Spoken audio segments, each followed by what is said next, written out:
Volume 7, Chapter 325, 71st Floor. The Shadow That Swallows Everything, Part 1. It was hungry. It repeatedly devoured and devoured again to satisfy its hunger. But even so, the emptiness was never filled. Kuruk, the shadow cried. It lay dormant in the deep. Deep darkness, waiting for the day when it could finally satiate its hunger. Taesan checked his equipment one by one: wrist guards, armor, shoes, helmet. Each boasted impressive performance that made him want to buy them all. Taesan suppressed his desire. He could only afford one item for now unless he gathered more gold. He needed to be careful. After regaining his composure and reviewing the equipment, he came to a realization: shoes of concealment from the deep, defense plus 500, movement speed plus 10%. For 10 seconds you can hide deep within the shadows and become immune to all effects. But you cannot move. You can emerge whenever you wish, but there is a 1-hour cooldown after use. 650,000 G shoes that made you invincible for 10 seconds, since you could emerge whenever you wanted. There was no risk of being discovered by your opponent. You could use them to dodge a deadly attack or hide and wait for an opening. Versatile shoes indeed.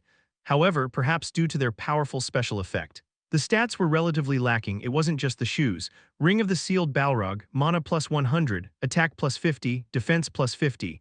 You can summon the Sealed Balrog once summoned. The Balrog obeys no commands and attempts to destroy everything. If it receives a certain amount of damage, it will be resealed in the ring and can be summoned again after a week. 500,000 G Balrog. When Taesan first encountered it, Hafren had summoned the Balrog to test him, a demonic beast from the depths. Rivaling a dragon, the ability to summon such a creature was certainly impressive, but the stats of the ring itself were pathetic, even compared to the equipment Taesan had found in the middle depths. It was lacking. After reviewing other equipment, Taesan confirmed his conclusion. Either the stats were overwhelmingly high or the stats were decent, but the item had special abilities or the stats were low. But it had an exceptionally powerful special ability.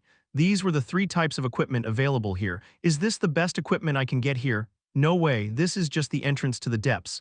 As you go deeper, you'll find much better gear. Since this was just the beginning of the depths, it seemed impossible to find perfect gear here. So what should he get? Taesan pondered. Honestly, it didn't matter much what he bought. None of the equipment seemed particularly outstanding. This only made his headache worse. As Taesan continued to review the equipment, he sorted out his thoughts. What was he lacking? It wasn't defense. He had Aegis Shield, attack nullification, endurance, and destruction's greed. He had plenty of skills to block and eliminate attacks. With absolute judgment, he could erase the opponent's defenses, and with skill acceleration he could close in instantly. He even had limited blink, so movement wasn't an issue either. His attack power wasn't low either. Thanks to the Arak martial technique, Taesan reached a conclusion. What he lacked now wasn't anything else. It was the power to break through all of the enemy's pressure and push forward, with his mind clear. Taesan quickly reviewed the equipment. Since he had already decided what to buy, his movements were swift. In the end, Taesan found a pair of gauntlets. Gauntlets of constant amplification. Attack plus 500, magic plus 300, black magic plus 30, mana plus 500, dark energy plus 100. These gauntlets were crafted by an unnamed archmage over a lifetime. The magical design and materials imbued within it possess the ability to amplify power to its maximum. Once every 10 minutes, you can activate Forced Amplification. Forced Amplification increases the consumption of mana and dark energy for skills, drastically enhancing their power. 600,000 G. May I try them? Do as you wish. Taesan wore the gauntlets and gathered mana. A frozen world unfolded, scattering cold air in all directions. Taesan clenched his fists with the gauntlets on. You have activated Forced Amplification. His mana drained even faster, and the frosty aura spreading towards the world grew stronger. Ziziojojojiang, the ice intensified. Swallowing everything, the cold wind pierced through, making Taesan's skin tingle. Impressive. The power far surpassed the usual frozen world he used. With this level of power, he could even pressure Vishnu, who had activated the world of the king. Since it was a form of amplifying power, the stronger the skill, the more the effect would increase. It was a piece of equipment that became more useful the stronger one got. It was certainly useful. Taesan fiddled with the gauntlets. I'll take these. You're the first person to buy these as soon as they entered the depths. The shop owner chuckled and took the gold. After securing the gauntlets, Taesan headed toward the passage. Farewell. With a low farewell, Taesan moved forward. The place he arrived at after passing through the passage was a world of deep, thick darkness. It was a pitch-black space where nothing could be seen. Taesan expanded his senses. Break through the realm of the hungry shadows. That was the condition for clearing the foundation. He only had to break through without fulfilling any specific conditions. Taesan stepped into the darkness. A sticky sensation crawled up his leg. It wasn't ordinary darkness, even with Taesan's sight. He couldn't properly grasp what lay beyond. You have activated labyrinth's territory detection.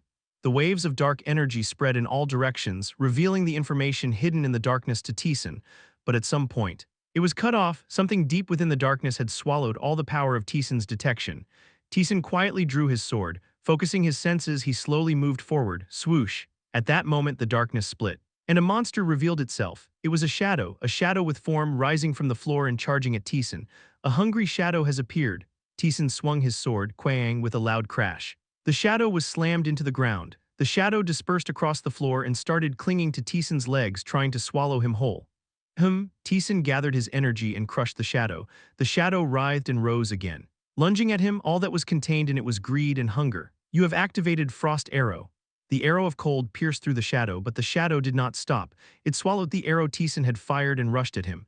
Taesan raised his twin swords and stabbed the shadow. The shadow created a hole in its body. Avoiding the twin swords, swoosh, the shadow turned into sharp blades and attacked. Taesan moved his sword, clang, a collision echoed. Right now, Taesan's stats surpassed even those of the upper ranks.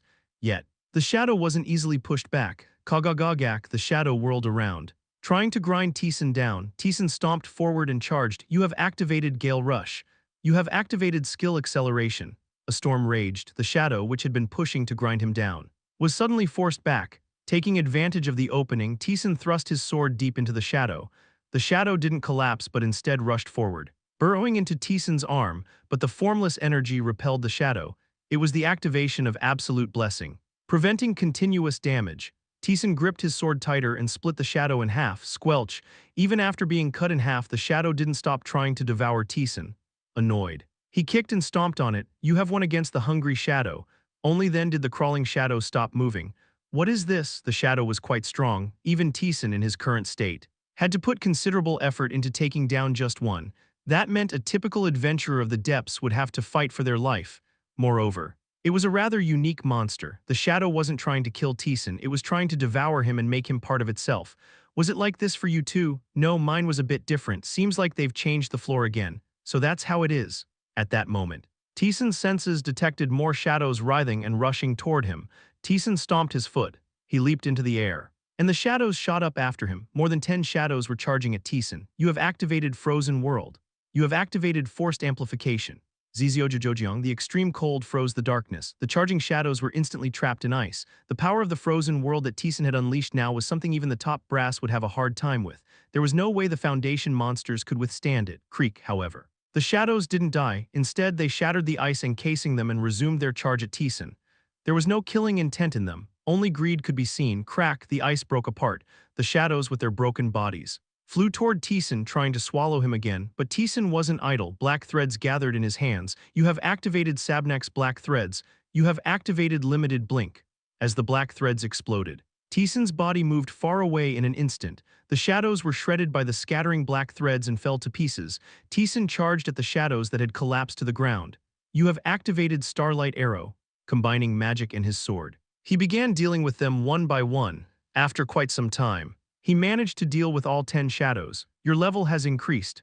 Your soul ascension has activated. The proficiency of the Seed of Life has increased by 2%. Level up, along with it, the skill of the immortal being that transcended mortality which had been bestowed upon him by Zhenlong improved as he defeated the shadows. Taesan frowned. He gathered dark energy, opening a passage toward the demons. He activated black magic. You have activated Labyrinth's territory detection. Keying, dark energy spread in all directions. It was swallowed up by the darkness but continued to stretch outward regardless.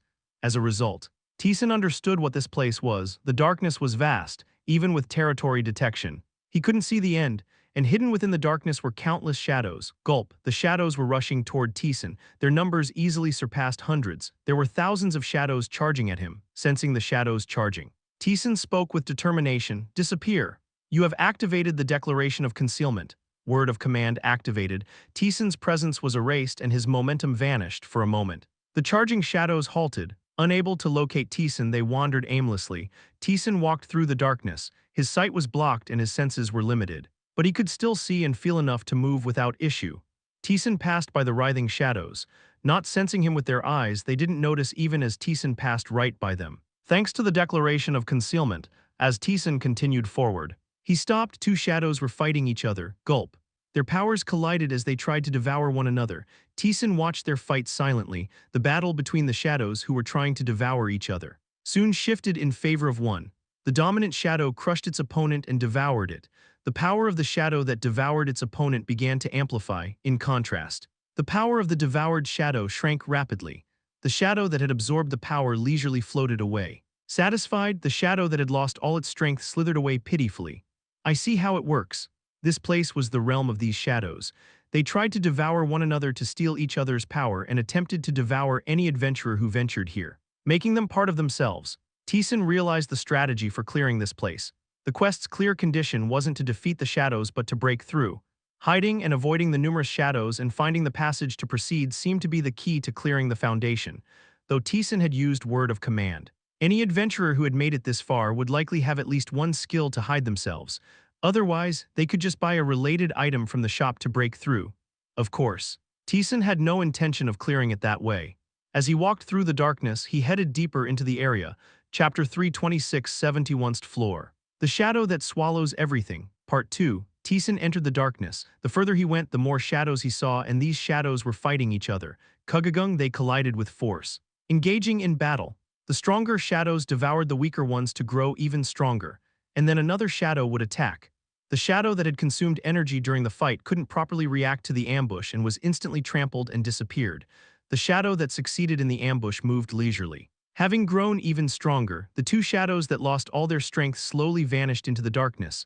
Wild, they devoured each other. Stealing strength, Taesan observed the process of the shadows consuming each other, the theft of strength and the process. Taesan realized something as he watched. It's similar. The method Zhenlong, who had made a pact with a beast that craved life, used to absorb strength by killing other players, was not much different. Are they the same species? The beast that craved life must have originally been a mortal being. It devoured everything, grew stronger, and ascended to the position of an immortal with sheer strength.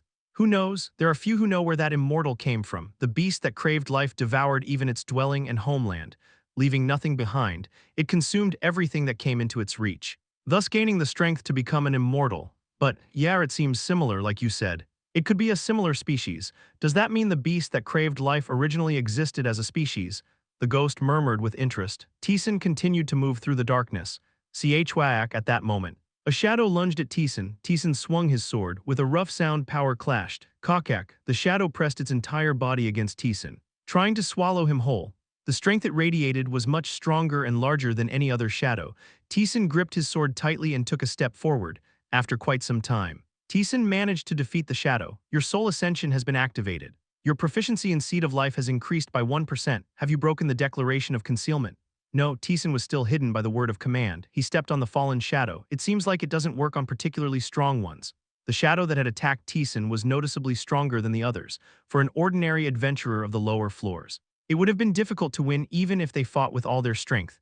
The purpose of the lower floors was not to defeat the shadows. The goal was to find a way to avoid the shadows and navigate through the darkness to find a path. This was clear just from the strength of the shadows. Each one was slightly weaker than the broken man. But there were more than 1,000 of them. Defeating them all wasn't the correct strategy, but Taesan wasn't aiming for a normal strategy.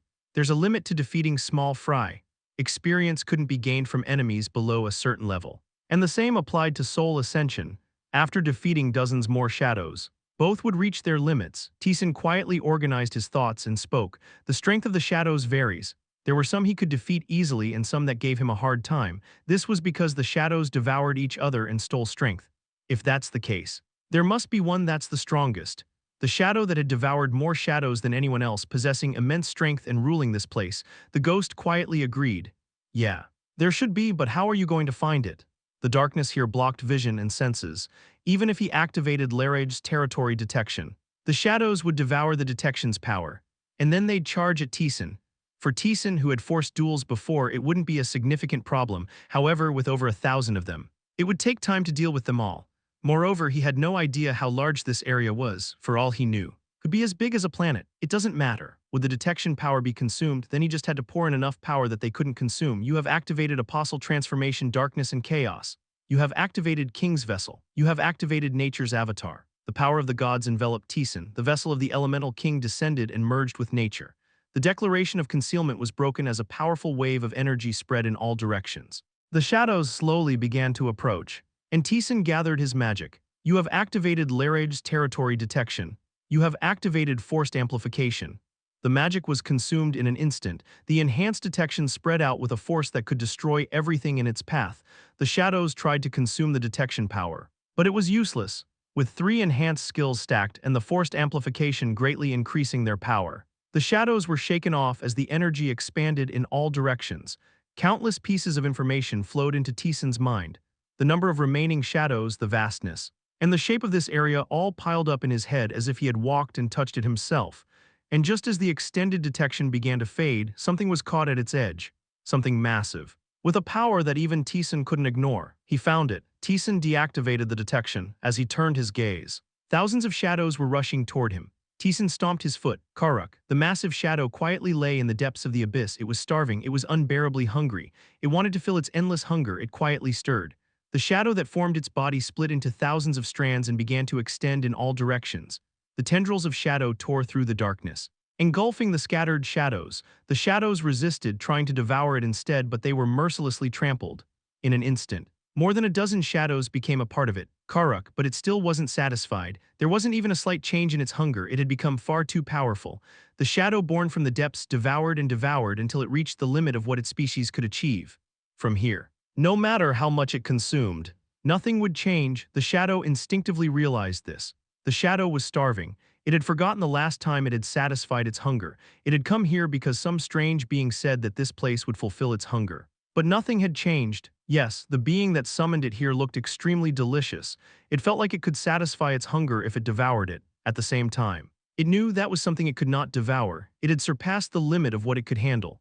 That was why it hadn't attacked the strange being. But if it was going to starve like this, perhaps it should have at least tried, regretting the past. It tried to sleep again. It had learned through experience that sleep was the best way to forget hunger, just as its consciousness was fading. It suddenly awoke. Keying, a massive wave of power swept through the shadow. Something had entered this place. That in itself was not surprising. Weak and insignificant beings often invaded its domain. They were too frail to satisfy its hunger. So it paid them no mind, but this wave of power was different. With this power, the shadow rose. It shattered its surroundings, devouring the darkness, and rushed toward the source of the power. Chyak, Taesan blocked the shadow's charging attack and plunged his sword into it, pouring his strength into the sword. He cut it into pieces. You have activated Force Duel. After defeating one shadow, he activated Force Duel again, ignoring the thousands of shadows rushing at him. He charged forward when he used a skill like Apostle Transformation. The shadows were no match for him. He trampled and defeated them one by one as he advanced. How far had he gone? Taesan stopped. It's here. Wait, the ghost groaned in awe. What is that? Kagagagak, a massive roar echoed. A gigantic shadow was rushing toward them from the other side. It was devouring all the shadows that stood in its way. The shadows tried to resist, but they were buried under its overwhelming power. Like animals caught in a natural disaster, the shadows that had been charging at Taesan scattered in an instant. It was as if they were terrified of the gigantic shadow. The Shadow Maw has appeared. The torrent of the Shadow Maw surged toward Taesan. Taesan gripped his sword and charged forward. Kang, a massive wave echoed. The collision shook the space violently. Both Taesan and the shadow were flung back. Taesan gathered his strength. It's strong. In terms of sheer power, it was above the guide's leadership. Isn't this supposed to be the start of the lower floors? Why is something like that here? The ghost murmured in disbelief. It was a monster with power far beyond the level of the lower floors. Kek, the Shadow Maw chuckled quietly. The shadow spread and began to devour the space around it. Taesan laughed. This was a sufficiently satisfying opponent. You have summoned Minerva, the spirit king of wind. You have summoned Barkaza, the shield of many colors. Master, what is? Minerva, who was about to greet him happily, froze when she saw the gigantic shadow. What is that? You're always fighting peculiar beings, so I just need to defeat that, right? That's what you need to do. But it won't be easy. Barkaza clapped his hands. A rainbow-colored light poured over the shadow. Kugagagung, the body of the Shadow King shook violently. Barkaza murmured in confusion. Why isn't it defending itself? It was a simple restraint. A being with that much power should have been able to dodge or block it easily. Yet the shadow didn't. It didn't take long for them to realize the reason. Kajuk, a chewing sound echoed. The power Barkaza had unleashed on the shadow was gradually being absorbed. Huh, Kek, with a rough laugh. The shadow surged forward. Barkaza, who had been watching in a daze, hurriedly emitted more rainbow light. Minerva used that power to summon the wind. Go, at her master's command. The wind turned into blades and rushed toward the shadow. Minerva had grown significantly stronger by consuming the essence of nature. Even if she were to fight Vishnu again, she would be able to put up a good fight with Barkaza's support. Kwagwang, indeed the body of the shadow struck by the wind blades was pushed back, however. Minerva's expression stiffened. Is it devouring my power? Kyujuk. The wind blades were slowly disappearing into the shadow's body. Kek, the shadow joyfully swelled its body even more. The shadow filling the space rushed toward Taesan.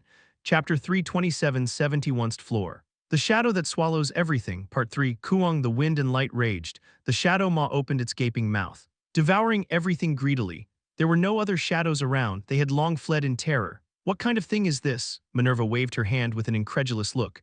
A massive wind gathered and transformed into a storm, hurtling towards the shadow. Kagagak, the massive shadow was shredded by the storm. Its entire body twisted as pieces fell off like clay, but the shadow maw opened its mouth even wider. Quaduk, the storm began to get swallowed by the shadow. A great force exploded from within, shaking its entire body, but it did not falter. Instead, it absorbed the storm into its belly. Kierik, a satisfied laugh echoed. Minerva let out a dry chuckle. This is really absurd. Kuang, the shadow charged. Barkaza clapped his hands, and Minerva stomped her foot. A barrier of wind and rainbow appeared before them.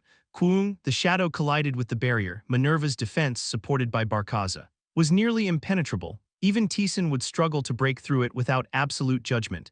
The shadow couldn't destroy the barrier either. Crack, but the shadow rubbed its body against the barrier and opened its maw. The barrier of wind that Minerva had created was gradually being absorbed into the shadow. Master, that thing seems weird. Minerva frowned. They had dealt a considerable blow. No matter how strong a monster was, it should have been enough to bring it down. But the shadow was fine. Not only that, but its body had grown larger than before. It's devouring everything. Attack, defense, it swallowed everything whole without leaving a trace. Even as its health was whittled down, it recovered by devouring, leaving no other options. The shadow, having devoured all of Minerva's barrier, rushed forward. Taesan extended his hand. Magic materialized above it and took shape. You have activated Ammon's pitch-black spike. Kuang, the shadow collided with the spike and was thrown back, but it quickly got up and charged again, aiming to swallow Taesan whole. You two get back for now. It can't be helped. This is useless. My pride is taking a hit. Minerva and Barkaza couldn't deal with that shadow. Instead, their power was being devoured, making them more of a hindrance. Minerva shook her head and retreated. Unbelievable things keep showing up. See you later, master. The two of them disappeared. The shadow let out a small cry. Disappointed, Kek. Taesan stared at the shadow, a monster that devoured attacks and made them its own. What will you do? I'm thinking about that now. The shadow grew even larger, covering Taesan like a tidal wave. It filled the surroundings, leaving no place to escape. You have activated limited blink. Taesan moved above the shadow and as he fell, raised his sword. You have activated landing.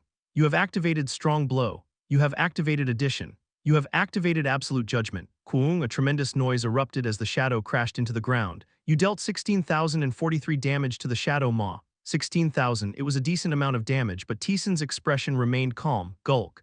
The scattered shadow began to reform its original shape. It had absorbed Taesan's attack and mitigated the damage. Even absolute judgment doesn't work. Since it wasn't defending but devouring attacks. It made sense. The shadow let out a sinister laugh. Its body split into dozens of parts and rushed toward Taesan. Kugagagung. Taesan waved his hand. You have activated the spark of catastrophe. Let's see if it can devour this. Flames exploded like a bomb. The power of the beast that once scorched and devoured the world enveloped the shadow. Perhaps even the shadow couldn't swallow it properly, as its entire body was consumed by flames. Writhing in pain, Taesan was about to charge with his sword when suddenly the shadow violently expanded. It absorbed the flames that were covering it back into its body. The flames that once destroyed the world vanished without a trace. It devours everything. Kierik, the shadow laughed. It was happier than ever, no matter how much it devoured. The hunger that had never been satisfied was now being quenched, but it wasn't enough. There was still more it could devour. Its stomach was still empty. It could devour that thing if it swallowed that entirely. Perhaps its eternally empty stomach could finally be filled completely. Dark energy dripped from the shadow like saliva from a ravenous beast. The shadow swelled. The dozens of parts split off like rain and poured down. You have activated flow. Taesan moved and swung his sword. The trajectory of the shadow twisted upon contact with the blade, scattering in all directions. Kuang, the shadow, irritated that Taesan wasn't being swallowed, grew more ferocious. Thousands of shadow pieces began destroying everything around them. You have activated perfect fairy wings. He spread his wings and soared. Reading the trajectory of the attacks, he dodged each one as he endured. He gathered his thoughts. What should I do? Taesan thought through each method he could use to suppress the shadow. Partial world alteration was impossible since he had used all the catalysts to bring down Vishnu. Handling the boundary was dangerous, while it was certainly powerful. It was also a threat to Taesan himself. Without the direct divinity of others, it could only be used once, so it had to be saved for a sure situation. After contemplating for a moment, Taesan made his decision. Let's keep it simple. Wang Kuang. Taesan dodged the swinging shadow and created some distance. The shadow laughed, expanding its presence slowly. You have activated Frozen World. You have activated Magic Focus. Jjiojajok. The extreme cold surged toward the shadow, its entire body froze. But it soon shattered and dealt 10,143 damage to the shadow maw. The shadow gleefully began to devour the frozen world. Taesan quietly observed. He had figured it out when he used the spark of catastrophe. The shadow maw was taking damage normally from the attacks, however. After taking damage, it absorbed the attack to restore its health. Moreover, it took some time for the shadow to devour the attacks. You have summoned Minerva, the king of the wind spirits. You have summoned the multicolored shield. Barkaza. Taesan summoned the spirits once again. Minerva, seeing the same situation as before, was startled. Why did you summon us again? We won't be of much help here. I changed my mind. Taesan gathered both mana and demonic energy. The two forces surged simultaneously. You have activated Starlight Arrow. You have activated Decarabia's twisted vegetation. Kuung. The Starlight Arrow pierced through the shadow. Twisted roots arose. Pressing down on it, the shadow laughed, swallowing the power being poured onto it, and Taesan drew even more mana toward it. You have activated Starlight Arrow. You have activated Forced Amplification. The maximized Starlight Arrow materialized. Taesan clenched his fist. You have activated Magic Acceleration. Kuung. The accelerated Starlight Arrow collided with the shadow and exploded. The shadow's body shook violently. Starlight Arrow proficiency increased by 1%. Kugagyugung. The shadow slowly opened its maw. It started absorbing the power directed at it, but the speed was slower than before. It's a simple but effective method. Minerva finally realized what Taesan was trying to do and grinned. She spread her arms. A storm of wind pierced through and crushed the shadow.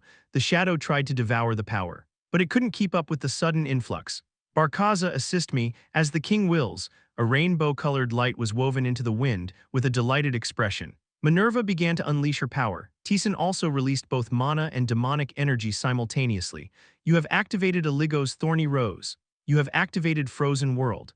Magic proficiency increased by 1%. Jjiojajok. A tremendous force enveloped the shadow before it could fully digest the power that had already been inflicted. Yet another wave of power hit the shadow. The shadow finally realized something was wrong, no matter how much it devoured. The power being inflicted upon it had no end. Taesan unleashed another wave of power. You have activated Marba's Pitch Black Wave.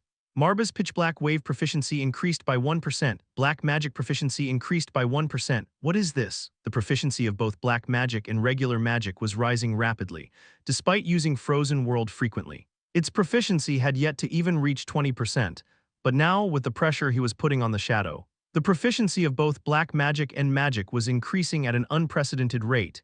It wasn't because of the shadow's strength. Before long, Taesan realized the reason. Title: The Entitled One, a mark given to those who have descended the labyrinth, using many means and acquiring strength on their own. Attack power plus 100 greatly increases the proficiency rate of all skills.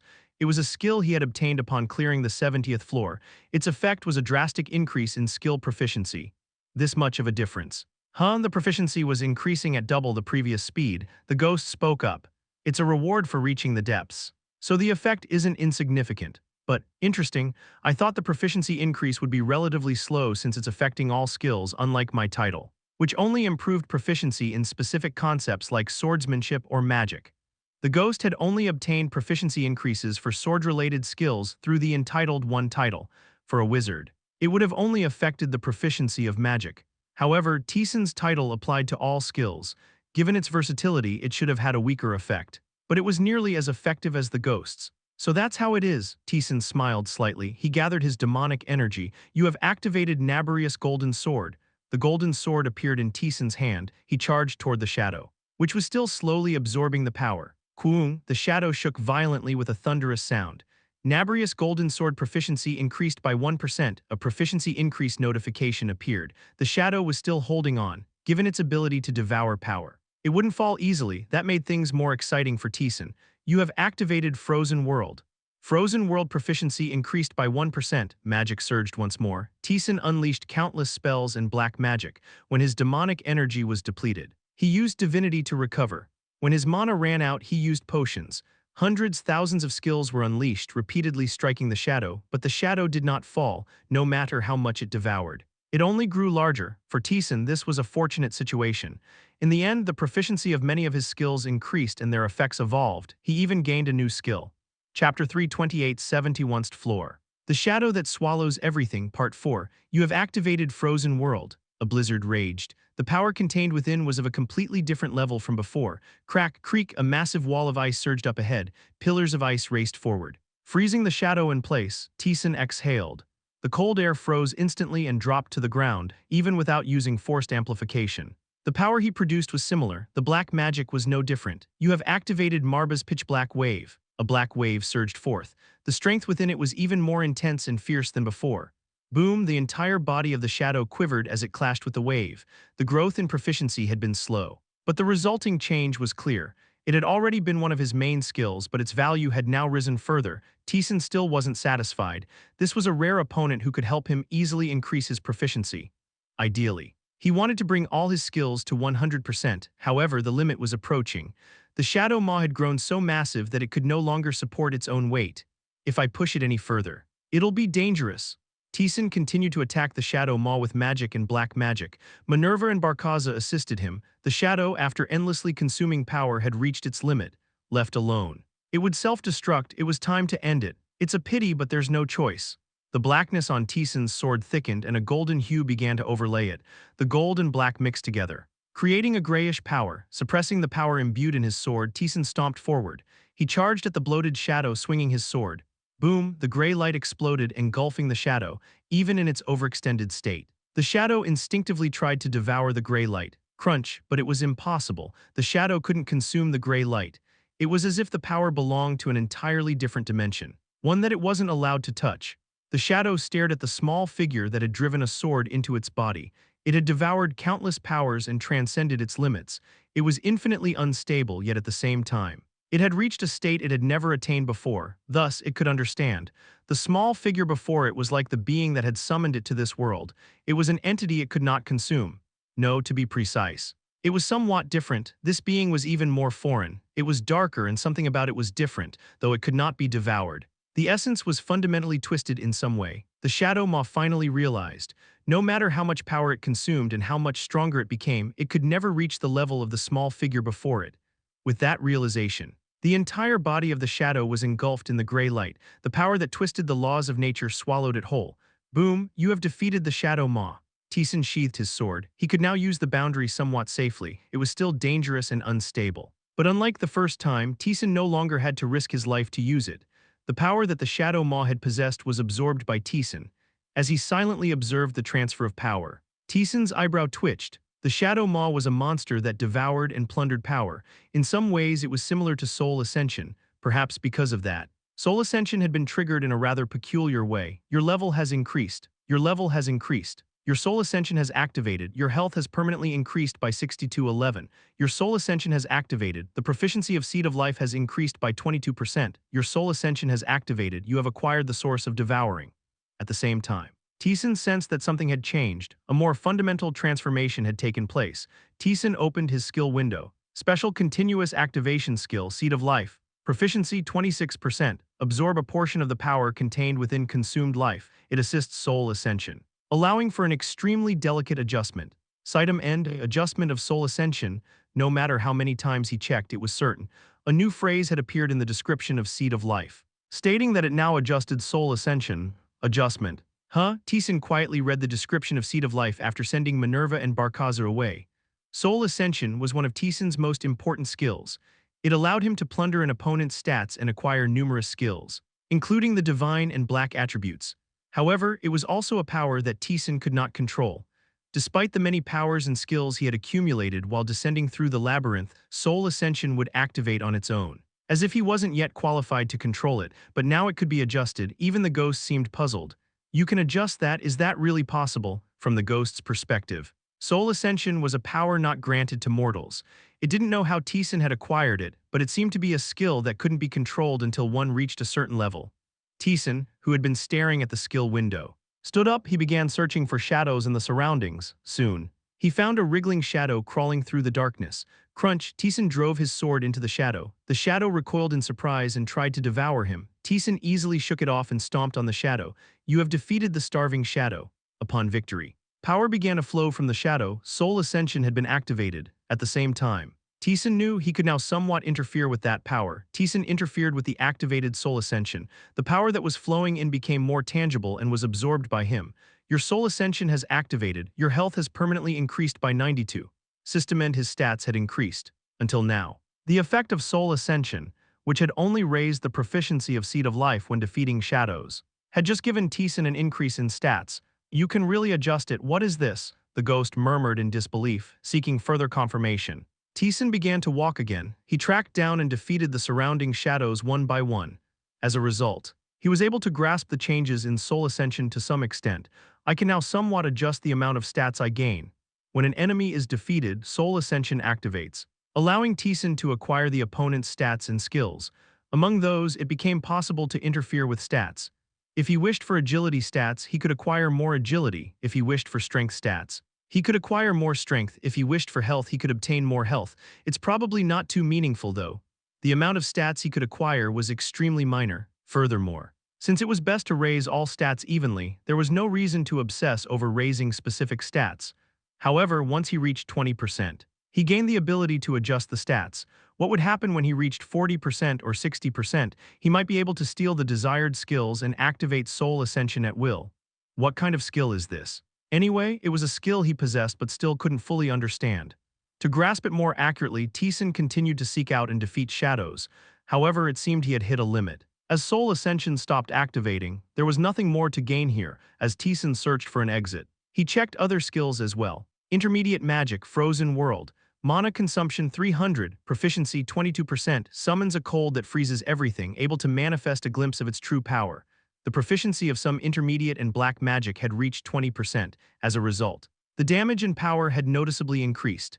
The skills that had reached 20% were Frozen World, Starlight Arrow, Distorted Vegetation of Decorabia, and Marba's Pitch Black Wave.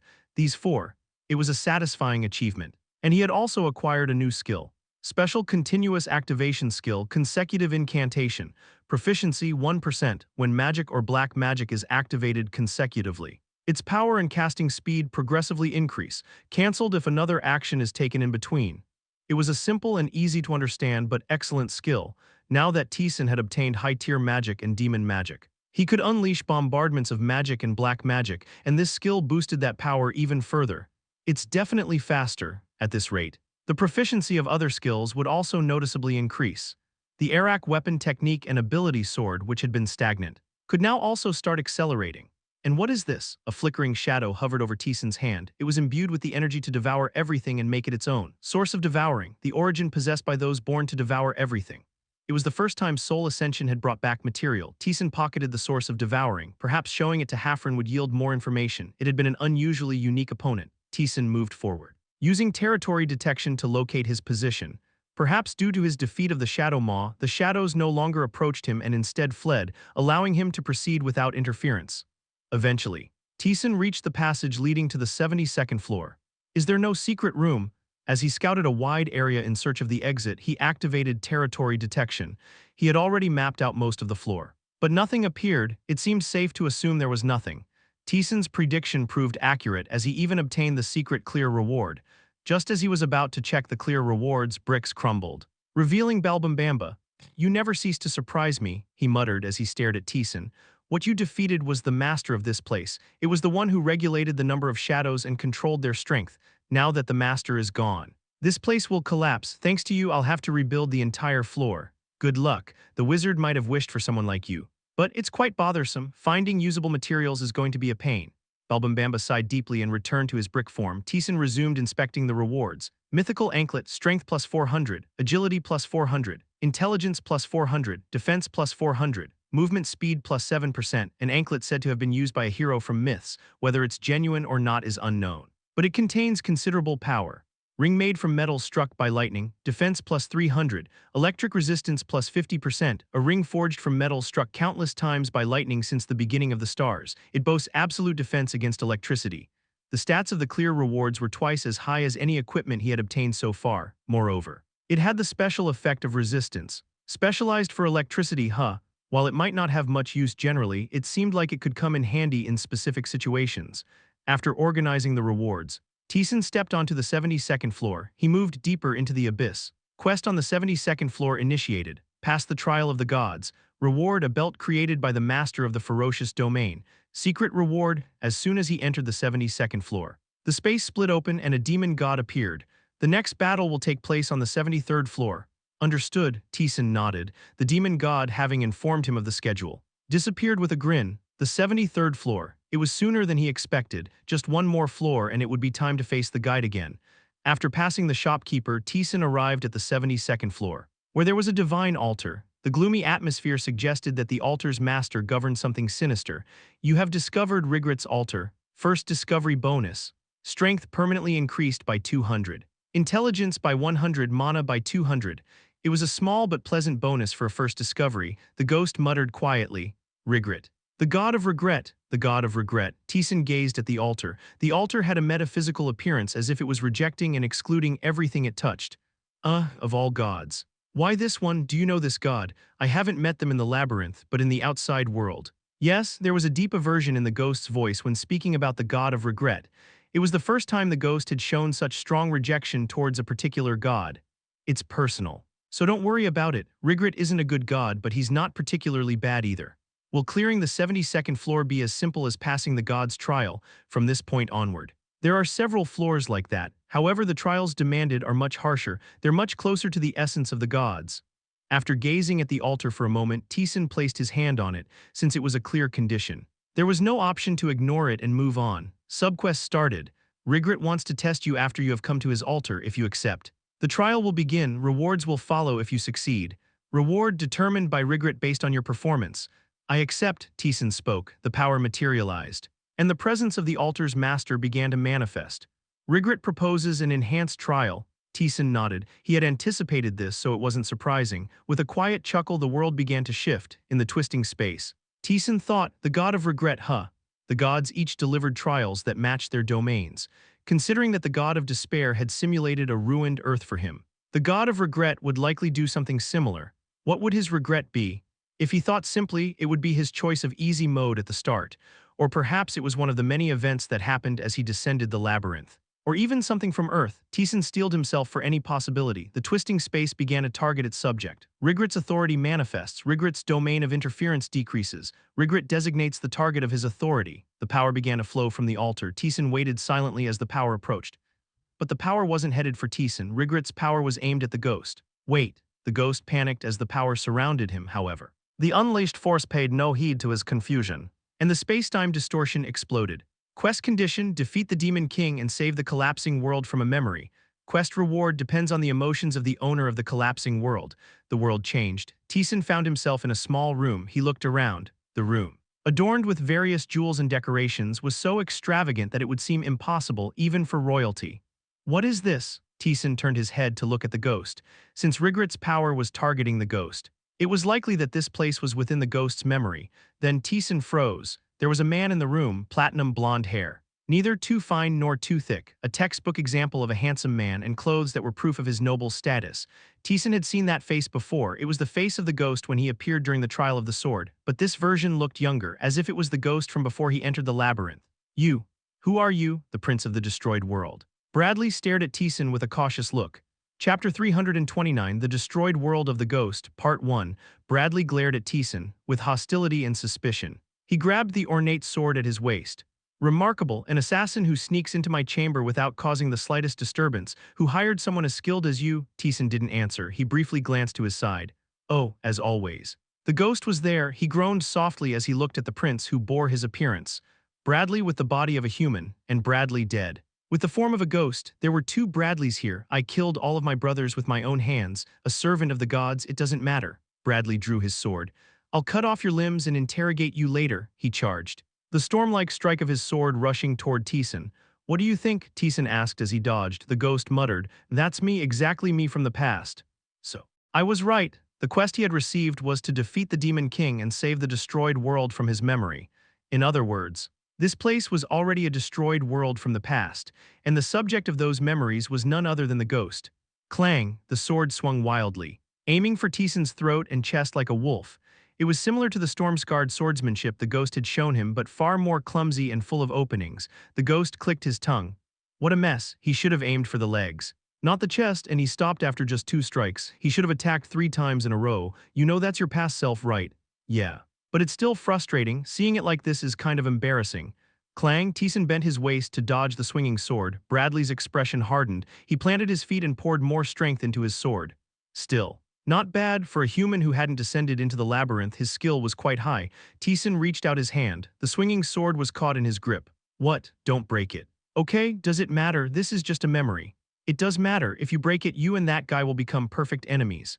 Looking closely, the sword Bradley swung was the same as Teesan's Calvert relic, following the ghost's advice. Teesan pulled on the sword. Bradley didn't let go. It was a feat only a trained warrior could manage, but the cost of his persistence was his body being flung into the air. Bradley gasped in shock at Teesan's overwhelming strength. Taesan twisted his hand. Seizing the sword, he pointed it at Bradley's neck as he lay on the ground. You're strong, Bradley glared at Taesan. His entire body was drenched in sweat. But Teesan's breathing didn't waver. To think that someone like you is merely an assassin, what a sad fate if you were a subject of the Empire. You would have been honored. Bradley closed his eyes with a sigh of lament. Congratulations, you've achieved your goal, kill me. Bradley calmly accepted his death and Taesan stared at him in silence. Naturally. Taesan had no intention of killing Bradley. The quest was to defeat the Demon King and Bradley was likely an ally, but things had gone wrong from the start. Rigret had summoned Taesan to Bradley's chamber. And Bradley had naturally assumed that Taesan was an assassin. The misunderstanding had to be cleared up. But there was no clear way to do so. Bradley opened his eyes when he didn't feel the sensation of the sword pressing against his throat. What are you doing? Do you plan to take me hostage? No. Then kill me, if I am to die by the hand of a strong warrior like you. It wouldn't be so bad. Bradley closed his eyes again. As Taesan was thinking of a way, the ghost spoke up. Do as I say, the ghost had told Taesan how to convince Bradley after listening quietly. Taesan spoke, I have no intention of killing you. Taesan withdrew the sword. I am not your enemy. It's hard to believe the words of someone who has invaded my private chamber. I know, that's why I intend to earn your trust, recalling the ghost's advice. Taesan spoke smoothly. I've come to find you to defeat the Demon King, Prince of the Calvert Empire. Bradley opened his eyes at Taesan's words. You must know, the Demon King will soon be born and will invade the world. How do you know that? Bradley's eyes filled with shock and doubt. What Taesan had just said was information that hadn't spread to the world. Known only to the royal family, Taesan continued speaking. You must also know of the hero. Cariat? Yes, hero Cariat, a hero who had appeared long ago in this world. He defeated the Demon King who had invaded the world and became its ruler. But Cariat had fallen into madness during his battle with the Demon King. He killed countless people and sought power for himself. All of humanity had come together to barely defeat Cariat and killed all those who bore his bloodline. Even now. Speaking of him was forbidden. I am a descendant of Cariat. Bradley's pupils widened at Taesan's words. As a prince of the Empire, you must know, the lineage of Cariat has not been entirely extinguished. Yes. I know, during the purge of Cariat's bloodline, there were those who managed to escape. It was a fact known to only a select few in the Empire. The details Taesan spoke of were things only the true heir could know. Bradley's gaze gradually softened. All descendants of Cariat have black hair and black eyes. Right? Taesan ran his hand through his hair. Because of those undeniable traits, we were always persecuted. I came to you to restore the honor that our ancestors tarnished. That is why I sought you out. Prince of the Empire, I have heard that you do not discriminate against our bloodline. I apologize for sneaking into your chamber. It was the only way I could meet you. It's fine, the prince muttered as he stood. If you truly are a descendant of Cariat, there would have been no other way to enter here. I will forgive you. Bradley smiled faintly. You're bold. It's true that I've spoken often about your bloodline. But to come all the way here on that alone, and that strength, quite impressive. There was no longer any doubt in his eyes, only favor and trust remained toward Taesan. It worked. Every word Taesan had spoken was from the ghost's advice, although he had spoken with uncertainty. Bradley had truly begun to trust him. That guy is me after all, the ghost spoke indifferently. I know exactly what he's thinking, what he wants to hear. And what he desires. Gaining his trust was never hard. The most important issue had been resolved. From here, things wouldn't be too difficult. Bradley clicked his tongue as he glanced around. But this is troublesome. His chamber was completely ruined.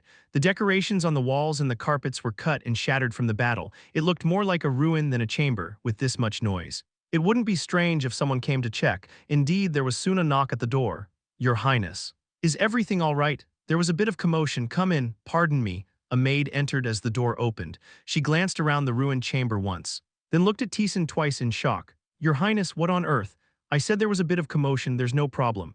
But that man, she looked confused as she glanced at Taesan's black hair and eyes. Bradley straightened his clothes and spoke. Do not cause a fuss, he is my guest. What? The maid's eyes widened. She stammered as she stared at Taesan. Your Highness. Who exactly is this? Since when have you been allowed to question my words? Bradley quietly smiled as he spoke. The maid flinched and trembled before bowing her head. My apologies. Leave and guide him to a guest room. What? Yes, the maid. Flustered stood straight but quickly bowed again at Bradley's cold gaze. Bradley looked around his chamber and said, my apologies, I need to clean up first. We will continue our conversation afterward. Understood. Then. Lead him, he is my guest, so if you treat him poorly I will not forgive you. As you wish, your highness. The maid followed Bradley's instructions and led Taesan out into the hallway.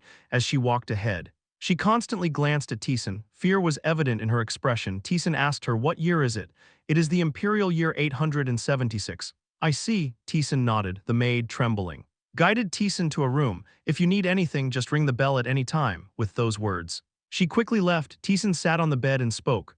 What do you think, the great empire? It's been 876 years since Calvert established itself here, if my memory is correct. The Demon King shows up in the year 877. From what I saw of the scenery outside while passing through the hallways, there's about 3 months left. 3 months until the Demon King's invasion, the ghost muttered bitterly. How distasteful, really. The ghost's world had been destroyed by the Demon King. He couldn't prevent the invasion that happened 3 months later. And he ended up in the labyrinth. Now he was here, meeting his past self and watching the Demon King's invasion unfold again. The god of regret certainly lives up to his name. I still don't like him. After taking a moment to compose himself, the ghost began to speak.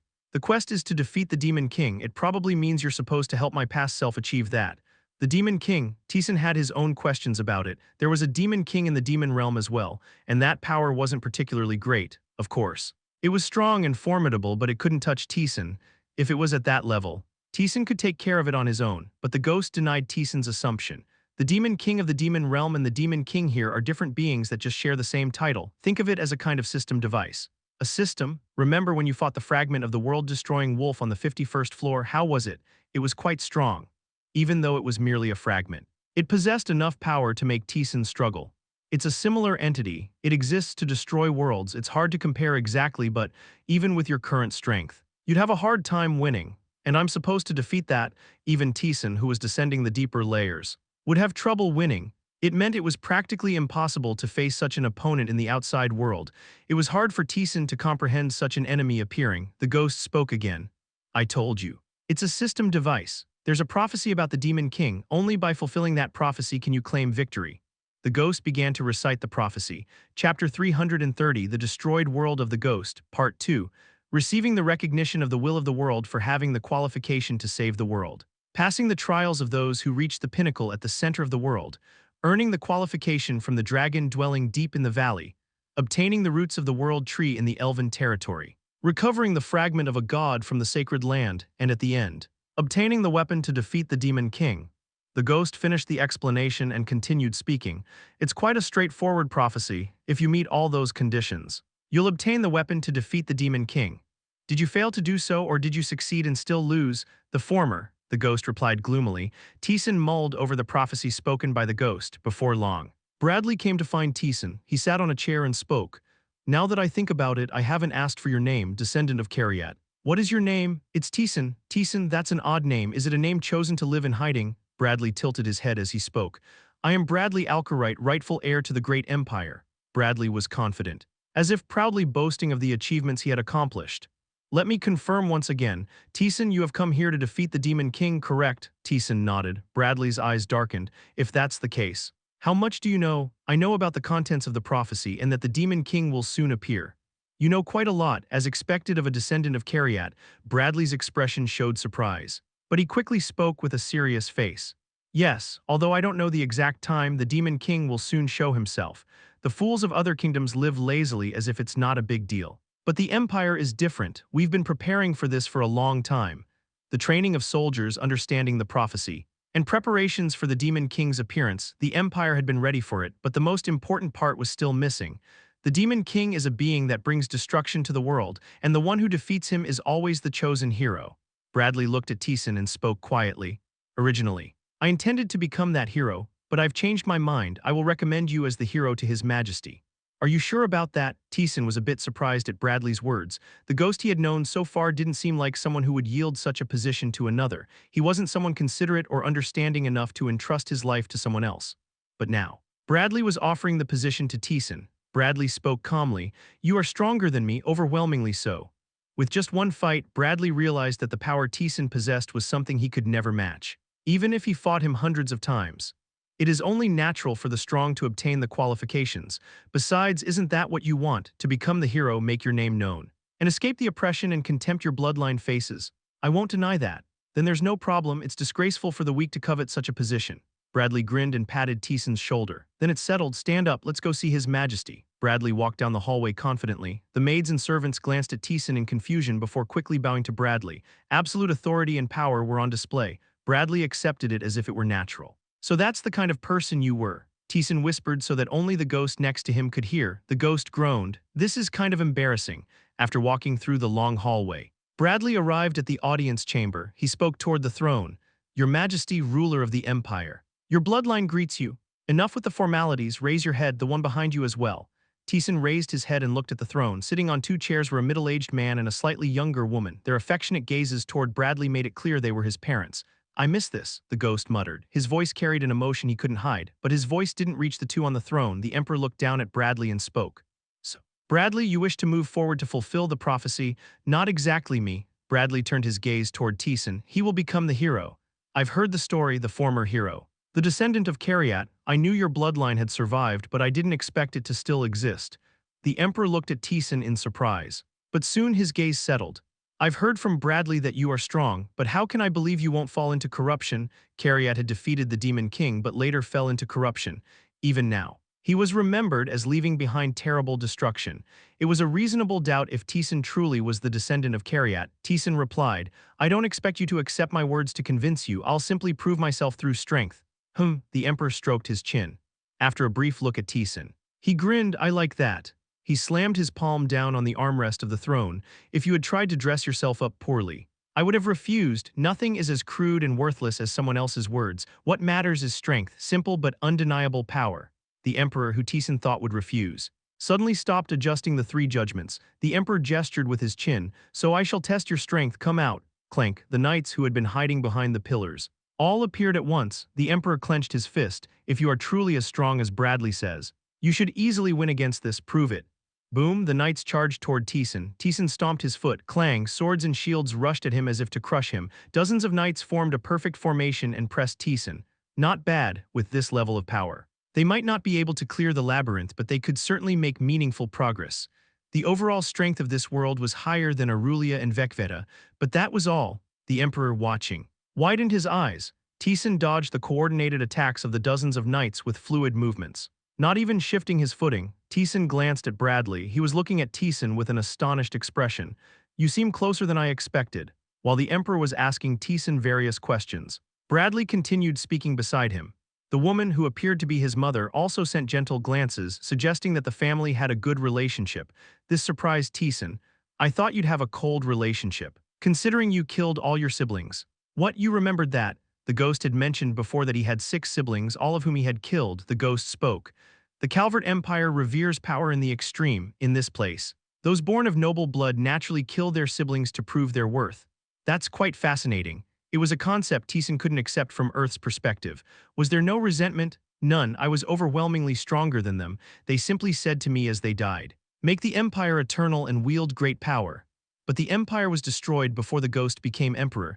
The atmosphere around the ghost became even gloomier. An hour later, Bradley came to see Taesan. Are you holding a ball? Taesan asked. Bradley nodded. Yes. It will begin in about an hour. You should attend. Is that really necessary? Taesan had already received the Emperor's approval. He was eager to proceed quickly with the prophecy, however. Bradley disagreed with Taesan's words. It is necessary. What is the first condition of the prophecy? To receive the recognition of the will of the world for having the qualification to save it. That will is buried beneath this palace. Bradley pointed to the floor with his finger. Because of its immense power. It was sealed a long time ago. It will take time to undo the seal. I see. Bradley looked at Taesan for a moment, then, as if something crossed his mind, placed a hand on Taesan's shoulder. You seem concerned. What do you mean? Are you worried that the people at the ball will look at you negatively, now that he thought about it? Taesan's role was the descendant of Karyat. It wouldn't be surprising if he was apprehensive about standing before people. Bradley's words seemed to address that concern. Don't worry, you possess great power. Bradley spread his arms wide. This is the great empire. Calvert, unlike other kingdoms, we don't care about petty things and instead worship power. Your ancestry, your bloodline, none of that matters. He grinned. Stand tall, recognize your worth, and don't hide. That's what you should do. With that, Bradley led Taesan to the ball. There, Bradley spoke. He said that Taesan was of the Cariat bloodline but possessed immense power, and he had personally acknowledged him. Indeed, as Bradley had said, the people at the ball did not ignore or fear Taesan. Rather, he struggled quite a bit to fend off the noble ladies who swarmed toward him. Had Taesan truly been a descendant of Cariat who had lived a life of persecution, he would have been deeply moved by Bradley's actions. Taesan stepped out onto the terrace to take a break from the ball. Bradley approached him. Are you all right? Yes, thank you for your concern. It's nothing, as long as you're enjoying yourself. That's what matters. Bradley swirled his wine. Those with power should be treated with respect. There's no need to let trivial matters interfere. That's always been my motto. I see. Taesan listened quietly to Bradley's words at that moment. Someone approached. Prince Bradley, you're here. Oh, Bradley's expression changed in an instant. It brightened enough for even Taesan to notice.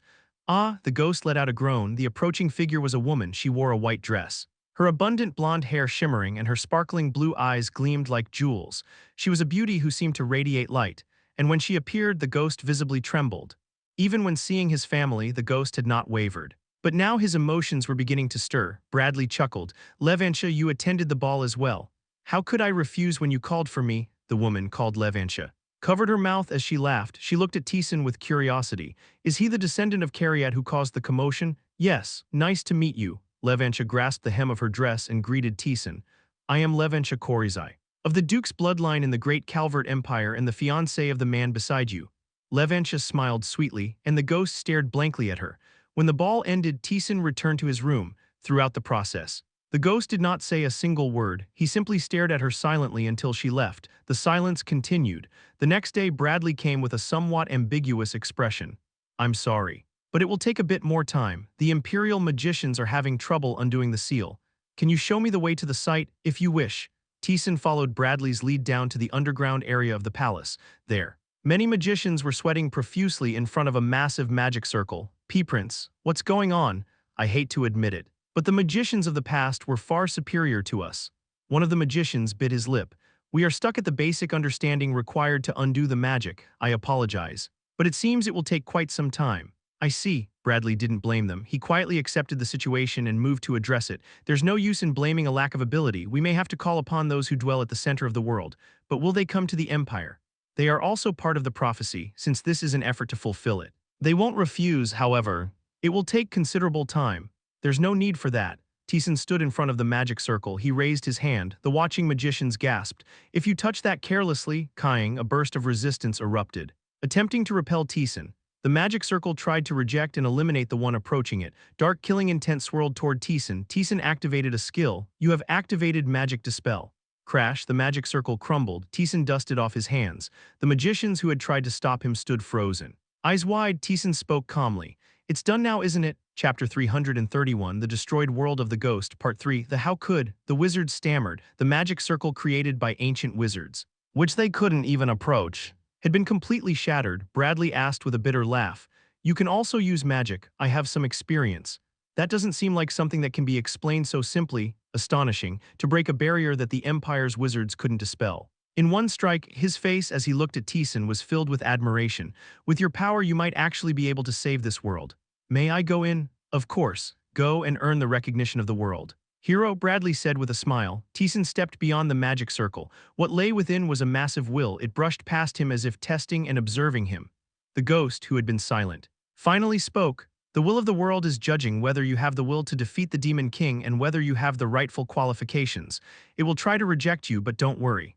As soon as the ghost finished speaking, the will that had been examining Taesan took on an aggressive stance.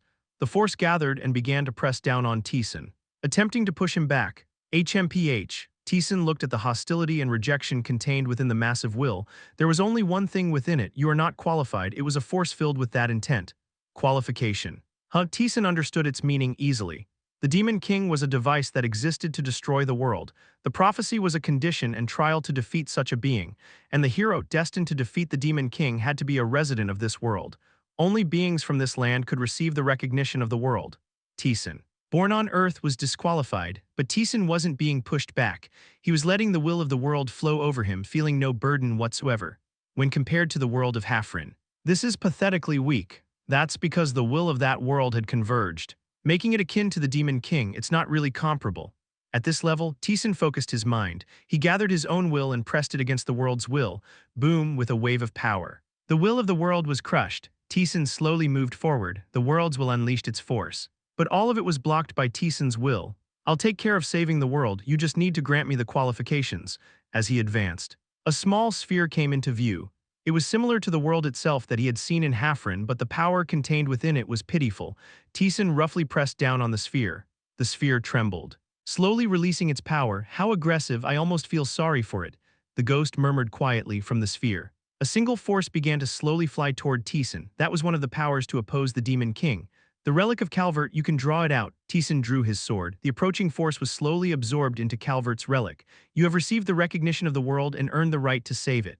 The trial consisted of 5 stages. Once he passed all the trials, he would gain new power. The ghost spoke softly. I couldn't fulfill the prophecy, but you'll be different. You'll obtain the power to defeat the Demon King.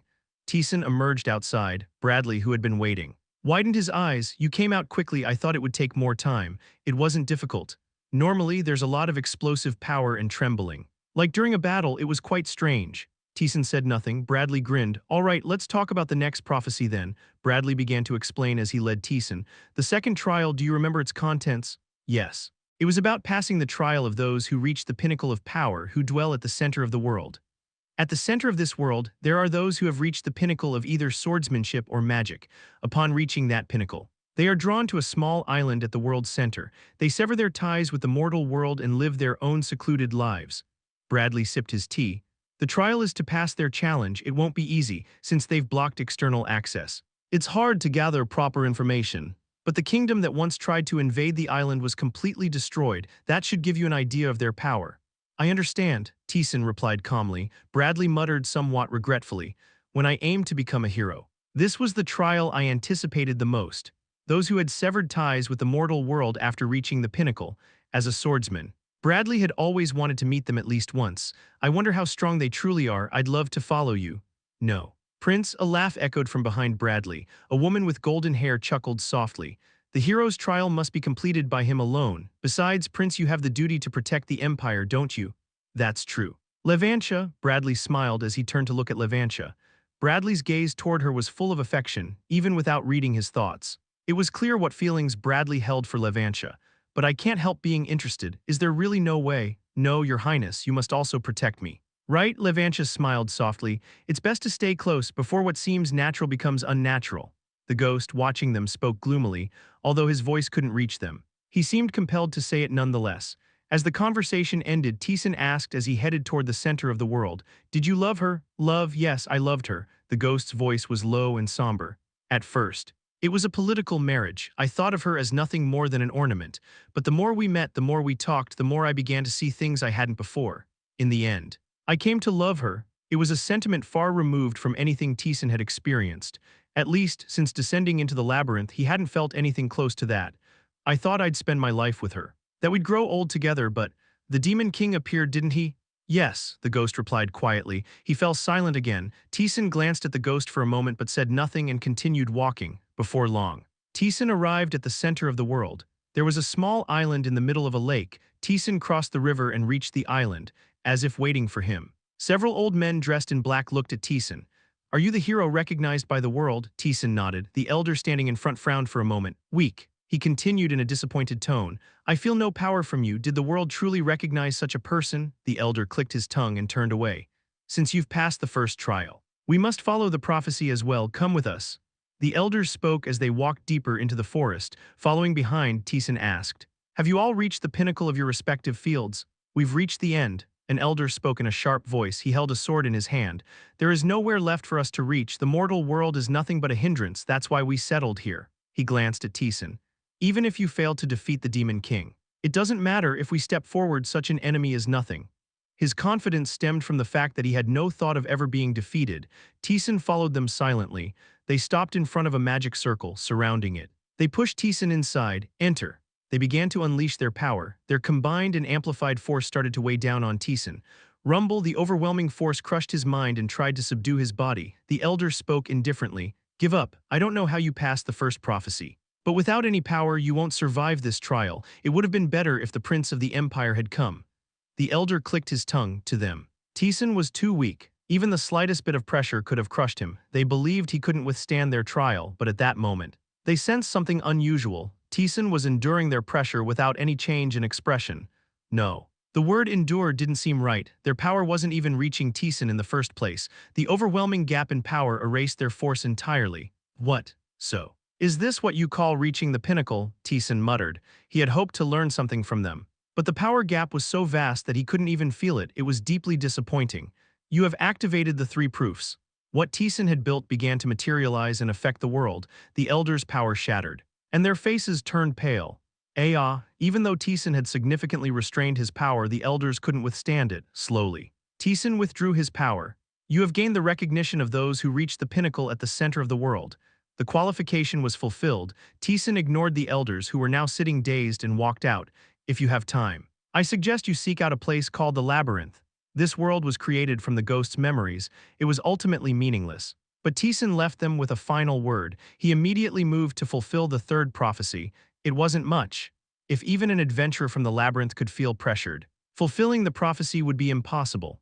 The ghost's words were accurate. The prophecy wasn't that difficult. Someone like Bradley could easily manage it, however. The ghost had failed. He couldn't save the world. Taesan moved swiftly and arrived at a deep valley. As he entered, he felt the presence of a powerful being. It seems we have a visitor, with a soft voice. The presence within the valley revealed itself. Massive scales and enormous wings appeared in the world. You have encountered the blue dragon, Karista. It was a being similar to the golden dragon Taesan had seen back in Vekveda. Back then, Taesan had felt an overwhelming sense of power from the dragon, a sensation that he could never defeat it. But this time was different. This might be doable. Taesan quietly stared at the dragon. The dragon, meeting Taesan's gaze, quietly let out a breath of admiration. You are strong. I couldn't possibly not know a being like you. The dragon, murmuring to itself, glanced at the ghost. Then, as if understanding, the dragon nodded. I see this is a world manifested by the gods, which means this world was destroyed by the demon king. Having grasped the situation, the dragon let out a sigh of regret. Prince of the Empire, you failed to save this world, so you descended into the labyrinth and met your death. Yes, what a pity. With the power I sense from you now, no, even with just half of that power, you could have saved this world. You're wrong, the ghost denied the dragon's words. Even without such power, this place could have done it. They could have won. But you failed. That's because of those, the ghost's voice rose in anger, those ugly, foolish ones. They ruined everything. The dragon smiled quietly. I know it's unfair and foolish, but that too is part of the trial. Only those who overcome such absurdities deserve to be called heroes. I can't accept it, the ghost growled. The dragon acknowledged the ghost's anger. I understand, but this is how things are now. There's nothing that can be done. Time cannot be turned back. No, the ghost murmured softly. That's not entirely true. Chapter 332. Lee Taeyeon tried. She started by cleaning up the city. She single-handedly dealt with all the monsters near their residence. Then, she organized the interior of the city. She led the people, selected those with construction experience, and began building. Up until now, they had no room to breathe due to the monsters' attacks, but now, there was Lee Taeyeon. As she defeated the monsters, they finally had the chance to tidy up their dwelling. Next, she began managing the people who appeared. She showed hope to those who had returned to Earth and were running wild. Ensuring they didn't fall into despair, she gave them the belief that they could survive on Earth. She gathered those with good eyesight and survival-related skills to stand guard. She also freely used the items she had. Place one of these at the edge of each zone. She handed Taesan 4 small black stakes. What's this? It's an item that forms a barrier to block intruders. If any enemies break through the barrier, it'll send a warning. The depths were unique. There were cases where one had to survive for months in a jungle overflowing with monsters. It was an expensive item she had purchased for such situations. Taesan took the stakes and drove them into the edges of the zone. The weaker monsters were blocked by the stakes' power and couldn't enter. When stronger monsters that could overcome the stakes entered, the warning rang loudly. Thanks to this, the people could prepare in advance. Not only did Lee Taeyeon's personal strength play a major role, but the numerous items she possessed also greatly contributed. When she returned to Earth, many problems were solved at once. Ooh, Lady Lee Taeyeon. If Taeyeon is here, the people's gaze towards her grew even stronger. Lee Taeyeon barely suppressed the nausea rising within her and spoke to them. I will protect all of you. No, in truth, she wished someone would protect her. She didn't want to lead the people. She didn't want to be responsible for their lives, but she couldn't say that. She always wore a mask of laughter and confidence. All she could do was scream her lungs out when she went to scout the area outside the zone alone. She sat down on the broken sofa. Entranced by the dying groan, hearing her voice, a monster broke through the wall and appeared. Monster 978 has appeared. Get lost. Boom, still seated on the sofa. She swung her arm. The three-digit numbered monster that rushed at her was smashed into pieces. No, she bit her lip. The monster that had charged at her was already erased from her mind. Her acting was reaching its limit at this rate. She would eventually show her weakness to the people. That couldn't happen. Their source of trust must never waver. She always had to be confident and full of self-assurance. Only then would people believe they could win. While pondering how to find a solution, her eyes fell on a painting hanging on the wall. The place she had entered was the remnants of a high-rise building. A building that once housed fairly wealthy people. Perhaps that was why the decorations and paintings remained relatively intact. It looked like a painting done by a renowned artist, though she had no particular interest in it. She still took the painting back to their zone. Tion, what's that? It looks pretty, what do you think, isn't it cool? Lee Tion smiled lightly as she held up the painting. Even in a world on the verge of destruction, these small hobbies are precious, they become a ray of hope in a desolate life. Oh, that's right, people nodded their heads vigorously. Afterward, everyone began to find their own hobbies. Some carved decorations out of concrete with their hands while others started painting, just as she had said. Those small hobbies had a surprisingly positive effect on the people. The calls for Lee Tion grew louder once again. Everyone worshipped her. Everyone trusted her. They were absolutely convinced she would save them. Only Taesan, staring at her quietly, asked, "Are you okay?" "What do you mean?" She smiled faintly. "This is what I'm supposed to do. Right? It's not that hard." "Is that so?" Taesan responded calmly. She felt a sense of unease. Had she been found out? No, she thought she was good at acting after all. Everyone else fully believed in and trusted her. He must be genuinely concerned for her. That's what Lee Tion thought. "I'm going to rest now. Call me if you need anything." "All right," Taesan replied, returning to her dwelling. Lee Tion buried her face in the pillow. She exhaled, stretching her body and releasing the accumulated fatigue.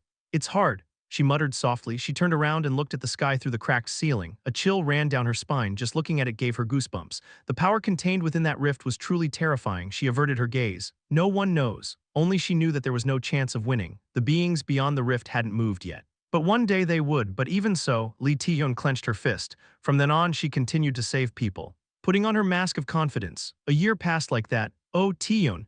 A man standing in front of the massive wall greeted her brightly when he saw her. His complexion was good, and his hair was neatly groomed.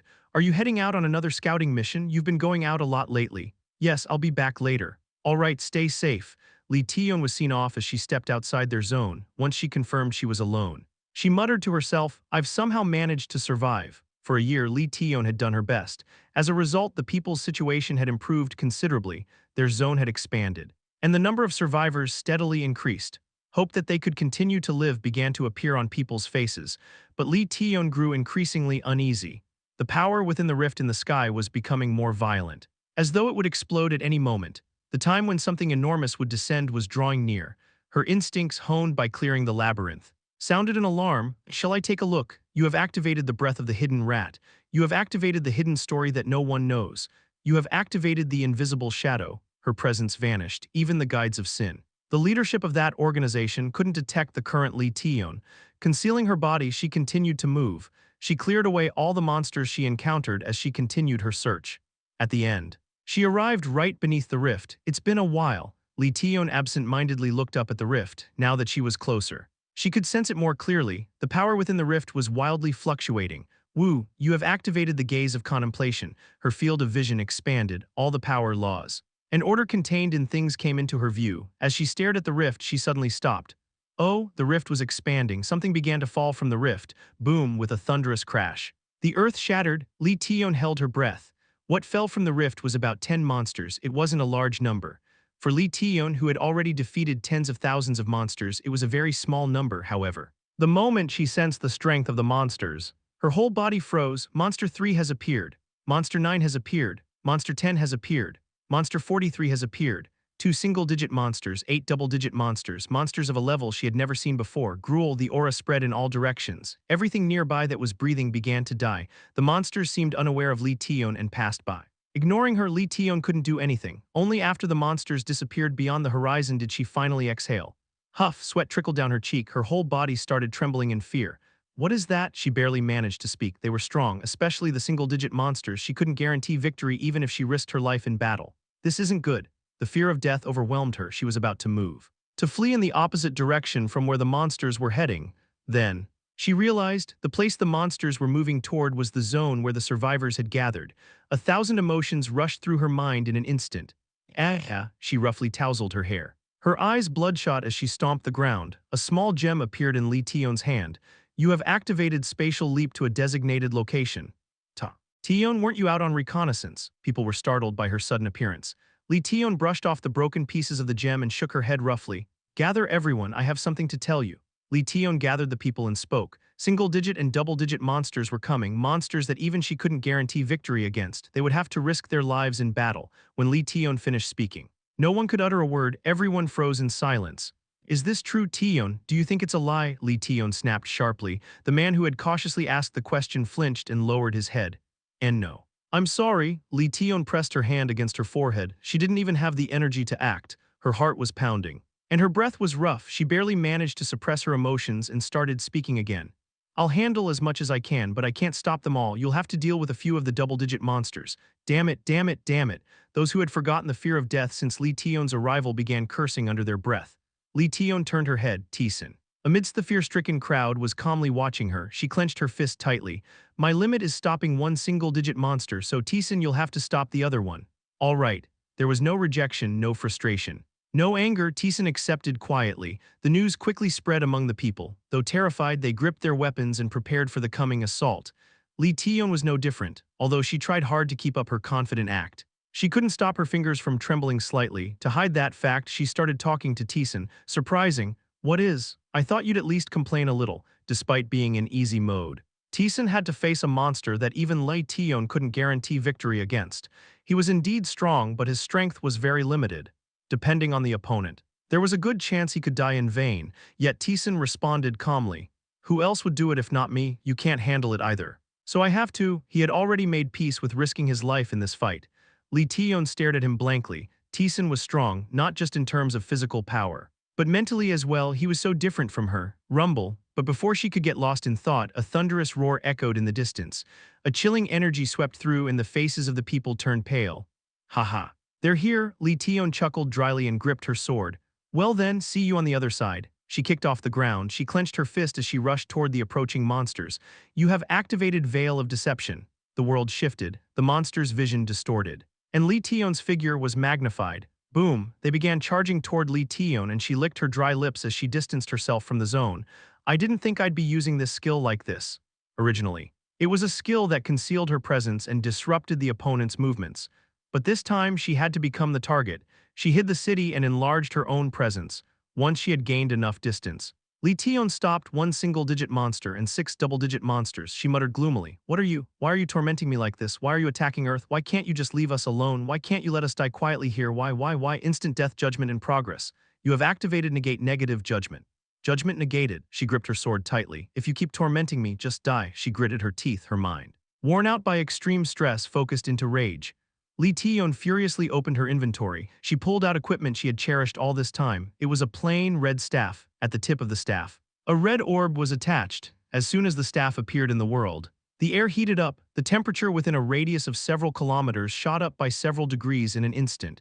Li Tion raised the staff. Burned to death. You have activated the red giant. Chapter 333. At those words, the ghost closed its mouth. The dragon, who had been watching the ghost with a bitter expression, turned its gaze to Taesan. You must be the one who descended here by the will of the gods. Take it. From the tip of the dragon's claw, a pure white energy flowed into Taesan. You have been acknowledged by the dragon who protects the world. Then, even if this world is false, I hope you will save it. The dragon disappeared into the valley once again. Taesan asked as the dragon vanished, Are you not going to do anything? I am the guardian of this world. I protect it from external threats. In other words, unless it's an attack by a being like the demon god, I cannot interfere. The dragon spoke sorrowfully as it disappeared into the valley. It's amusing, isn't it, even though I know of the destruction. My role prevents me from doing anything about it. Having completed the third trial, Taesan returned to the Imperial City. Bradley was quite surprised to see Taesan return in just a few days. Already, that was quite fast. I've completed the third trial. What? How do we proceed with the remaining trials? There were 2 remaining trials, obtaining the root of the world tree from the elves' territory and retrieving the fragment of the god located in the sanctuary. Bradley stroked his chin in amazement. As it happens, we're already handling the 4th trial. We've sent an envoy to the elves' territory. They should be returning soon. No sooner had Bradley finished speaking than a maid ran in, her face pale. Why, your highness? The envoy sent to the elves' territory. It seems there's been a problem. The maid frantically guided Bradley to the palace gates where only a horse stood. The people watched anxiously from a distance. Unwilling to approach, HMPH, Bradley stroked his chin expressionlessly. Atop the horse was a severed ear. They didn't harm the horse, so they're a race of nature, huh? Assessing the situation calmly. Bradley turned his gaze to Taesan. It seems they really don't like our approach. We'll have to go there ourselves. This time I'll be going with you. Are you sure, your highness, to satisfy those stubborn creatures? I think someone of noble blood needs to step in. Bradley's eyes sparkled with curiosity as he spoke. A few hours later, Bradley, having finished his preparations, set out with Taesan. The people of the Empire cheered and sent Bradley off enthusiastically as he departed for the elves' territory. Some trembled when they saw Taesan, but their excitement never wavered, just from this. It was clear how deeply respected Bradley was by his people. The ghost quietly watched over what it had once possessed. The elves' territory was nearby, since it was adjacent to the Empire's land. There was no issue in approaching it. We don't really know what kind of race the elves are. As they rode on, Bradley spoke. Taesan slowly followed him, walking beside his horse. Bradley, who had initially scoffed at Taesan, now seemed to have gotten used to him and responded calmly. They cut off contact with the outside world and live in their own realm. Many things about them are shrouded in mystery. Still, since they're part of the prophecy, I thought they would cooperate, but they killed the envoy. This won't be easy. Before long, they reached the elves' territory. A vast forest stretched out before them. Taesan felt the presence emanating from the enormous tree beyond it, the world tree. He had seen equipment made from it deep within the labyrinth. A noisy welcome, Bradley muttered. They could sense several presences approaching from within the forest. The prince stepped forward and spoke. Hear me. Elves, I am Bradley Alcarate, the rightful prince of the Calvert Empire. I come to speak of the prophecy with you. Swish. Before Bradley could finish his words, an arrow flew toward him. Bradley swung his sword to deflect it. As for Taesan, he casually caught the arrow with a wave of his hand. I thought showing your face would be the polite thing to do. Do elves have different manners? Bradley spoke leisurely, perhaps realizing they couldn't easily drive them away. The elves finally revealed themselves. Who? Bradley let out a small sigh of admiration. The elves were as beautiful as the tales said. They possessed a beauty rarely seen in the human world, but Bradley quickly regained his composure. Not as good as Levantia. He muttered indifferently. The elf who appeared glared at Bradley, their face twisted in disgust, looking at the grass under Bradley's feet. The elf spat out harshly. How dare a lowly human step foot into our territory? The elf raised their hand. The bowstrings were drawn tight in unison. Bradley raised his hand. Let's talk, elf. You know of the prophecy, don't you? He smiled warmly as he spoke. The Demon King will soon invade the world. To stop it, we must fulfill the prophecy. I know you despise us humans, but since the fate of the world is at stake, how about cooperating for a little while? Leave. The elf coldly responded. Bradley's face contorted. Is that a refusal? We do not cooperate with lowly beings. The elf swung their hand. Arrows rained down in unison. Tat, tat, tat. I don't understand, Bradley said, deflecting the arrows. If the prophecy isn't fulfilled, you won't be able to stand against the Demon King. Then you will perish as well. Is that what you want? Do you think the Demon King could destroy us? The elf sneered at Bradley. We are not so weak as to be destroyed by such a thing. Leave. Well, that's your opinion, so I won't interfere. But if you don't cooperate, the world will be destroyed. Couldn't you at least help with that? Why should we cooperate? That's exactly what we want. The elf spoke with cold sarcasm. There is no need for any race other than us in this world, the disgusting creatures that covet nature and destroy the world. I'd be grateful if the Demon King wiped them all out. Bradley's face hardened. The elf's gaze turned to Taesan. Especially you with your black hair. You must be the descendant of the traitor. How dare the dirty blood that betrayed the world invade the territory of the elves? Quite aggressive for an elf, Taesan muttered. Isn't what you're doing now a betrayal? Nonsense. The only ones acknowledged by this world are us. The deaths of you humans are exactly what the world desires. Their words were filled with contradictions and hatred. The elf, as if there was no need for further conversation, spoke harshly. Leave otherwise. What will you do? Taesan stepped forward. The emotions emanating from them grew stronger. The elf's face twisted in rage. Then you must die, spirits. Rise. Nature responded to the elf's command. Arrows, carried by the wind, shot forward at speeds far greater than before. The grass rose up to bind Taesan's feet. The spirits began to reveal themselves. Taesan quietly observed them. As the arrows, carried by the wind, were about to strike him, they all deflected away. The grass that had risen to bind his feet collapsed onto the ground as if terrified. The spirits that had appeared hesitated and in fear began to reverse summon themselves out of existence. Spirits, why, your highness, it will be fine. You are the hero, do as you wish. The prince retreated, his face cold. What a dull race. Taesan looked at the elves. They were clearly flustered, realizing their attacks were ineffective. The ghost's emotions resonated with Taesan. The fierce and boiling emotions demanded one thing. This quest involved Taesan moving in sync with the owner of the memories. And the reward would vary based on those emotions. In that case, he would act as the owner wished. Do you think you can stop the Demon King? Then you should be able to stop this too. The fire that once destroyed the world began to manifest in Taesan's hand. You have activated the flame of calamity. The flames fiercely swept through the forest. Ah! The elves screamed. They desperately summoned spirits and water, trying to extinguish the flames that were consuming the forest. But it was futile. The fire, which burned everything in its path, moved only according to Taesan's will. Instead, it consumed the water and the spirits, growing even stronger. Human, a roar of anger rang out. Hundreds of arrows flew toward Taesan. Taesan did nothing. Tat, tat, tat. The arrows fell before they could even reach him. The elves were too weak to do anything to Taesan, ignoring them. He walked deeper into the burning forest. It's burning well, the ghost, who had been silent, spoke. There was a rare tone of amusement in the voice. The elves resisted. They fought back desperately, trying to kill Taesan, but instead, they were the ones dying at some point. There were no elves left to raise a sword against Taesan. Taesan walked deeper into the forest. In front of the world tree stood an old elf. The ghost scoffed at the sight of the elf. It's been a long time, that disgusting face. The elf's face twisted as they surveyed the destruction around them. How dare you lay waste to the elves' territory and attack us? You will be struck down by divine punishment. The gods will never forgive you.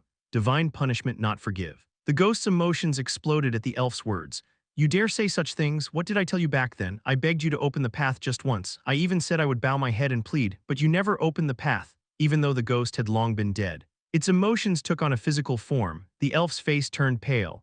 I didn't ask for much, just a little, just enough to fulfill the prophecy. It wouldn't have been difficult for you. I even promised to give you a part of myself once everything was over, but instead, you mocked me, you clung to your arrogance, and the world was destroyed because of it.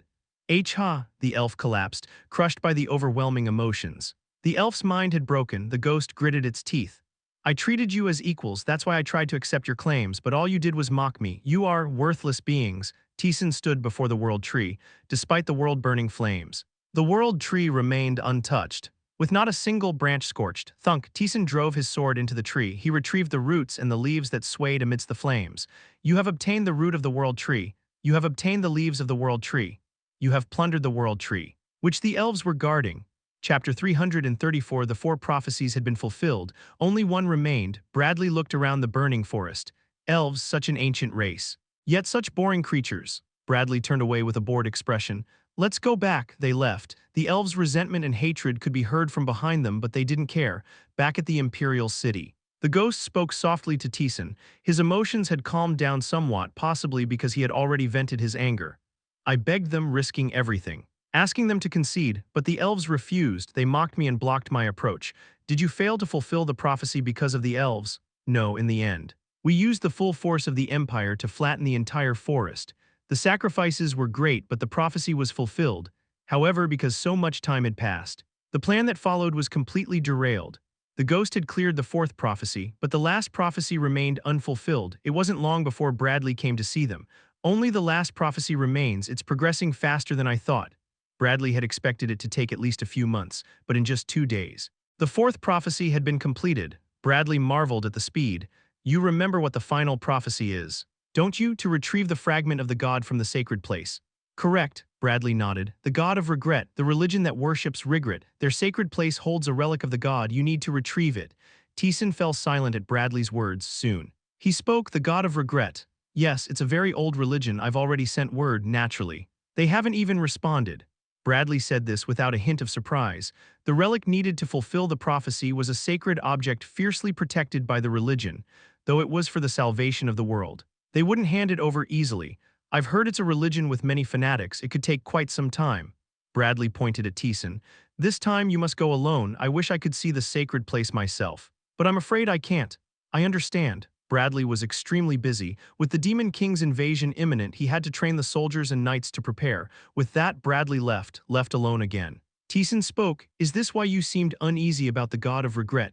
Yes, I never saw the god of regret in the labyrinth. The 72nd floor I cleared was different, but I did encounter him outside the labyrinth. The target of the 5th trial, the god of regret. The religion of regret, and the ghost had failed to pass the trial. It's such bad taste, really. The ghost muttered bitterly. The next day, Taesan set out for the sacred place of the god of regret. The sacred place was far away, located in the exact opposite direction of the Calvert Empire, and the ghost made a request of Taesan. On the way to the sacred place, Can you stop by the place I mention? A place? Yes, there's someone I'd like to see. It was rare for the ghost to ask Taesan for something. Taesan agreed. Taesan spread his wings and flew toward the sacred place. At the end of his journey, he arrived at a towering mountain, so tall that its peak was hidden in the clouds. Here, the ghost said, Taesan flew to the top of the mountain, at the summit above the clouds. There was a small hut, there was someone inside. Who's there? A sharp voice rang out. An old man gripping a sword emerged from the hut. The old man was incredibly strong, in Taesan's eyes. The old man's power surpassed those who claimed to have reached the peak of the world. Master, the ghost murmured. The old man squinted at Taesan. A descendant of Kariat, I don't know why you're here. But get lost. The old man moved swiftly, throwing a punch at Taesan's abdomen. Taesan moved his hand and caught the punch. The old man then kicked at Taesan's temple, twisting his head. Taesan dodged and swung his clenched fist.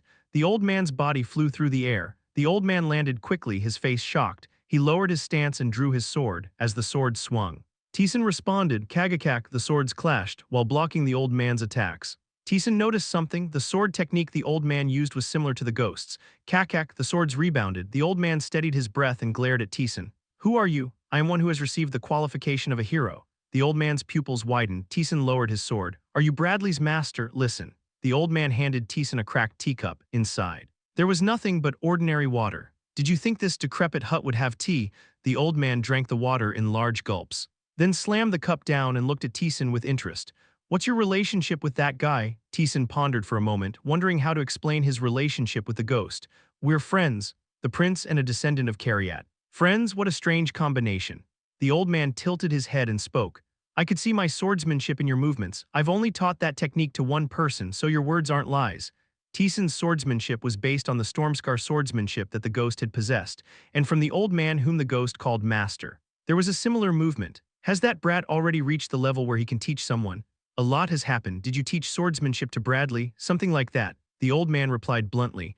The young rascal climbed all the way here and asked me to teach him swordsmanship, although the Empire has its own swordsmanship. He said it wasn't enough. No matter how much I beat him or ignored him, he wouldn't leave. In the end, I had no choice but to teach him. Ever since then, he stuck to me, calling me master, annoying brat. The old man grumbled. The Stormscar sword was the swordsmanship of the Empire. It wasn't considered exceptional swordsmanship, something any knight of the Empire could learn. But the ghost's Stormscar sword was refined enough to be recognized as high-level swordsmanship within the labyrinth. It meant that the ghost had met countless people and continuously improved the swordsmanship. The old man before him seemed to be one of those people. If you've taken on a disciple of sorts, you should have told me, ungrateful brat. There was a hint of sadness in the old man's voice. Taesan asked, how long were you with Bradley? About 3 years. He left when he couldn't get permission for more. 3 years. It was more than enough time to grow attached to someone. The old man patted his back and continued to grumble. He left this old man up here in the mountains while he enjoys all the riches of the Empire. I ought to give him a good scolding. Even though you said you wouldn't go when invited. You like it here? The ghost chuckled softly. They shared small stories after that. The old man, curious about Bradley's current situation, asked various questions and the ghost answered. Taesan served as the intermediary, conveying the ghost's words. Maybe I should go down once. The old man muttered, seemingly satisfied with the conversation. As the conversation came to a close, Taesan prepared to leave. The old man, who had been quietly watching, asked, has Bradley ever spoken of me?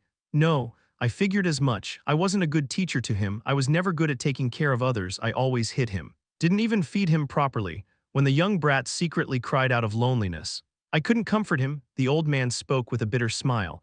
He wouldn't be wrong to resent me. He's probably holding a grudge. To be honest, I'm afraid to see him again. Master, for the first time, Bradley's voice wavered. Hearing his master's vulnerability. You said you were Bradley's friend, then I ask you a favor. My disciple is a delicate one. He easily gets swept up in emotions and isn't good at doubting others. That could get him into big trouble.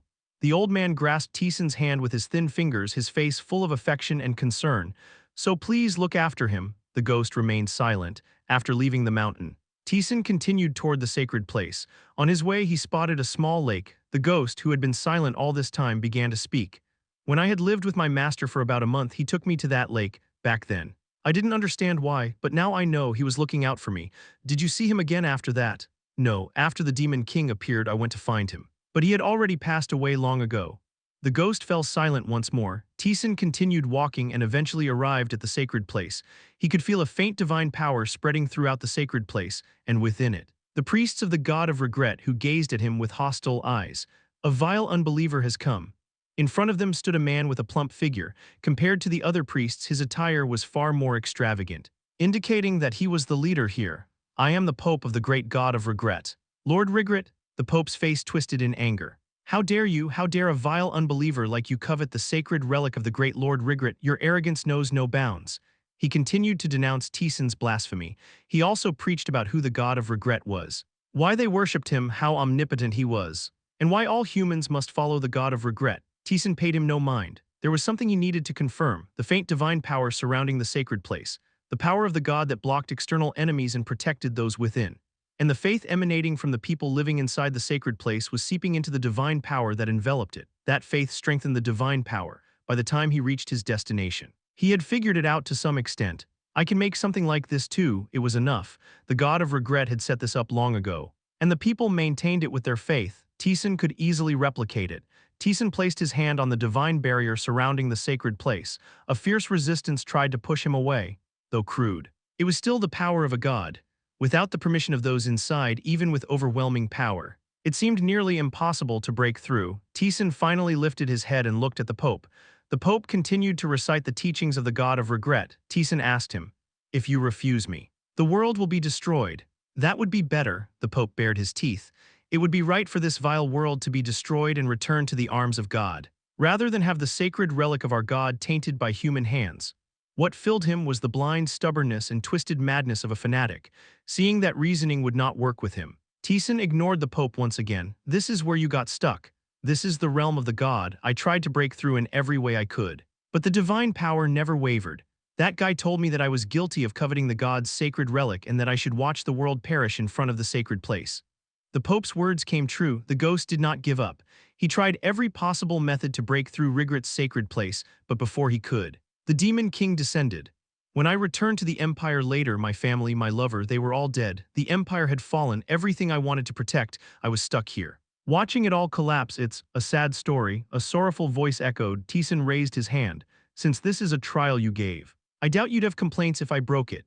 Taesan manifested divine power. A golden aura flowed from him. The priests were startled. They felt an immense presence from Taesan that they could not fathom. Taesan's divine power began to clash with the divine power Regret had spread. Cracks began to form in the divine barrier surrounding the sacred place. The Pope's face, which had been twisted in a smile, began to falter. The god's power that protected them was crumbling. With a distinct cracking sound, the divine power shattered. And the Pope gasped in horror. How? What surrounded their sacred place was the power of a god. Humans could not resist. The Pope hastily shouted, "Priests, show more faith, display your devotion to the god." The priests began singing hymns at the top of their lungs. The divine aura became slightly stronger, but that was all. It was the faith of mere mortals, numbering only in the hundreds. Taesan gathered divine power and manifested it in the world. His mighty divine power crushed the divine aura surrounding the sacred place and engulfed them. Ka-chang, Keha, the priests vomited blood and collapsed. The Pope was no exception. He was buried under the overwhelming divine power. His head pressed to the ground. Ka-keha, as he barely managed to rise, his eyes widened. The divine power of Regret that had been felt from the sacred place was gone. In its place was Taesan's divine power. As expected. "It's possible, what is this?" Taesan ignored the stammering Pope. He moved toward the source of the powerful energy that he felt from within the sacred place. Inside a small building, there was a small stone fragment. At first glance, it looked like an ordinary stone one might find on the roadside, but the power contained within it was undeniably that of a god. Taesan grasped the stone fragment. The power within it began to seep into his sword. "You have retrieved the fragment of Regret. The various powers contained within your sword are being solidified as the prophecy is fulfilled, and they are beginning to take form." The relic of Calvert began to change. Something akin to a law started to dwell within it. Taesan was amazed. The power being imbued into the sword was far greater than anything he had imagined. At the same time, the world began to distort. From the far edge of the world, something was descending upon it. Taesan glanced briefly in that direction and then left the small building. He felt dozens of gazes upon him. Shock, anger, but above all, fear. They contained many emotions, but none dared approach Taesan. Who are you?" The Pope, his face pale, asked Taesan. The divine power that Taesan had manifested now covered the entire area. He was no longer seen as human. The Pope mistook Taesan for a being closer to a deity. He hesitated and began to bow his head. Taesan left without answering. When Taesan returned to the empire, Bradley, who had been commanding the knights, greeted him. "Did you fulfill the prophecy?" Taesan nodded. Bradley let out a cheer. "It's truly been fulfilled. The world can escape destruction." He clenched his fist and shouted to the knights, Listen, Knights of the Empire, the Demon King will appear, a being who seeks to destroy the world. Rise and fight to protect our empire." A roar of cheers echoed. What followed were incredibly busy days, with grim faces. People prepared for war, and Bradley was also busy negotiating with other kingdoms. Taesan, on the other hand, had little to do. The Demon King would take some time to appear. As if even he needed preparation, so Taesan watched the people's movements. "It's different," the ghost muttered as he observed them. "They're all passionate, and they have hope. It's so different from my time." The ghost was witnessing a scene that he had failed to protect. A vision he had not been able to bring to fruition. Is this what the god of regret wanted to show me? This was the scene he could not achieve. This was the result he failed to accomplish because of your shortcomings. It must have been why the ghost was chosen as the target of the quest. Taesan asked the ghost, "Do you regret it?" "I do," the ghost answered bitterly. "I wish I could turn back time. I haven't accepted it yet, but I'm already dead." The ghost was a dead being. He could no longer influence the world. "I failed twice." Even he could have been more cautious and bold. Fulfilling the prophecy, he could have cleared the labyrinth without letting his guard down and turned back time. But the ghost had not done any of that. For someone who had already missed their opportunity, to hope for another would only be disgraceful. "It's all over, everything," the ghost barely managed to conclude. Time passed. And Levantia came to visit Taesan. "The great hero has arrived." "Lady Levantia, what brings you here?" "Well, he's busy. He doesn't spend time with me, so I've been a bit bored." Levantia smiled faintly. The ghost, though slightly shaken at the sight of her, did not waver as much as before. Likely because he had come to terms with his feelings, Levantia looked at Taesan in awe. "You truly are incredible to fulfill the prophecy in such a short time. I suppose it's because of your heroic lineage. It wasn't too difficult." "Such humility," he told me. "You know, if it weren't for you, the prophecy might not have been fulfilled." Levantia spoke of Bradley, her face filled with affection. Taesan asked her, "Do you love him?" "Yes," Levantia answered immediately, her face unwavering. "I love him. I want to spend my whole life with him." As she spoke, Levantia gently stroked her belly. It was as if something precious was inside. Her movements soft and warm. "Ah," the ghost was so shocked that his ethereal form distorted for a moment. Even without facial expressions, his emotions were clear. Levantia, with a bashful expression, said softly, "This is a secret." Okay, chapter 335. Levantia was carrying Bradley's child. The ghost was deeply shocked by this fact. "She had my child. You didn't know?" "I didn't know." The ghost opened his trembling lips. "I wandered around to fulfill the prophecy. But I never returned to the imperial city during that time. I didn't meet Levantia, and when I finally came back, by then, the empire had already fallen to the Demon King." The ghost swallowed his breath. He had accepted the destruction of the world. He had already come to terms with it, yet despite that, his heart was now shaking uncontrollably. Just wait a moment." The ghost barely managed to speak. "Let me be alone for a moment." With those words, the ghost disappeared, unlike when he was forced away by the gods. This time, the ghost had hidden his form of his own will. Taesan found himself alone for the first time in a long while. The god of regret. The trial was fitting for the domain of regret. The ghost had made a contract with a sorcerer. That's why even after his death, he could exist as a ghost in the labyrinth. The ghost's role was to meet adventurers, give them quests, offer rewards, and fulfill his own wishes. And the wish the ghost wanted to fulfill through his contract with the sorcerer was revenge. He wanted to witness the deaths of the Guides of Sin. In other words, once Taesan defeated the Guides of Sin, the ghost would no longer be able to exist as a ghost.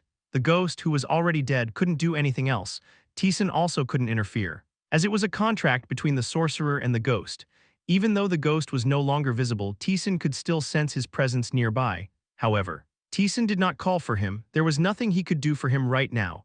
Waiting for the ghost to sort out his thoughts on his own was the right decision. Meanwhile, time from the past began to flow again. The people threw themselves even more into their training. Preparing for the upcoming battle, Taesan confirmed the power contained within his sword as the prophecy came true.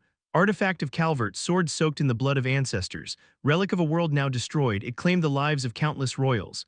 Attack power plus 500, attack power plus 150 when facing all enemies. By fulfilling the world's prophecy, the power has been infused into the sword.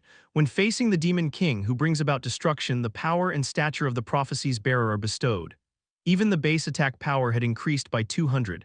And not only that, a new special effect had appeared. Taesan could feel the immense power radiating from Calvert's relic. It wasn't just simple strength, it felt more like the will to resist destruction. It seemed like the exact effect would become clearer when he met the Demon King. However, the Demon King did not show himself. Since waiting and idleness was tedious, Taesan decided to move. He traveled the world, inspecting various places. He wasn't simply sightseeing, he was searching for places that could meet the conditions to obtain skills. Taesan had acquired many skills, including several that he hadn't obtained in his previous life. However, he still hadn't reclaimed all the skills from his past life. Copy, temporary time stop, multiply, designated skill reset, and others, several key skills were still left to recover. The case of essence perception wasn't too difficult. Once essence perception and vital point designation reached 100% mastery, they could be learned. The conditions to reacquire it weren't too hard, but the other skills were different, especially copy, temporary time stop, multiply, and designated skill reset. These 4 skills were problematic. The conditions to obtain these skills were exceedingly high, befitting their value. Even Taesan, who had acquired many skills, wasn't confident he could obtain them again. Extreme situations, incredible luck, and momentary insights and reactions all had to come together for him to acquire them. No luck. Taesan gave up after traveling across half of the world he had hoped. But there were no places in the ghost's world where skills could be obtained. For now, he would continue descending the labyrinth, and he would search for locations where skills could be acquired, if what Lee Tion had told him was true. And if those floors still existed, there was a chance he could obtain a few more skills. Back in the Imperial City, Taesan quietly continued planning for skill acquisition. During this time, the ghost did not show himself once. A week passed like that, and then it descended upon the world. It's getting noisy. A man clicked his tongue at the palace. Envoys from the Empire had been arriving continuously. They urged cooperation with the Empire to prevent the impending destruction of the world by the Demon King. However, the elderly king of the kingdom refused to cooperate with the Empire. There's no such thing as a Demon King in this world.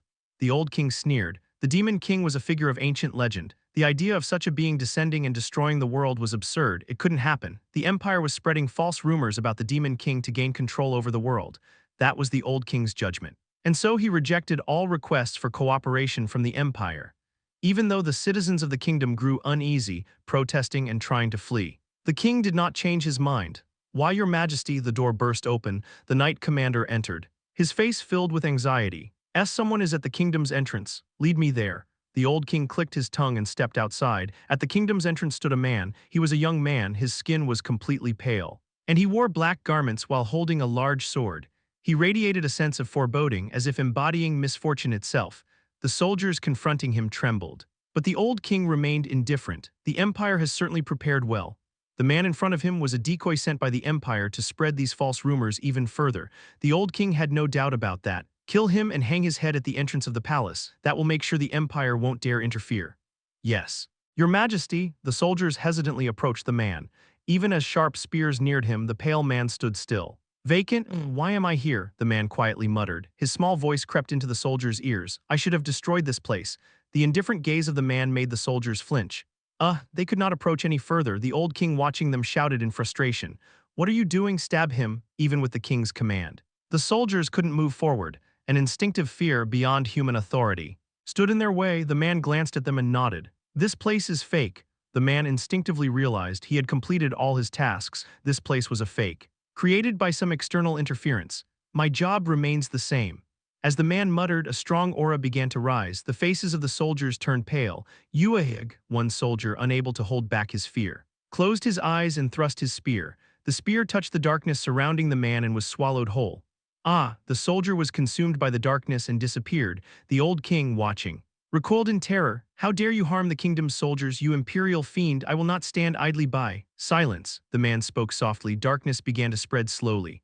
Oh no, the darkness engulfed the entire kingdom. The soldiers panicked. Unable to do anything, the world will turn to silence. With a quiet word, the darkness rose. The walls built over many years, the splendid royal palace, the villages where people lived, all of it was swallowed by the darkness, leaving nothing behind. Even the sound of the wind was absorbed into the silence as the Demon King moved his feet, enjoying the eerie stillness. The Demon King had appeared. Rumors spread rapidly that the nearby kingdom had been completely destroyed. The Demon King's monsters began trampling the world at a rapid pace. The Empire moved. The kingdoms that decided to cooperate with the Empire also took swift action. Knights and soldiers gathered from all nations, and the Demon King continued his advance. He moved, scattering deep, thick darkness. Since he made no effort to hide, everyone knew where the Demon King was. And in such situations, fools who couldn't comprehend the gravity of the moment always emerged. "Demon King, I am the hero who will defeat you. Face death before my sword," a young man boldly shouted in front of the Demon King. The Demon King, indifferent, swung his darkness. The young man charged with a battle cry, only to be swallowed by the darkness and vanish. The self-proclaimed hero disappeared from the Demon King's mind in an instant. Soon, the Demon King arrived at another royal palace. He sensed the commotion within the palace. This kingdom, like the previous one, had dismissed the rumors of the Demon King's arrival as mere nonsense and refused to cooperate with the Empire. They were not prepared to fight. The soldiers were panicking, gripped by fear. Scrambling to flee, these are not even worth my time. Darkness swept across the ground. The darkness that spread over the land engulfed the kingdom. Fear, terror, everything became a part of the Demon King. The Demon King walked through the ruined remains. His face was filled with disappointment. You truly are foolish beings. Even though they knew he existed as the harbinger of destruction, and even though they were in a situation where they had to unite to stop the world's destruction, these beings did not cooperate. Even when faced with the colossal enemy that was the Demon King, they refused to set aside their pride and self-interest. They rejected the prophecy and squabbled over petty gains. Truly, they were foolish creatures. The Demon King sighed deeply. I had hoped for something different, but nothing has changed. Even in this world made of fakes, they were still foolish. The Demon King once again set out to destroy the world. He arrived at yet another royal palace. Just as he was about to spread his power and devour it, he paused. Within the palace, emotions of fear and terror filled the air, but they did not retreat. They stood in crude formations, gripping their weapons tightly, suppressing their trembling hearts. Ready to face him, the Demon King retracted the darkness he had spread. He took a step forward, approaching the gate of the palace. Everyone, fire for the world, with a cry of determination. Arrows and stones rained down. Hot oil was poured toward the Demon King. The darkness surrounding the Demon King rose up and devoured all the attacks. Even though their attacks didn't work, the people of the kingdom did not give up. They continued their fierce assault, desperately trying to harm the Demon King. Watching them silently, the Demon King grasped his sword. In the past, when he destroyed the world, he had never once used his sword. The world had never been worth him drawing his sword, but this time was different. He unsheathed his sword and drew a line. Boom! With a tremendous noise, the walls split, passing through the crumbling walls. The Demon King entered. Kill him, for the world! The soldiers charged at the Demon King with their spears, unlike the first kingdom. This was not a reckless charge born of despair. These were attacks made with the determination to take down the Demon King, even at the cost of their lives. A small smile appeared on the Demon King's face. He swung his sword, cutting down the soldiers as he advanced. Even in the face of overwhelming power, the soldiers did not falter, cutting down all who stood in his way. The Demon King soon reached the one who appeared to be the king. The king stood with a vacant yet resolute face. Holding his sword, "You are the Demon King, a monster. You will die." "It doesn't matter, I was prepared to die when I came here." The Demon King had appeared sooner than the Empire had expected. The warriors from the various nations needed more time to gather. The kingdom had volunteered to hold the line. They had gathered those who were willing to sacrifice themselves to stop the Demon King and save the world. "Even if I die here, humanity will defeat you." With that belief, the king charged at the Demon King. The Demon King quietly smiled and swung his sword. As the king fell, his face was filled with the conviction that they would win. "Something has changed," the Demon King murmured as he sheathed his sword. In the past, there had been those who tried to stop him when he brought about destruction, but none of them had truly understood the concept of the Demon King. They had simply thought of him as a powerful being to be defeated. This time, however, was different. They understood what he was, yet they still believed humanity could win. A deep smile appeared on the Demon King's face. He was the Demon King. He was the harbinger of destruction, but what he desired was not simply the destruction of the world. He wanted to see the will of the world. He wanted to witness them uniting, believing in the hero, and standing against him to truly resist destruction. This was the one wish of the device of destruction that he had become. "I understand your will, but I am the Demon King."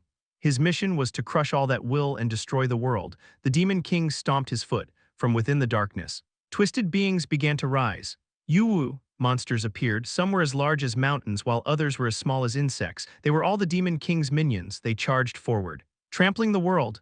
Chapter 336. The Demon King moved. To destroy the world, he trampled the kingdoms and killed anyone who stood in his way. However, those who fell before the Demon King's power did not just die. They risked their lives to buy time, somehow allowing people to unite. Thanks to that, the front line between humans and the Demon King was formed. "Kill them, for humanity, for the world." The knights roared as they charged towards the monsters. Spears pierced through the heads of the monsters. A giant monster swung its arm, sweeping away soldiers like dominoes. Humans and monsters were dying. Bradley also stood at the front line, cutting down monsters. "Be careful, you fool!" An old man next to Bradley spoke gruffly as he swung his sword. Dozens of charging monsters split apart at once. Bradley glanced at the old man with a grin. "You're here, master." "Shut up, thanks to my foolish disciple." I'm suffering like this in my old age. The old man grumbled, but his expression wasn't too bad. Taesan moved toward the battlefield. The attacking monsters screamed and charged at Taesan, as if they knew that killing Taesan would end everything. Protect the hero. Countless soldiers rushed to protect Taesan, but Taesan did not need their protection. Taesan's sword drew a diagonal line. Dozens of charging monsters were cut in half simultaneously. People hesitated. Taesan gathered mana. You have activated Starlight Arrow. You have activated Magic Concentration. Arrows of light formed. Heading toward the front, they pierced through all the monsters in their path, exploding in their midst. With a deafening roar, light engulfed the world. When people barely opened their eyes, every monster in sight had vanished. My god, that magic, the mages gasped at the power Taesan displayed. Being mages themselves, they recognized that what Taesan had cast was indeed magic, and they also realized that the power contained within it was something they could never reach. Even if they sacrificed their lives, no monster, is that also the hero's power? This is my power. Is that so? I feel pathetic for trying to become a hero. Grumbling. Bradley looked beyond the battlefield. The monsters were charging once again. We'll handle the minions, you go deal with your opponent. A massive force was felt beyond the monsters. Taesan pressed his foot to the ground. You have activated acceleration. You have activated skill acceleration. His body leaped into the air. A gust of wind swept over. And some people collapsed on the spot. The monsters tried to block him, but before they could respond, Taesan had already arrived at his destination. There stood a figure clad in black. Holding a black sword, Taesan raised his sword. The man gripped his sword with both hands and swung it down. Clang, the swords collided. Taesan exerted force in his arms, attempting to push back his opponent's sword. Then, darkness wrapped around the opponent's body. It tried to engulf Taesan's entire body, attempting to stain him. Taesan gathered his power and swung. He forcibly shook off the darkness. You're strong. The opponent muttered quietly. Twisting his sword, with the sound of blades grinding, they both stepped back. As the darkness scattered, the figure became visible. A man with completely pale skin clad in black. Wielding a greatsword stood before him. The one who brings destruction, the Demon King, has appeared. The Demon King stared indifferently at Taesan. His gaze shifted next to Taesan. Come forth. Hidden one? The hidden ghost revealed itself. The Demon King looked at the ghost for a moment before nodding. You are the hero of the previous world that failed. You're quick to notice. The Demon King was aware that this world was a fake. The ghost spoke quietly. And you are the Demon King. Indeed, I exist to bring about the destruction of this world. After staring at the Demon King for a moment, the ghost hid itself again. You're quiet, you seem to be deep in thought, but there's no need to concern yourself with someone who's already been defeated. The Demon King raised his greatsword. Pointing it at Taesan, you must be the warrior summoned to defeat me. Darkness began to spread across the world. Taesan sensed the power contained within it. A monster, the Demon King had transcended mortality. Taesan had seen a power similar to his somewhere before in the world of Hafren, the will of the world that existed inside it. The being Taesan had to risk his life to block one of its strikes. That same level of power was emanating from the Demon King. First of all, I should thank you. The Demon King spoke words of gratitude. Thanks to you, I can once again bring destruction to the world. And this time, it's not against fools, but a world that risks everything to try and defeat me. If you're grateful. It would be nice if you just died quietly. That's impossible. I am the Demon King. I exist as a device to bring destruction to the world. I will act for that purpose. The Demon King stomped his foot. Darkness began to focus on Taesan. So, hero who dares oppose me, show me your power. Your opponent is an enemy that victory is impossible against. Amidst the swirling darkness, Taesan gathered his power. You have activated Apostle Transformation, Darkness and Chaos. You have activated Vessel of the King. You have activated Avatar of Nature. Your action contrary to the Giant's will has been activated. Your Giant Killer has been activated. You have activated Contempt for the Strong. Your Honorable Duel has been activated. Your Desire for Battle has been activated. You have activated Forced Fall. An unimaginable number of skills are activated. Force and power simultaneously envelop Taesan. Taesan gathers dark energy. Facing the swirling darkness, you have activated Marba's Pitch Black Wave. The ravenous darkness surges toward the Demon King's darkness. The darkness clashes with the darkness, each trying to devour the other. You have activated Forced Amplification. Using Forced Amplification, Taesan attempts to push back the Demon King's darkness, but it was not enough. The black magic Taesan wielded was trampled by the Demon King's darkness, vanishing without a trace. It wasn't just a matter of strength. The Demon King was an existence that brought about the world's destruction, swallowing and crushing everything in the world. A being on par with the will of the world of Hafren, a being that transcended mortality. There was a gap of immeasurable strength and power between Taesan and the Demon King, but Taesan possessed the power to overcome that difference. The will within Taesan's sword awakened. In accordance with the prophecy, Taesan's force and power meant to face the Demon King swelled rapidly. Taesan swung his sword violently. As the power within the sword exploded, The darkness split and dissipated. Taesan planted his foot firmly. The Demon King's greatsword clashed with Taesan's sword and the impact spread in all directions. HMPH. The Demon King let out a small groan. Now, Taesan's sword contained a force and strength that even the Demon King could not easily repel. Clang, Taesan deflected the sword and adjusted his stance. So this is it. The will within the sword rose violently, forcibly raising Taesan's strength and power. A strength Taesan had never felt before began to dwell within him. This was the power of the weapon, gained by fulfilling the prophecy. Meant to defeat the Demon King, in this state, Taesan clenched his fist. You have activated Frozen World. You have activated magic concentration. A blast of cold air surged forward. The Demon King gathered his darkness and unleashed a wave. The darkness wielded by the Demon King was the power of destruction, swallowing everything and returning it to nothingness. The waves of ice and darkness collided. Rumble, shards of power scattered in all directions. Neither side was giving ground. It was a nearly equal situation. A smile deepened on the Demon King's lips. Good. The Demon King charged at Taesan with the darkness. Clang, the Demon King pushed Taesan back. Swinging his arm, darkness surged, trying to engulf Taesan completely. You have activated Gale Slash. Taesan grasped his dual swords and charged like a storm, cutting through the raging darkness. He pressed the Demon King. Clang, the swords clashed. The Demon King spun his body and swung the greatsword fiercely. Taesan ducked, dodging the attack, and charged again. The Demon King waved his hand, causing the darkness to explode. Rumble, the darkness surged, attempting to swallow Taesan. You have activated Limited Blink. Taesan moved behind the Demon King. He turned his body, aiming to slash the Demon King's back. But the Demon King responded. In an instant, he twisted his body, avoiding the sword strike, and brought down the greatsword. Clang, the swords collided. The Demon King exerted force, trying to push Taesan back. The blades twisted and they found themselves in a contest of strength. You have activated Strong Blow. Crack. In that moment, a stronger force imbued Taesan's sword. The Demon King slowly began to be pushed back, and the will contained within the sword flared even more fiercely. The will to defeat destruction and save the world enveloped Taesan.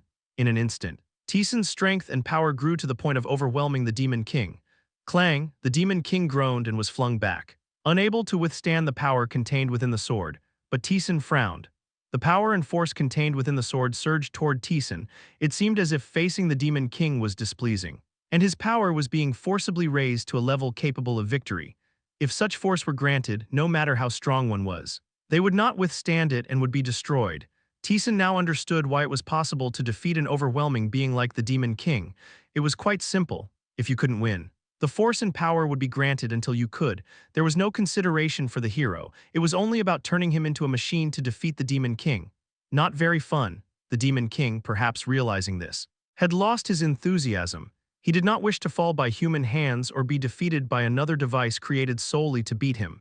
But now, the force was being granted to the point that nothing could be done. Humans could not resist such forced empowerment. Before long, Taesan's will would be crushed, transforming him into something meant only to defeat the Demon King. At the very least, it's my duty to kill you before that happens. The Demon King gathered the power to destroy the world into his sword, just as he was about to push off the ground and charge. Get lost, you have activated Word of Denial. Taesan uttered the word. The force and power that had tried to engulf him began to retreat. The will within the sword flickered, resisting as if to say that if it did not overwhelm him, the Demon King could not be defeated. Shut up. He spoke with determination. He had no intention of relying on the sword or its power to win. It had always been his will that acted. Just give me your strength. He crushed the will and force with his own. The will that had erupted from the sword let out a scream and sank. The sword's will quieted, transforming into a tool that moved according to Taesan's will. Your mastery of word of command has increased by 1%. Your mastery of has increased by 1%. The Demon King, having observed the entire process, raised the corner of his mouth. Impressive. It was a very satisfying sight seeing a human defy him with his own will. But what now? You've overcome it. But that means your power has diminished as well. Rough darkness erupted from the Demon King. Taesan had forcibly crushed the force and power granted by the sword, though the effect itself hadn't disappeared. It was no longer sufficient to defeat the Demon King. I'm not just relying on that, Taesan responded. His entire focus was on the sword. If he allowed his mind to waver even slightly, it would try to engulf him again. He had little room to use any other power. So, you and I will fight with just our swords. You have activated Force Duel. Chapter 337. The Demon King was chosen as the opponent for the Force Duel. Who? The Demon King, a being that had surpassed the mortal realm, understood what Taesan had done. An unknown power was enveloping him. Is this a barrier or a restriction? You're trying to stop me with such feeble power. The Demon King released a fierce burst of darkness to shake off the force surrounding him. The power, capable of devouring and destroying everything, erupted. However, the power surrounding the Demon King did not waver in the slightest. The Demon King frowned. What is this? It was a force that even the Demon King couldn't dispel. Taesan braced himself. See for yourself. Taesan leapt forward, holding his swords in both hands, rushing to attack the Demon King. The Demon King waved his hand and darkness rose, engulfing Taesan, and Taesan was swallowed by the darkness without resisting the Demon King's attack. What is this trick? The Demon King's words didn't continue. It was because Taesan reappeared, piercing through the darkness. Taesan was in the exact same state as before he was swallowed by the darkness. He swung his sword violently. The Demon King belatedly grabbed his greatsword, Kang, because he reacted too late. The Demon King's body was pushed back, forced duel. Its effect was that no one except the designated opponent could interfere in the battle, however, due to the ability sword. Another effect was added to the forced duel. If both combatants were using swords, they couldn't use anything other than their swords. Kagek, Taesan pressed the Demon King. The Demon King swung his darkness. But Taesan didn't defend. Everything that touched Taesan transformed into something meaningless the moment it reached him. The Demon King realized too late that Taesan had done something. Now, he couldn't attack Taesan with his darkness. What on earth is this? The Demon King was quietly astonished. The darkness he wielded was a power granted to him to destroy the world, until he completed the task of destruction. He could wield it almost infinitely, but now, that darkness had become completely meaningless. The Demon King gathered the darkness while blocking Taesan's attacks. A monster emerged from the deep abyss of the dark void. Yu-Wu. It was one of the powers granted to him for destruction, the summoning of the monster that followed him. A giant creature rushed toward Taesan. Just like when the Demon King swung his darkness, did not respond. Yu-Wu, the monster was repelled without being able to do anything. Taesan immediately closed in on the Demon King. The Demon King swung his greatsword to block, but the trajectory of his sword twisted, grazing the Demon King's arm. The Demon King widened the distance and clenched his fist. Darkness rose and shot toward the distance like a cannonball. It fell where people and monsters were fighting. Kuwang, the ground shattered, creating a crater. It was a destructive force akin to a natural disaster. Yet neither people nor monsters died. People looked bewildered by the sudden attack. But no one was injured. I see. The Demon King nodded. You and I, we are in a state where only we can interfere with each other, and interference between us can only happen with swords. He grasped it quickly. Taesan had expected him to show a bit more panic and expose a gap. But the Demon King figured it out after just a few exchanges. Still, the Demon King was sufficiently shocked. What kind of power is this? He realized that Taesan had done something to him, making everything except swords ineffective. The problem was that he was the Demon King. The only one who could defeat him was a hero who had fulfilled the prophecy, no matter how powerful someone was. They couldn't kill him by brute force alone, because that's how he was made. The prophecy dictated that the Demon King could only be defeated once it was fulfilled. Without fulfilling the prophecy, neither could one kill the Demon King nor seal him. But now, Taesan had imposed restrictions where no one could interfere with them, and they both had to fight using swords. This meant one thing: the power Taesan wielded was superior to the laws of destruction that bound him, and those who could intervene at that level of the law were beings far beyond mortality. A god would grant that much power to a mortal. Taesan didn't appear to be an apostle of anyone, although he had used apostle transformation. It was far from the true power of an apostle. The Demon King, unfamiliar with the existence of the labyrinth, was utterly confused, but the Demon King's eyes quickly regained composure, though he didn't fully understand what Taesan was. His task remained the same: world destruction, and Taesan stood before him as the hero. In that case, he would crush him and complete his task. The Demon King gathered the darkness. All his power began to converge into his sword. Not bad, let's have a pure battle of swords. Kang, their swords clashed and bounced off each other. Taesan quickly regained his stance and thrust his sword. The Demon King swung his greatsword to block and used the rebound to aim at Taesan's neck. Taesan took a step back to dodge and brought his sword down. The Demon King pulled his sword to block. Kugagung. The darkness wielded by the Demon King consumed the world. The will contained in his sword surged forward like a beast. Taesan matched his stance in response, suppressing the will imbued in his sword. He pushed himself to the limit of his ability. You have activated Force Duel. The duration of the Force Duel was very short. He had to activate it frequently, but it didn't consume much mana. So there were no issues. Kang, the swords clashed, and this time it was Taesan who was pushed back. The Demon King didn't miss the opening, diving in low to pierce through Taesan's shoulder. Your first attack nullification has been activated. The Demon King's attack was erased, however. The Demon King didn't panic and quickly regained his posture. He had already gauged Taesan's strength to some extent and believed this level of resistance was entirely possible. How much can you erase? I wonder, the Demon King's sword moved explosively. Controlling every possible trajectory, he pressed Taesan. The attack nullification activated once again. Taesan seized the opening. But the Demon King blocked his attack without faltering. The Demon King was only fighting with a sword, yet he wasn't weakened at all. In fact, the more he fought Taesan, the more his movements seemed to absorb Taesan's and grow stronger. Kagek, the final attack nullification activated. Ha ha ha ha, the Demon King burst into wild laughter. His swinging sword shattered the ground and distorted the wind. This is enjoyable. The one qualified as a hero was trying to defeat him with his own will and strength. The Demon King was truly delighted. Come, hero, defeat me and fulfill your role, the Demon King charged. The force behind his sword strikes. Like a rushing chariot, held power that even Taesan couldn't easily respond to. Kagagak, Taesan was pushed back. The Demon King was purely stronger than Taesan, even without the burden of suppressing the will imbued in his sword. Taesan was in a situation where he couldn't fully concentrate on the battle, so it was inevitable that he would be pushed back. Wounds began to appear all over his body. It was clear at a glance that Taesan was being overwhelmed. Kagek, Taesan deflected the sword and widened the distance. His expression was calm, though his body was covered in wounds. There wasn't a single fatal injury, all the cuts were superficial. It's about time. Up until now, he hadn't been able to engage in proper combat because he was too busy suppressing the wild impulses of his sword. But now, he had more or less completed the process. The Demon King had said to defeat him and fulfill his role. Taesan decided to respond to the Demon King's expectations. The effect of the forced duel prohibited the use of any power other than swordsmanship. Only skills related to swordsmanship could be used, but Taesan's ability sword turned skills into sword techniques.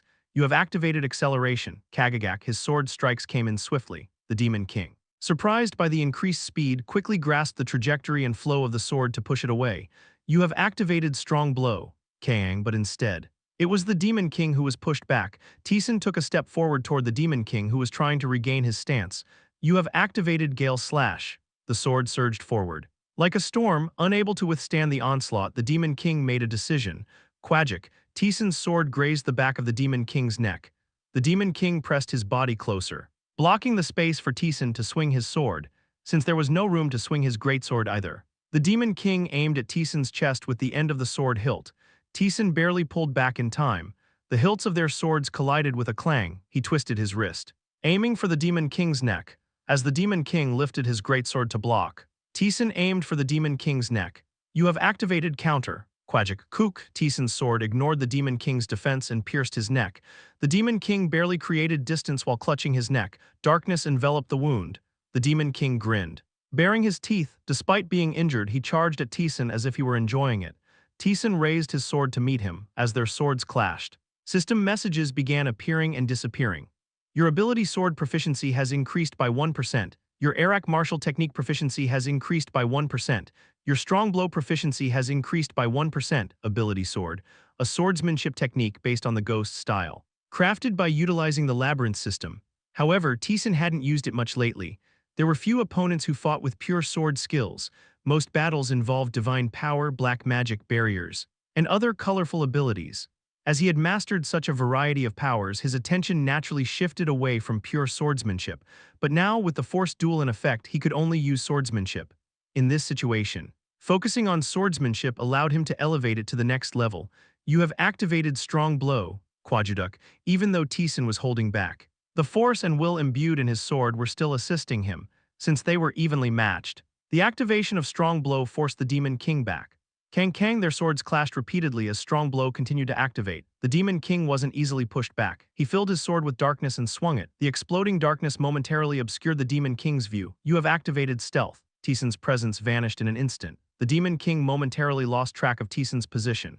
Taesan had slipped beneath him and slashed upwards with his sword. You have activated leap. Taesan launched himself into the air. He brought his sword down, landing with a powerful stomp. You have activated landing. I am the Demon King, even while being pressed by Taesan's immense strength. The Demon King endured and tried to push him away. Taesan pressed harder with his sword. You have activated Blade of Will. The Blade of Will's effect was to triple the force exerted through the sword, with a loud roar. The Demon King was slammed into the ground. Taesan continued to swing his sword in that position. Kagagak, the force of his sword clashing against the Demon King's body overwhelmed him. You have activated Endurance. The impact of the clash on their swords was momentarily reduced. Taesan used the remaining strength to twist the trajectory of his sword, piercing the Demon King's chest. The Demon King grabbed the hilt of the sword impaling his chest. He gripped it tightly, preventing Taesan from pulling away, and thrust his greatsword toward Taesan. You have activated slip. The Demon King's hand slipped away from the hilt in an instant. Taesan swiftly pulled out his sword and responded to the Demon King's attack. The Demon King chuckled darkly. You possess quite a unique power.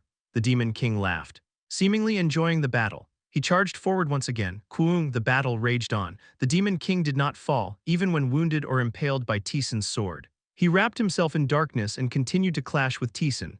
Taesan also had to endure damage. A sword lodged in his arm and a deep gash formed on his thigh, however. Taesan gradually began to gain the upper hand. Utilizing his ability sword, he relentlessly pressured the Demon King and finally delivered the finishing blow.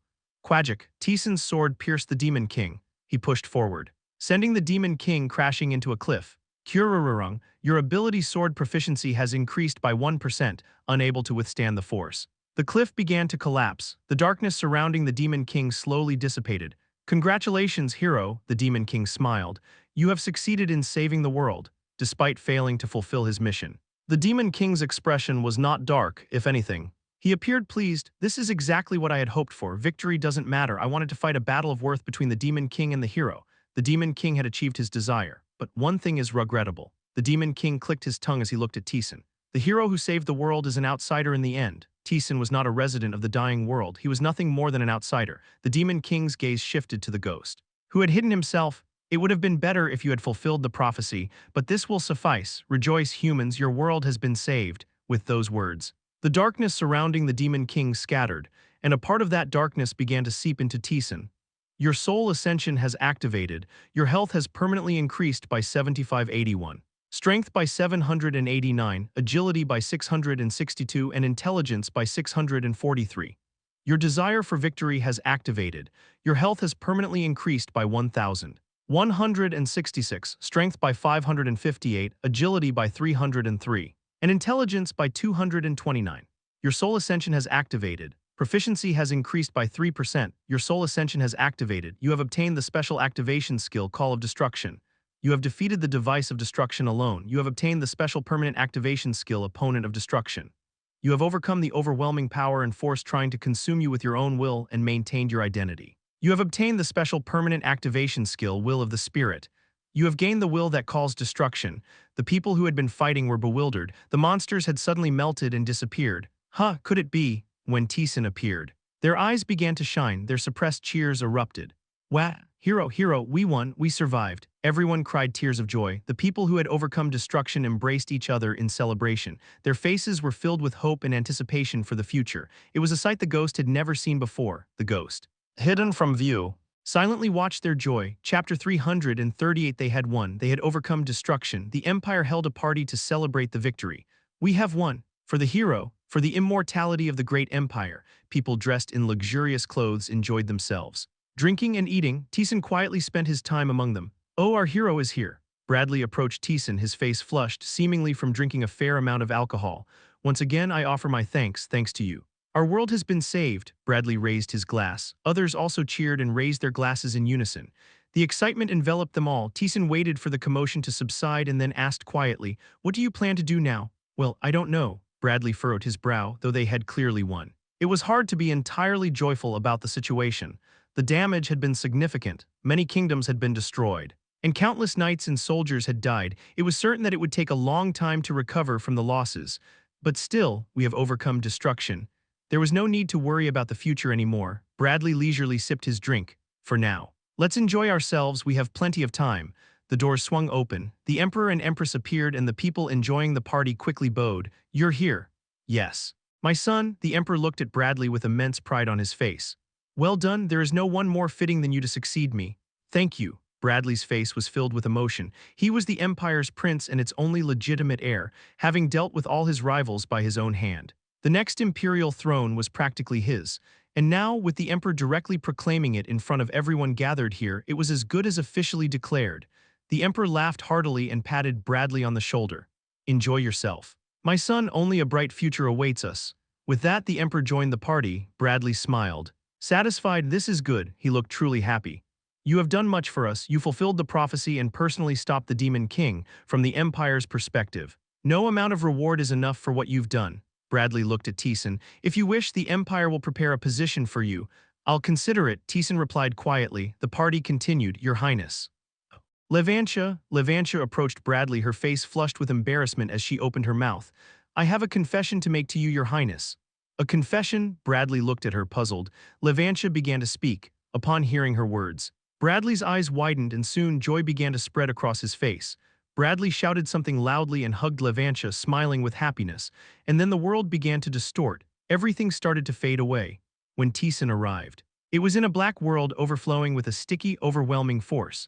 A place where the minds of those who touched the power would collapse and their past would resurface, a distorted world. Taesan lifted his gaze. There was a shapeless, distorted being in front of him. Instinctively, Taesan knew what kind of entity it was. The god of regret. The shapeless being emitted a faint aura as if confirming his guess, with an emotion thick and heavy. Rigret asked if Taesan had enjoyed it. Taesan did not answer. But Rigret's emotions were spreading out all around. He seemed immensely pleased. Rigret's sphere of interference has decreased. Rigret grants you a reward. You have received the robe of the ruler. You have cleared the enhanced trial. Additional rewards follow. You have obtained the distorted ring of regret. 2 rewards were given. The trial had been cleared, but Rigret did not send Taesan back instead. Rigret looked not at Taesan but at the ghost standing silently next to him. Rigret's presence posed the ghost a question. The silent ghost opened his mouth. What do you want from me? The ghost's voice was stiff, filled with many emotions as he asked the god of regret. What kind of answer are you looking for from me? Rigret chuckled, as if this was where the real matter began. An immense power surged forth. Rigret's sphere of interference is decreasing. Rigret makes an offer to the warrior buried in the labyrinth. 1. The warrior returns to the labyrinth and proceeds with the quest contracted with Kang Taesan. 2. The warrior dwells in the body of his former self in the world of memories created by Rigret. The contract with Kang Taesan is cancelled. And after death, he returns to his grave in the labyrinth. The ghost's body trembled as he slowly read the contents. You have quite the bad taste, truly, the ghost spoke gloomily. Taesan reviewed the contents one by one. The first option was simple. The ghost would stay by Taesan's side, continuing down the labyrinth and watching as the guide of sin was defeated. But the second option was different. The ghost could live again in his own world. There, he could be with the people he loved, continue the empire he had sought to protect, and watch his child's birth and growth. He could experience how they lived, what they did, and how they died. Of course, it was fake. The ghost's world had already perished. What was being shown now was merely a place created by Rigret based on his memories. It wasn't real. It was just a fabricated construct. Even so, the ghost couldn't make an easy decision. Just once he wanted to see his world, which hadn't been destroyed. He wanted a life where he lived with her and their child. If he rejected it as fake, the ghost would never again have the chance to see his world. His wish for revenge in death would only be fulfilled by defeating the guides of sin. Once that wish was fulfilled, the ghost would no longer be bound to the labyrinth. Much like the spirits before him, there was the possibility of renegotiating with the wizard to alter the terms, but there was no guarantee the wizard would accept. And there was no certainty that a contract to turn back time would be successful. Moreover, the contract with Taesan would also be severed. He would return to his grave at the entrance of the labyrinth, waiting endlessly for an adventurer who might fulfill his wish. Rigret was pleased with the ghost's silence. Taesan understood Rigret's intent. What a twisted sense of pleasure. It didn't matter to Rigret what choice the ghost made. If the ghost chose the first option, he would regret it. Even if it was fake, he would continue to think about not being able to watch over his world. Choosing the second option wouldn't be much different. He would be content with the life he lived, but at the same time, he would suffer. The happier he became, the more he would realize it was fake, and he would constantly wonder why he couldn't achieve it. After death, the ghost would return to his narrow grave. No matter the choice, Rigret would get the outcome he desired. The ghost's voice was filled with pain. He looked to Taesan as if grasping at straws. Taesan opened his mouth. I respect your choice. It was a short statement. That was all Taesan could say to the ghost. In the end, it was the ghost's decision. The trembling of the ghost's body gradually began to subside. The ghost spoke. As Taesan returned to the labyrinth, the system window appeared. You have obtained the belt created by the master of the savage space. You have obtained the secret reward comes naturally, even though he hadn't found the secret room. The secret clear reward appeared. From here on, there is no concept of secret rooms. Whether or not you receive the secret clear reward depends on how perfectly you fulfill the clear conditions. The ghost spoke in a calm but unwavering voice. Taesan, having received the rewards, opened his mouth. Are you okay? I'm not sure, the ghost's voice echoed, subdued. I had a lot of thoughts. I wanted to see my child's face, hear their voice, listen to their laughter. His own child, his own bloodline, the fruit of his love, that made it all the more painful for the ghost.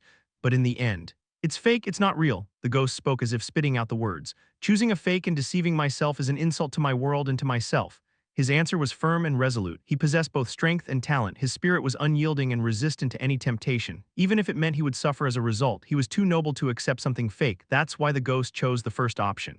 Besides, you still need my help. You're still at the beginning of the deep levels. Right, there's quite a bit I can teach you. The ghost forced a cheerful tone. Taesan spoke. Thank you. There's no need to thank me. It's the choice I made. In truth, Taesan's presence played a significant role in the ghost's decision. He had watched Taesan ever since he entered the labyrinth and descended into the deeper levels. While the time wasn't long, much had happened during that period. As a result, the ghost developed considerable affection for Taesan. We will part ways eventually, though. If it were real, it would be different, but compared to something fake. The ghost wanted to see how far Taesan would go. He wanted to watch over him. For now, things had settled. You've gained a lot, haven't you? Check them out. You're right. First, the ability sword and Arak martial technique, along with the related skills, had significantly improved in proficiency. The effect of the title obtained on the 70th floor was substantial.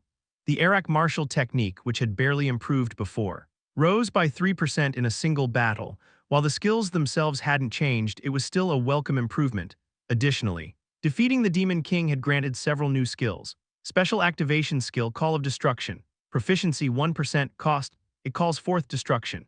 It was an extremely simple description. The cost of using it was also unknown. What is this? He couldn't tell if it was an offensive power or something that summoned a destructive force. But one thing was clear, it was immensely foreboding. The power itself instilled a sense of reluctance to use it. I'll have to test this later.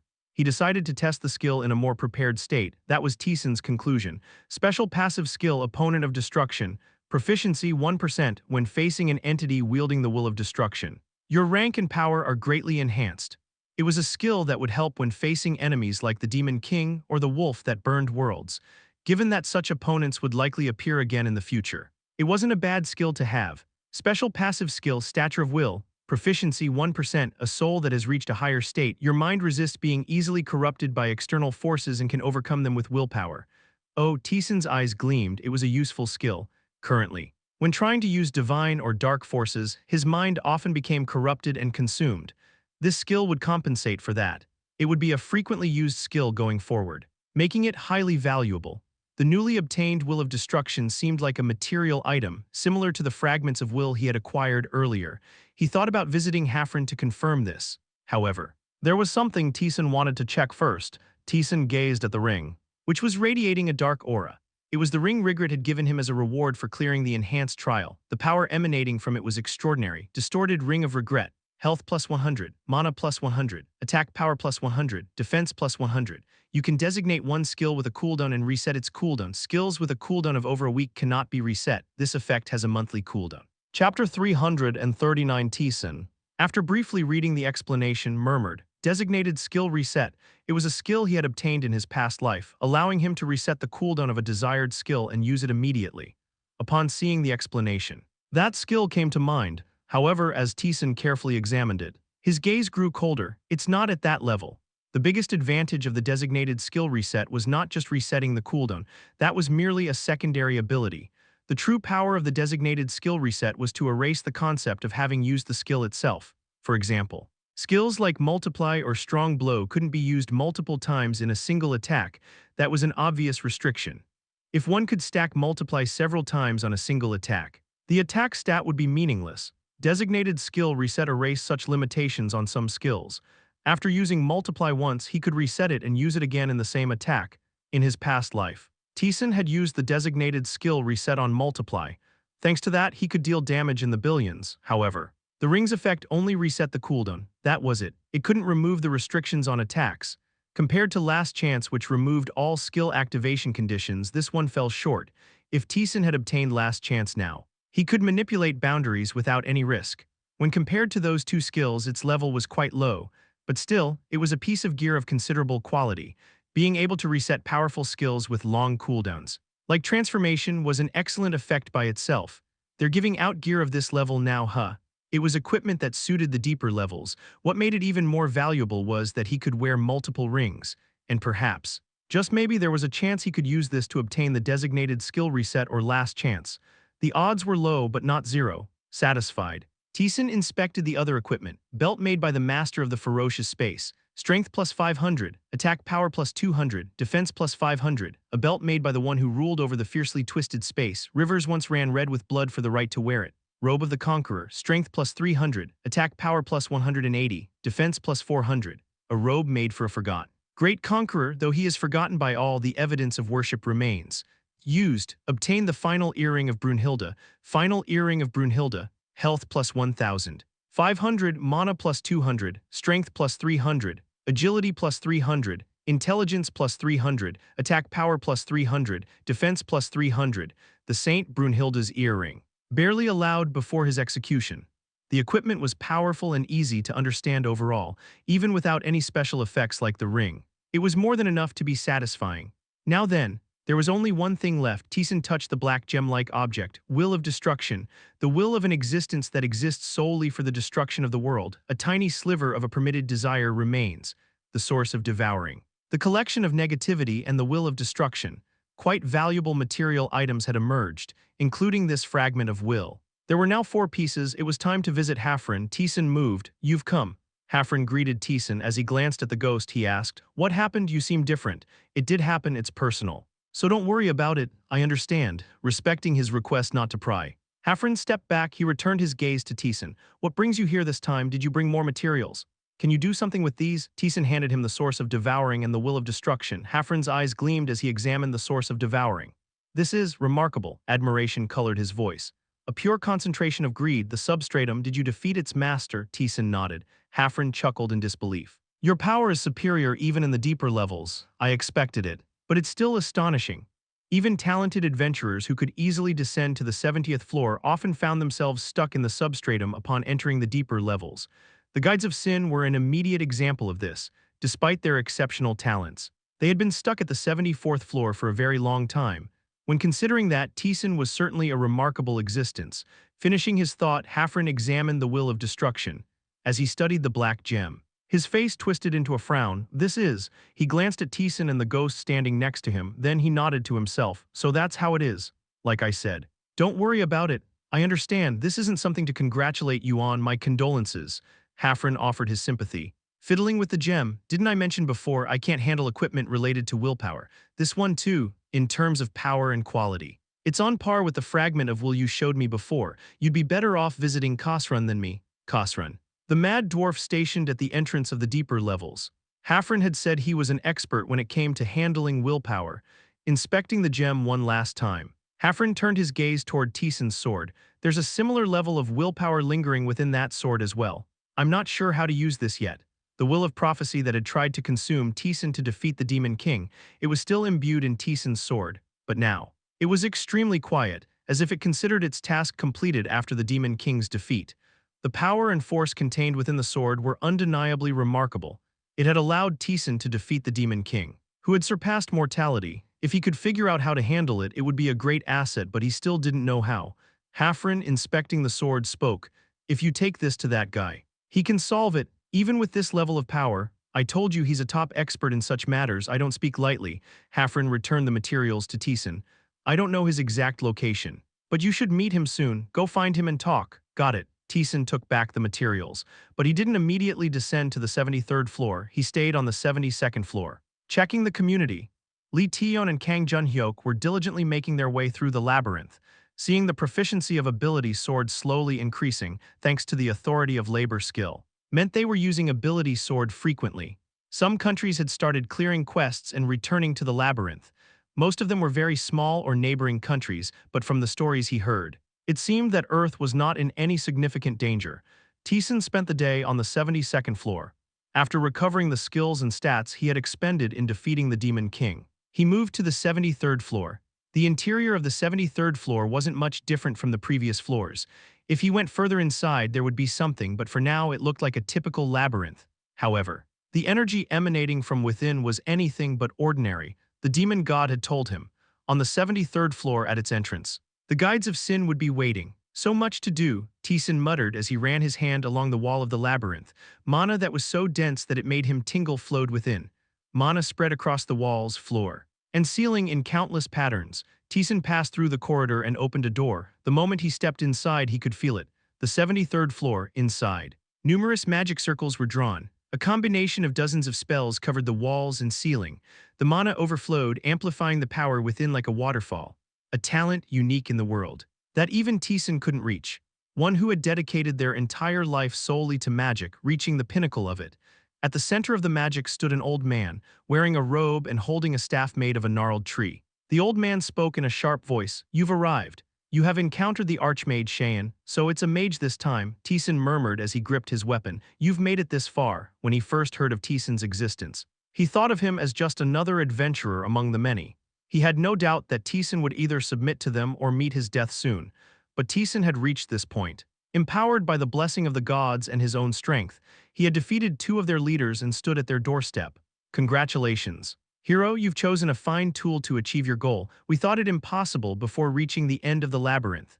The ghost didn't respond to Shayan's mocking words, despite having his nemesis before him. The ghost's emotions remained calm. Noticing something strange, Shayan's face twisted in confusion.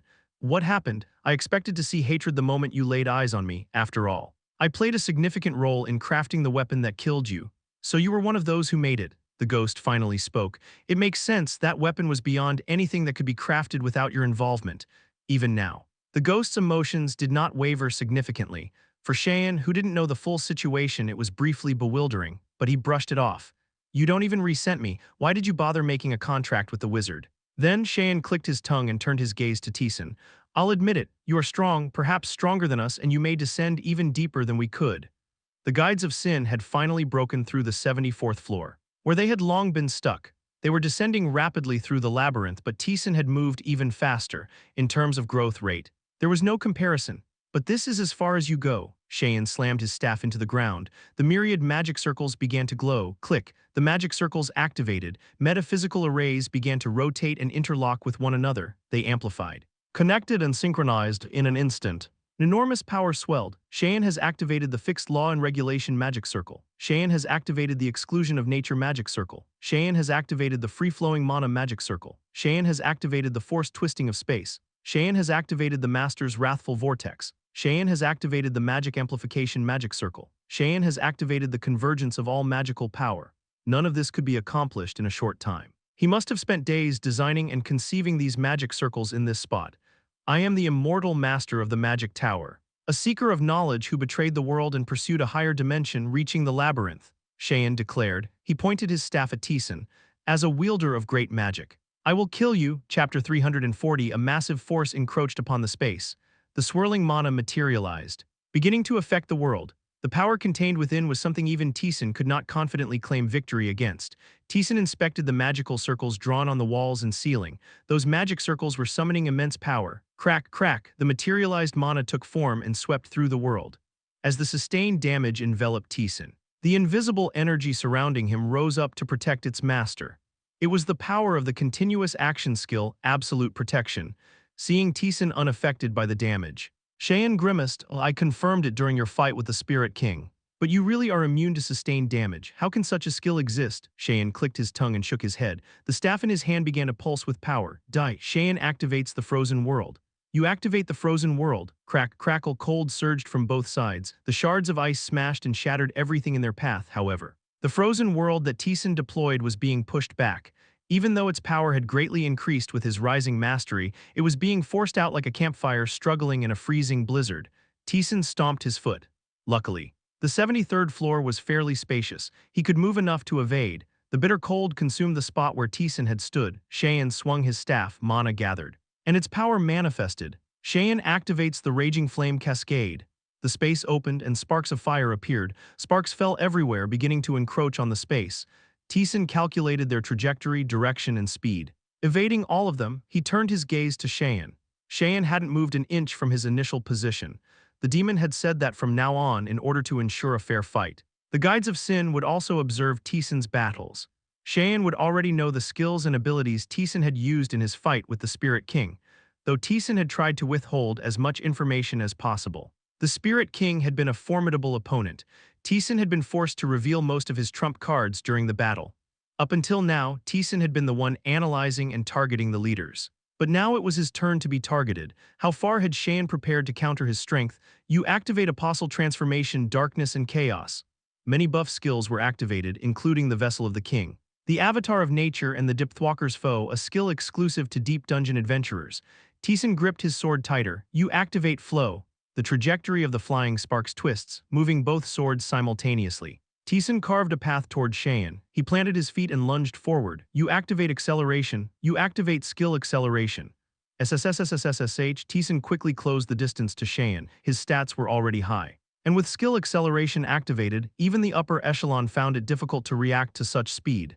Cheyenne, too, was briefly impressed. Impressive, but that's all. Cheyenne lightly tapped the ground with his staff. Cheyenne activates distortion. Suddenly the space twisted. Taesan, who had been charging toward Cheyenne, suddenly found himself running in the opposite direction due to the warped space.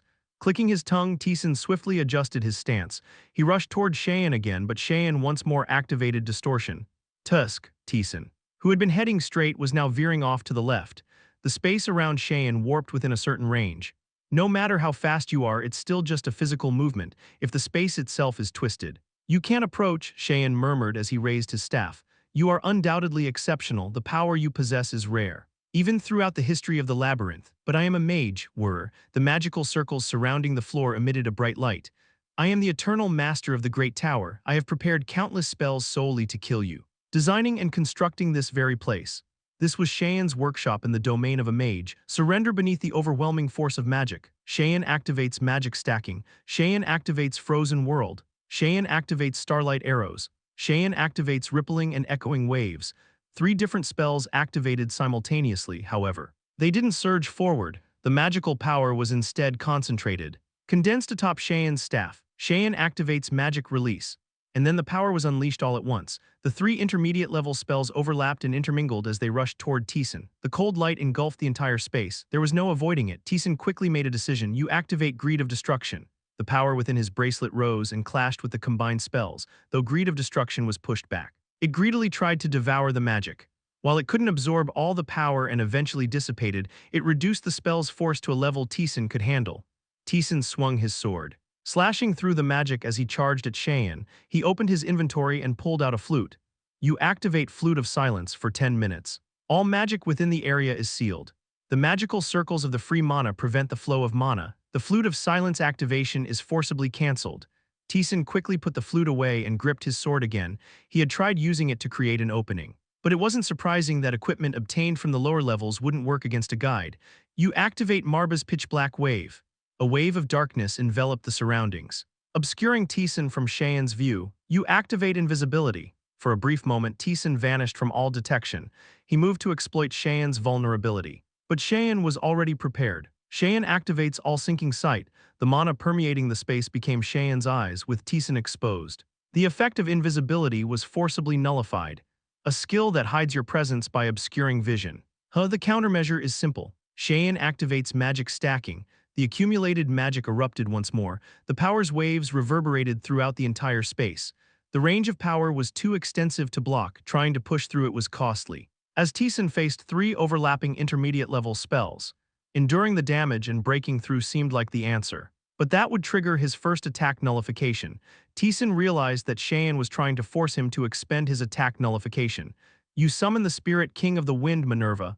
You summon the Shield of Many Colors. Barkaza, Minerva and Barkaza, the summoned entities, immediately manifested their power. The rainbow-colored winds erupted, dispersing the approaching magic.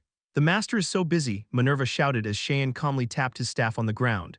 One of the previously silent magic circles began to rotate. Cheyenne activates Unpermitted Banishment of Nature. Rumble, rumble, Minerva let out a sudden groan. The natural energy surrounding her began to tremble uneasily.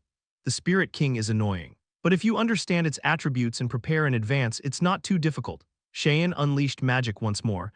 Minerva raised her power to resist, but she was noticeably weaker than usual. She was slowly being overwhelmed. Taesan made a decision. Even if he had to expend resources, he would search for an opening. Minerva, clear the way. Got it. Minerva whipped up a gust of wind and the storm erupted, scattering the mana that had encroached on the space. You activate acceleration. You activate skill acceleration. Once again, Taesan rushed forward, and Cheyenne activated distortion. The space around Cheyenne twisted. Taesan planted his foot firmly. You activate limited blink. Taesan teleported directly in front of Cheyenne. Limited blink was a skill obtained after his battle with the Fire Spirit King. Cheyenne was unaware of it for a moment. Surprise flickered across his face, but the surprise quickly subsided. Cheyenne activates limited blink as Taesan's sword swung down. Cheyenne's body teleported away. Limited blink was an intermediate-level spell. There was no way that Cheyenne, who had reached the depths of the labyrinth, hadn't acquired it, and Taesan was well aware of this. You activate perfect fairy wings. You activate acceleration. You activate skill acceleration. You activate force descent. Taesan's body accelerated, while Cheyenne's movement slowed, approaching with limited blink to induce surprise, and then immediately using another skill to take advantage of the opening. It worked perfectly. Cheyenne was unable to activate distortion until Taesan was right in front of him. As Taesan was about to pierce Cheyenne's body with his sword, Cheyenne's staff glowed. Cheyenne activates Frozen World. Frost began to form around Cheyenne. Taesan planned to ignore Cheyenne's attack and push through, even if his attack nullification triggered. As long as his attack landed, the odds were still in his favor. Cheyenne activates Forced Magic Regulation. However, instead of attacking Taesan, Frozen World began to circle around Cheyenne. The Frozen World didn't explode but condensed, protecting Cheyenne. You activate Absolute Judgment. Crack. Absolute Judgment attempted to break through, but Frozen World was an offensive spell that Cheyenne had forcibly regulated to act as protection. It was no longer a valid target for Absolute Judgment. Cracks formed in the ice, but it didn't break. Because Taesan's attempt to penetrate the defense took longer, he couldn't respond in time. Although he twisted his body to avoid the attack, he couldn't block Cheyenne's follow-up magic. Your first attack nullification has been activated. Cheyenne activates Distortion. The space warped and the distance between Taesan and Cheyenne forcibly widened. In the end, Taesan couldn't land any damage on Cheyenne. Instead, he had merely expended his attack nullification. Cheyenne looked at Taesan with arrogance. This is my domain, you cannot reach me. The magic circles began to glow. Taesan moved his body to avoid the surging magic. There was no way to approach Cheyenne every time he drew near. Distortion would activate, even if he managed to break through. The continuous barrage of magic would cause him more harm. Taesan had no choice but to distance himself and defend against the surging magic. Perfect. Taesan admired it. Cheyenne had prepared countless methods to deal with him, and they were all working flawlessly. By blocking the activation of invisibility and using magic to force the use of attack nullification, he was systematically dismantling Taesan's strategies. He countered skill acceleration with distortion of space and turned offensive magic into a defensive tool to counter Absolute Judgment. He even used prepared magic circles to disrupt and suppress the natural flow of the Spirit King's power. Cheyenne had blocked every option available to Taesan. This level of magic usage was impossible for Taesan. Only mages who had devoted their entire lives to magic and reached the pinnacle of their craft could employ such methods. He had likely even prepared countermeasures against partial world manipulation. Seeing the power of the magic circles flowing toward Cheyenne, it seemed that depleting his mana wasn't an option either. Even after using dozens of intermediate-level spells, Cheyenne wasn't showing any signs of fatigue. It was a perfect preparation to defeat him. However, even so, Taesan would not lose. What Cheyenne knew was Taesan at the 70th floor after defeating the Spirit King. But now Taesan was on the 73rd floor. Chapter 341, Floor 73, Archmage. Cheyenne Part 3. Taesan had grown stronger since facing the Spirit King. He continued to move, dodging and blocking the onslaught of magic. Cheyenne activated Magic Release. The condensed magic exploded, enveloping the surroundings. Taesan activated Naburius Golden Sword. He slashed diagonally, creating a hole in the wave of power, and thrust his body into it. Tusk. Cheyenne clicked his tongue. His expression wasn't bright. It wasn't as effective as I thought. He had reviewed Taesan's records and prepared counters for all his abilities. As a result, he was able to block Taesan's movements and prevent him from even approaching. Originally, he had planned to exhaust all three of Taesan's attack nullifications here, but what he had exhausted was just one attack nullification and the Greed of Destruction, only two things in total. It was because Taesan was faster and responded more quickly than he had expected. The skills that guy is using must have a time limit. Apostle Transformation. King's Vessel, Avatar of Nature. These were skills that momentarily amplified one's rank and power. There was no way such skills could be used for long, in an hour or two. All of them would be deactivated. But Cheyenne wasn't much different either. The magic circle he had deployed here was immensely powerful, but its duration was also limited. Dragging things out wouldn't benefit him. It was time to make a decision. Cheyenne swung his staff to pressure Taesan. Taesan barely blocked Cheyenne's magic. He's not using partial world alteration. It was a skill that changed the world itself to summon advantageous laws for oneself, capable of countering the king's domain, partial world alteration. Cheyenne was still wary of that skill, but Taesan's situation wasn't favorable, although he was managing to block the attacks. He hadn't even gotten close. While Cheyen's mana was being perfectly restored by the magic circle, Taesan didn't have such a luxury, putting him at a one-sided disadvantage. Even in such a situation, there was no reason to hold back on partial world alteration. Either the cooldown for partial world alteration hadn't ended or he hadn't prepared the cost for it. Cheyen made his judgment. Now, it was time to use the trump card he had prepared to counter partial world alteration and finish this. Keying, the equipment surrounding Cheyen began to glow. Since the attacks had stopped briefly, Taesan stood still. Watching Cheyen was a deep-level adventurer. He also had deep-level equipment. Behold the true power of magic. Cheyen activated targeted immutable magic circle. Boom, the giant magic circle that had been quietly dormant began to operate with a roar. Power flowed from the ring Cheyen was wearing. Cheyen activated the 5 shots of doom. The first shot has been loaded. At the tip of Cheyen's staff, a transparent arrow of light appeared. The power within it distorted space, turning everything in its path to dust. Even Taesan as he was now could be struck down by this force. Taesan realized this was Cheyen's trump card. Cheyen activated targeting. Power flowed from Cheyen's bracelet, designating Taesan as the target. Cheyen activated savage space compression. Power flowed from Cheyen's robe, encroaching on the space. Cheyen activated mana acceleration. Cheyen's staff began to glow. The power gathered from various deep-level equipment. Taesan gripped his sword quietly, mustering strength to respond. Then, Cheyen slammed his staff down. Cheyen fired the first shot. It was at the moment Taesan saw the system window and moved to respond. Suddenly, time for his body began to reverse. Taesan, momentarily startled, quickly realized, your second attack nullification has been activated. He had already been hit by the arrow. The attack nullification had been activated. Rewinding time to before the hit occurred, I didn't even see it. Cheyen loaded the second shot, keying. Another transparent arrow was drawn on Cheyen's staff. It was invisible, impossible to block, so he observed. Taesan made a swift decision. You have activated mental acceleration. You have activated essence comprehension. You have activated reconnaissance. Trying to block an invisible attack was useless, even if it cost him the last remaining attack nullification. He decided to figure out what kind of attack it was. Foolish, Cheyen mocked Taesan and swung his staff. Cheyen fired the second shot. Taesan focused all his will and rank on his vision for a moment. The world seemed to slow down, and then Taesan could see it. As soon as the transparent arrow was fired, it bypassed space and appeared directly in front of him. The arrow touched Taesan. Your third attack nullification has been activated. All the attack nullifications had been used, but he had gained valuable information. The arrow jumps through space. Space had literally been compressed the moment the arrow was fired. It arrived directly in front of Taesan, which is why he hadn't seen it coming. So could he continue to move fast and dodge? Taesan shook his head. One of Cheyen's skills was a targeting skill. He didn't know the exact effect, but it was likely a skill that designated Taesan as the target, no matter how he moved. The arrow would hit an arrow of sure hit. There was only one way to counter it, overwhelm it with force. Taesan stepped back from Minerva and Barkaza. Cheyen loaded the third shot. Cheyen fired the third shot. Taesan did nothing. The arrow jumped through space and arrived in front of him. Taesan's body moved. Your last chance has been activated.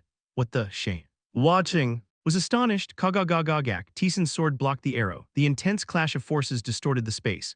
The power contained within the arrow surged through the sword. Kak. Taesan twisted the sword blade. The trajectory of the arrow veered off and embedded itself into the wall. Boom, a thunderous sound echoed through the labyrinth wall. Taesan glanced at the wall and chuckled softly. The labyrinth wall had cracked. This is the power level we're dealing with. Last chance was a skill that blocked any attack that would result in death. In other words, this arrow contained enough power to deplete over 100,000 HP. Why you? Cheyen stared at Taesan with a shocked expression. How? The 5 shots of doom, for those who had reached the deep floors. The blacksmith sold high-value equipment. Among them, one ring had captivated Cheyen. It was a ring that sealed an ancient magic. As a magician, Cheyen could feel the terrifying strength of the magic contained in the ring. Even in its sealed state, it was far stronger than any magic he could wield. Cheyen was a magician. He was willing to sacrifice everything for a higher level of magic. He decided to purchase the ring. The price was exorbitant, far beyond that of any other equipment, but that didn't matter. He spent all the gold he had earned from conquering the deep floors. However, even after purchasing it, he couldn't use it for a long time. The reason was simple: he couldn't break the seal on the ring. No matter how much he tried to dispel the magic, or even with the help of other guides, the seal wouldn't budge. It was as if the ring was telling them, you are not yet worthy of this power. Cheyen did not give up. From the moment he purchased the ring, all of Cheyen's energy was focused on breaking the seal. After attempting thousands of spells and using the floor's clearing conditions to try to unlock it, after countless efforts over a seemingly endless period, Cheyen barely managed to break the ring's seal. Thus, he obtained the advanced magic, the 5 shots of doom. Cheyon's eyes widened in disbelief. Despite dedicating his entire life to magic, he had never surpassed intermediate-level magic, but now advanced magic, power beyond mortal reach, was his. Overjoyed, he immediately used the spell, and he almost died.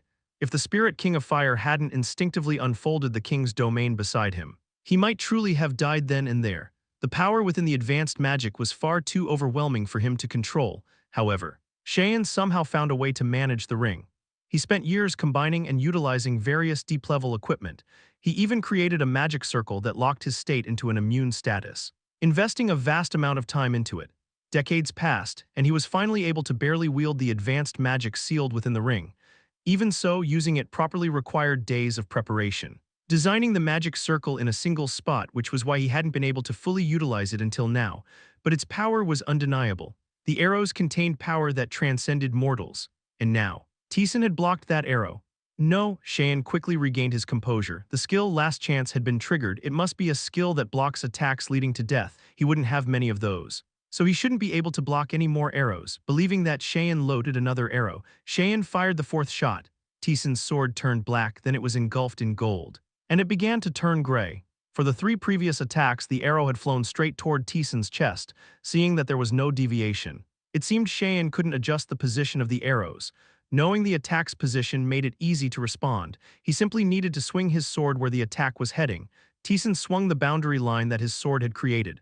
Quang! The arrow collided with the boundary line. Screaming as it began to shatter, the arrow of doom was being decisively pushed back. Taesan put more strength into his sword and swung it. Kugagugung, a gray light sliced through the air. Cheyon twisted his body hastily. "You're destroying it with brute force," Cheyon mumbled in disbelief. And Taesan swung his sword again. "This is as far as you go with this attack." Taesan confirmed something. He had learned that even an attack that transcended mortal power could be blocked without risk by the boundary line.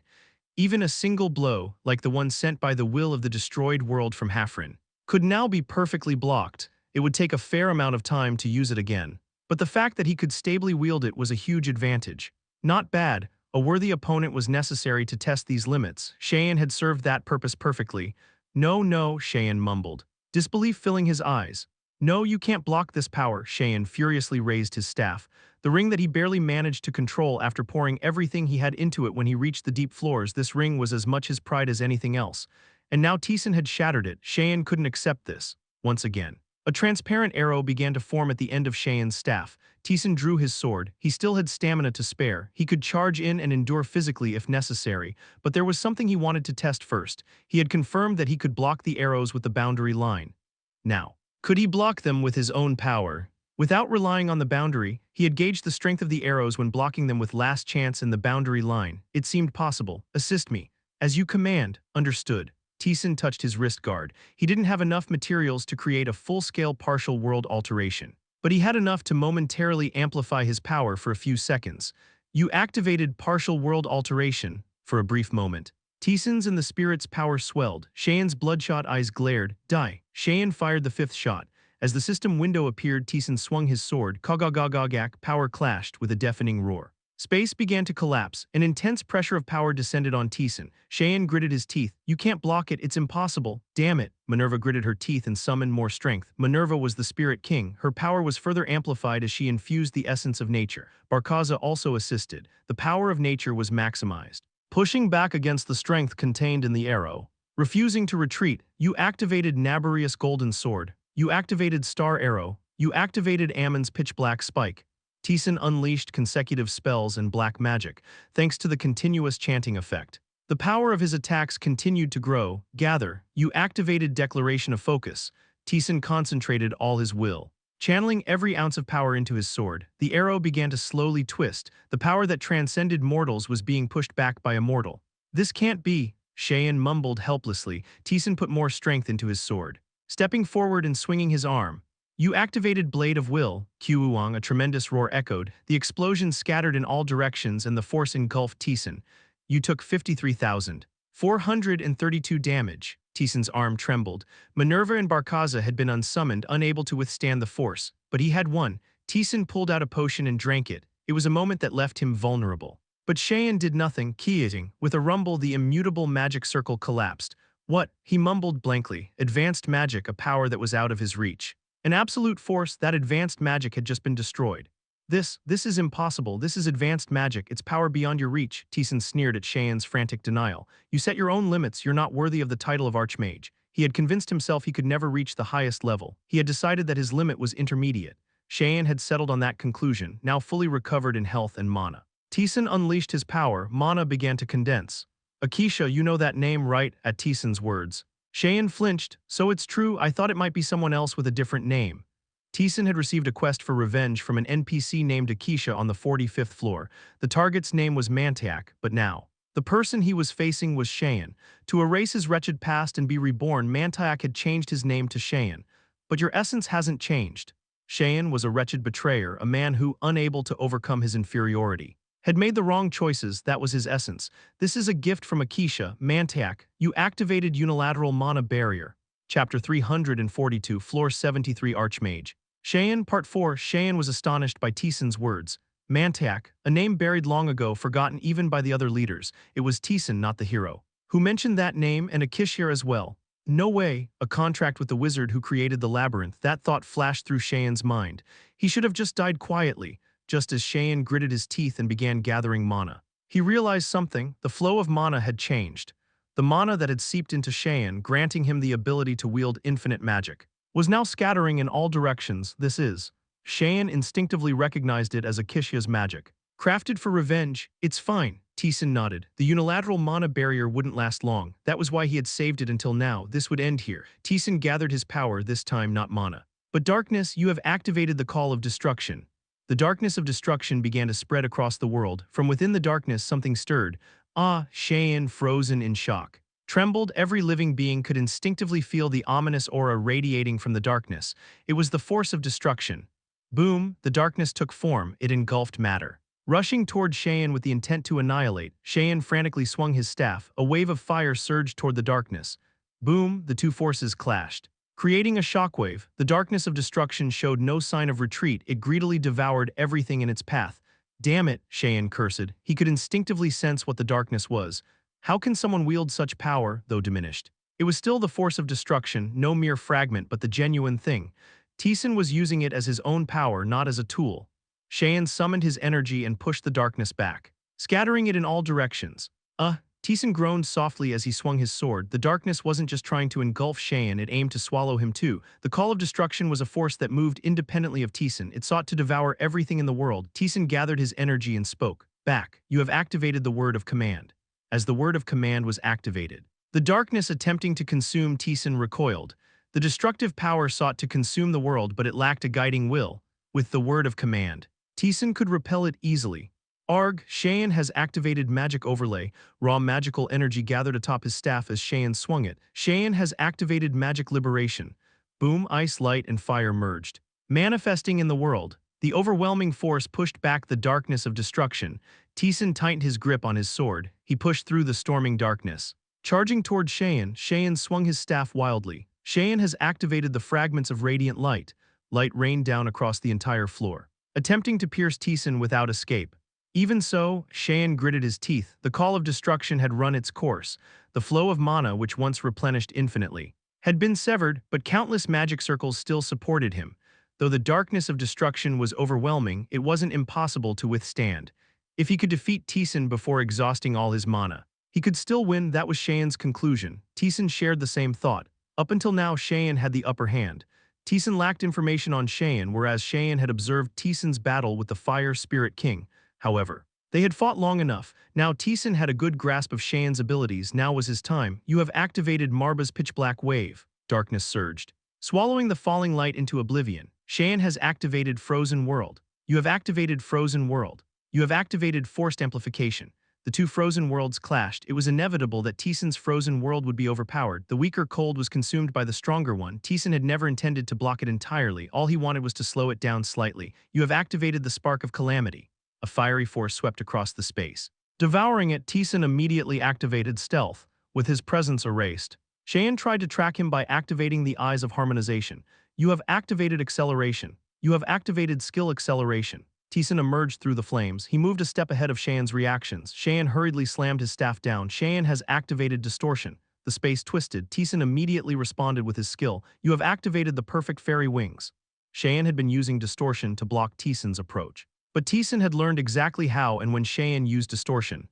Bang, the wings fluttered. Taesan flew in a direction completely different from what Cheyenne expected, however. Taesan still closed in on Cheyenne with perfect precision. He had identified the patterns of space distortion and used them to his advantage to narrow the gap. Cheyenne's pupils dilated as he realized what was happening. His body leapt through space limited blink. Taesan activated his own limited blink and stuck close to Cheyenne.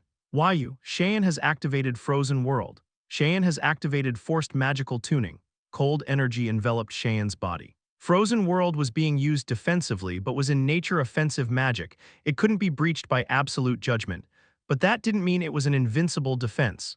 After clashing swords once, Taesan had already gauged Cheyenne's defensive level. You have activated Nabarius Golden Sword. You have activated Ammon's Pitch Black Spike.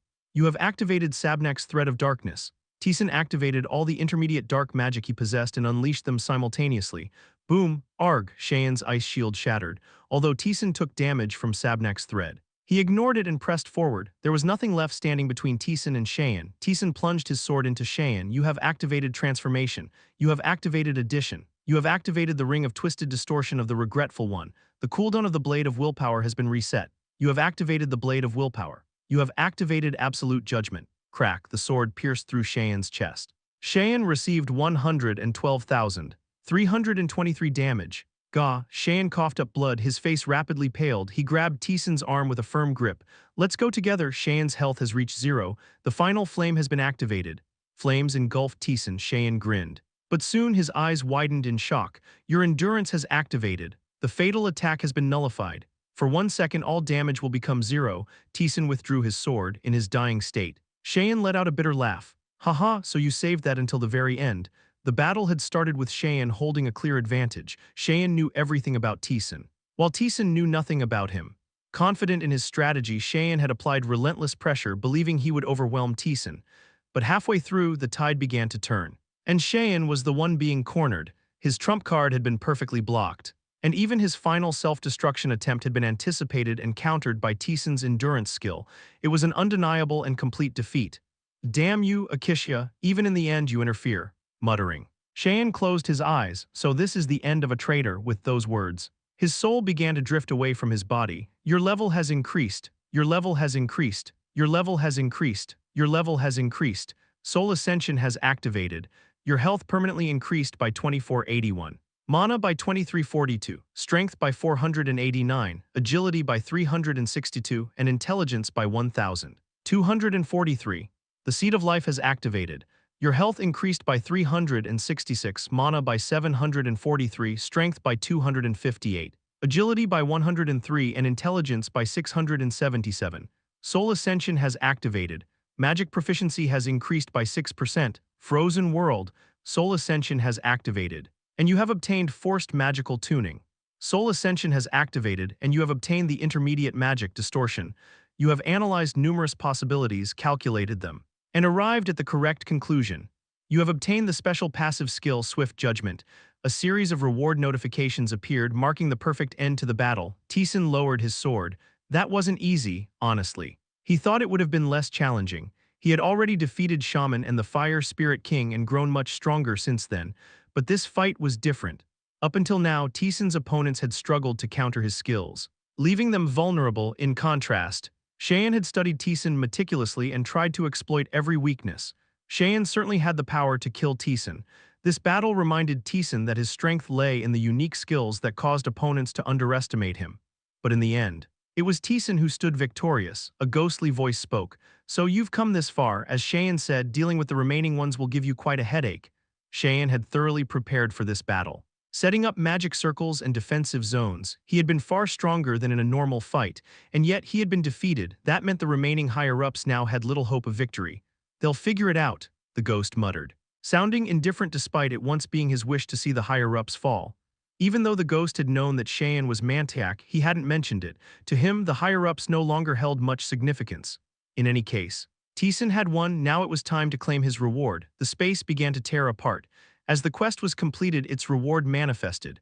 What appeared wasn't a decayed skeleton. It was a middle-aged man, remarkably handsome. With silver hair, wearing an ornate robe embroidered with gold and holding a finely adorned staff, the man descended into the labyrinth. So the time has come. It was Akishia, the skeleton who had given Taesan the quest to defeat Mantayak. He looked at Shayan's lifeless body and chuckled. Mantayak, so. This is how it ends. Time in the labyrinth stretches toward infinity. You had the talent to reach great heights eventually, but your twisted inferiority complex led us both to this fate.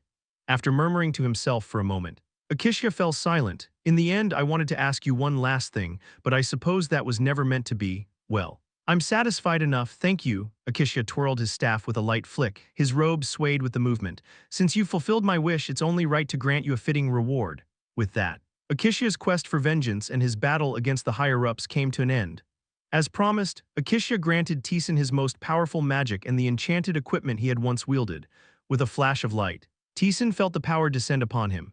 Chapter 343 Special Activation Skill on the 73rd Floor. Copy Part 1. First, I'll give you the most powerful and excellent magic I possess. You have acquired magic stacking. You have acquired magic liberation, magic stacking. It was the magic that Shayan used, Akishia spoke proudly. It's a magic I created by separating numerous magic cores and fusing them. You can stack different types of magic and use them at once. Not only does it increase power, but it also brings characteristics from each magic. So it will be very helpful. I know, Akishia hesitated. You know, Shayan used it. I see, Akishia laughed. You desired it so much and in the end you made it yourself then. There's no need to explain further, test it out while using it directly. This time, Akishia handed him the staff and robe he had used, Taesan who received them. Check the level of the equipment, the staff of a great mage who almost was. Magic plus 300, mana plus 5,000, casting speed plus 12%, a staff belonging to someone who had the power to become a great mage, but died due to a vile betrayal. The staff is deeply imbued with their resentment and talent. It was equipment of a level that couldn't have been obtained on the floor where Akishia had died. It seemed the quality of the equipment improved according to the quest level. The robe was of a similar level, though Taesan, being a swordsman, wouldn't wear it. It would serve as a fine offering to the god of magic. This is where my reward ends. Akishia's body began to slowly dissipate. Though I fulfilled my wish, it feels more empty than I thought.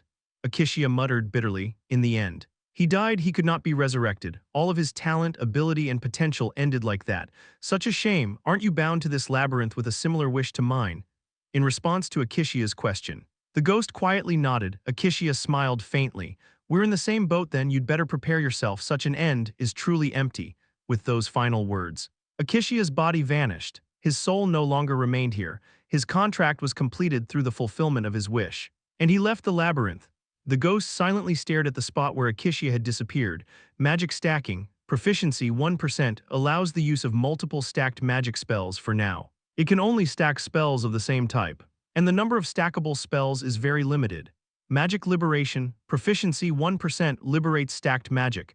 The skill Akishia handed him magic stacking, testing it with various spells.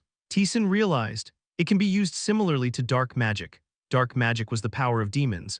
By opening a portal and receiving their permission, you could unleash the true power of dark magic. However, opening the portal took considerable time and it had the drawback of increasing mana consumption. Magic stacking was similar. You could stack magic to maximize its power, but it also took a considerable amount of time due to a lack of proficiency. However, the increase in power was undeniable.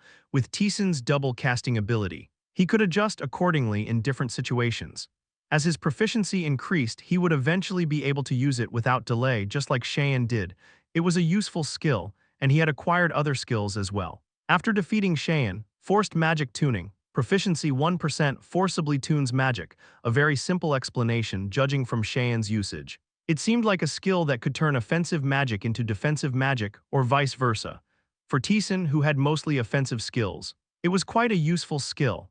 The ability to handle magic in various ways meant increased versatility, which would be greatly beneficial. Through soul ascension, he had acquired intermediate magic. Intermediate magic, distortion proficiency 1%, mana cost 150, twist space. Currently, it can only twist a small portion of a very limited area. Taesan decided to test the skill directly. You have activated distortion. Crack, the space twisted. Though the distortion was small, barely enough for a fist to fit, it was undeniably altered. It doesn't have much impact, unlike Shayan, who had used it to block attacks entirely. This skill only affected a tiny space. It seemed challenging to have a significant impact in battle. However, Taesan stroked his chin thoughtfully. He could twist the space according to his will, though he couldn't change the range. He could determine the position and size. This skill might help him retrieve abilities from his past life that he hadn't yet regained. He decided to practice more to understand its precise effects.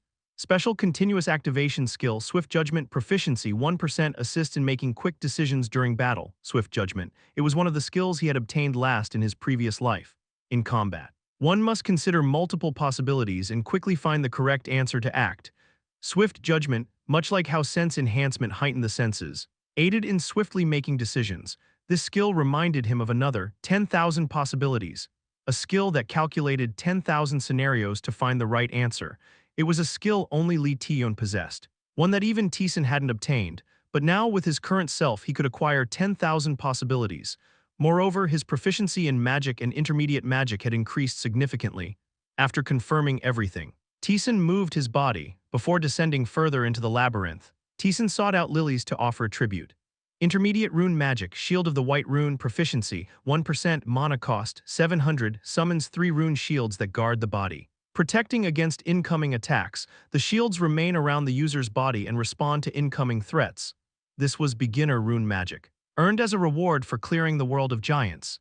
Taesan had rarely used the white rune shield since then, as there were no attacks left that beginner magic could block.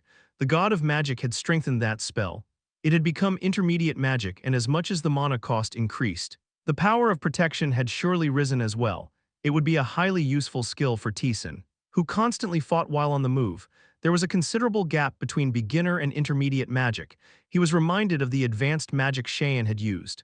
Advanced magic, such as 5 shots of doom, had enough power to kill Taesan with ease. That attack wasn't a one-time deal but could be used 5 times. Taesan had survived by utilizing various skills, but had he been even slightly lacking, he wouldn't have been able to withstand the siege and would have died. It was undoubtedly a skill beyond the reach of a mortal. This encounter reaffirmed that advanced magic was a realm only allowed for those who transcended mortality. Taesan continued his descent into the labyrinth. He had yet to clear the 73rd floor. Beyond the place where he defeated Cheyenne was the entrance to a cave. Taesan stepped inside. The scent of damp moss and the thick darkness filled the cave. Taesan recalled the clearing conditions for the 73rd floor. Quest for the 73rd floor initiated. Conquer the dungeon and defeat the dungeon master deep inside. Reward: Shoes of the one who left footprints on all lands. Secret reward: Dungeon conquest. Taesan placed his hand on the cave floor. Gathering magical energy and opening a portal. You have activated labyrinth's territory detection. Keying, the wave of detection spread throughout the cave, and the information poured into Taesan. He learned that the cave consisted of 5 floors and was quite vast. Another dungeon to conquer within the labyrinth. Taesan gripped his sword and ventured deeper into the dungeon. As he moved further in, monsters began to appear. The decayed swordsman Drain has appeared. The decayed spearman Bayan has appeared. They were withered skeletons, each wielded weapons and charged toward Taesan. Clang, Taesan swung his sword, deflecting the spear aimed at his head and twisting his body to dodge the sword aimed at his thigh. They were fast. Their movements were as skilled as seasoned warriors. When Taesan counterattacked, they skillfully blocked him. Taesan realized who they were. Adventurers who died on the 73rd floor. The deeper floors were notoriously difficult, although he had now made it through. Many, like the Guides of Sin, had lingered on the 74th floor for a long time. Many must have died. These skeletons were their remains. Clang, Taesan applied more force to his sword. The skeletons tried to block but were sent flying. Swords and all, in the end they were failures. They could not stop him. Taesan dove into them. The skeletons, responding based on the experiences engraved into their bodies, tried to react. But Taesan was faster. Crack. He swiftly dispatched 2 monsters. Taesan casually sheathed his sword. Their movements aren't impressive, perhaps because their souls had already left their bodies. They weren't particularly formidable. Though they moved with some semblance of self-awareness, that was their limit, unlike the Guides of Sin whom Taesan had faced before. They lacked a personal edge. Taesan continued his descent. He quickly cleared the 1st and 2nd floors, reaching the 3rd floor in no time, though more dead adventurers appeared. None could stop him. This place wasn't originally designed this way, the ghost muttered. Compared to Taesan, the ghost had descended the labyrinth with what would be considered normal strength, so he understood, as Taesan had said. The dead adventurers didn't retain their full strength from when they were alive, but they were still talented enough to have reached the 73rd floor. Facing so many of them would pose a considerable challenge for an ordinary adventurer. The original design of the 73rd floor likely intended for adventurers to analyze the movements of the dead adventurers one by one, slowly working through the challenge over time. Depending on compatibility and skill, this floor could take an enormous amount of time, but for Taesan, there was no thrill. He was conquering the depths of the labyrinth as if taking a leisurely stroll. considering the way the depths were structured and their intended difficulty. This should have been impossible. Taesan's pace did not falter. Since this was a dungeon, there was a hidden room. He quickly located it using territory detection and retrieved the secret reward. Shield of Aegis. Now endowed with divinity, defense plus 150, the shield used by the great Saint Aegis when they transcended humanity and ascended to divinity. Provides immunity to all damage for 1 second. This effect has a 1-month cooldown. So, it's an upgraded version of Aegis Shield. The Aegis Shield Taesan possessed granted immunity to all damage for 1 second, but came with the penalty that the user could not move during that time. This shield had removed that penalty. Taesan, who had experienced the power of immunity while using the Aegis Shield, knew just how valuable this shield was. He placed the shield into his inventory and resumed his dungeon exploration. He moved at an incredible pace. A dungeon that would take ordinary adventurers an extended period to clear. Taesan reached the end of in less than an hour, and then he encountered the boss of the 73rd floor. The decayed Lik Malakas has appeared. A skeleton holding a staff clad in a black robe stood before him. A Lik. A powerful undead creature born from the death of a wizard. Another wizard. Taesan unsheathed his sword. Malakas rattled his jaw and raised his staff. The empty sockets of his skull were filled with clear hostility directed at Taesan. Malakas activated Frost Arrow. Taesan dodged the incoming arrow with a swift leap as he closed the distance. Malakas brought his staff down. Malakas activated Frozen World. Crack, a bitter cold surged forward, and frost began to gather in the narrow cave. You can even use intermediate magic, Taesan murmured in admiration. This was truly the deep floors of the labyrinth. Even monsters could use intermediate magic here. You have activated Starlight Arrow. You have activated Forced Amplification. However, it was still not particularly impressive. The frost was shattered by the Starlight Arrow Taesan cast. Malakas hurriedly raised his staff. Malakas activated the Iron Wall of Protection. Clang, a blue barrier collided with the Starlight Arrow, sending a ripple of power through the cave. Taesan quickly closed in on Malakas. Malakas swung his staff in defense.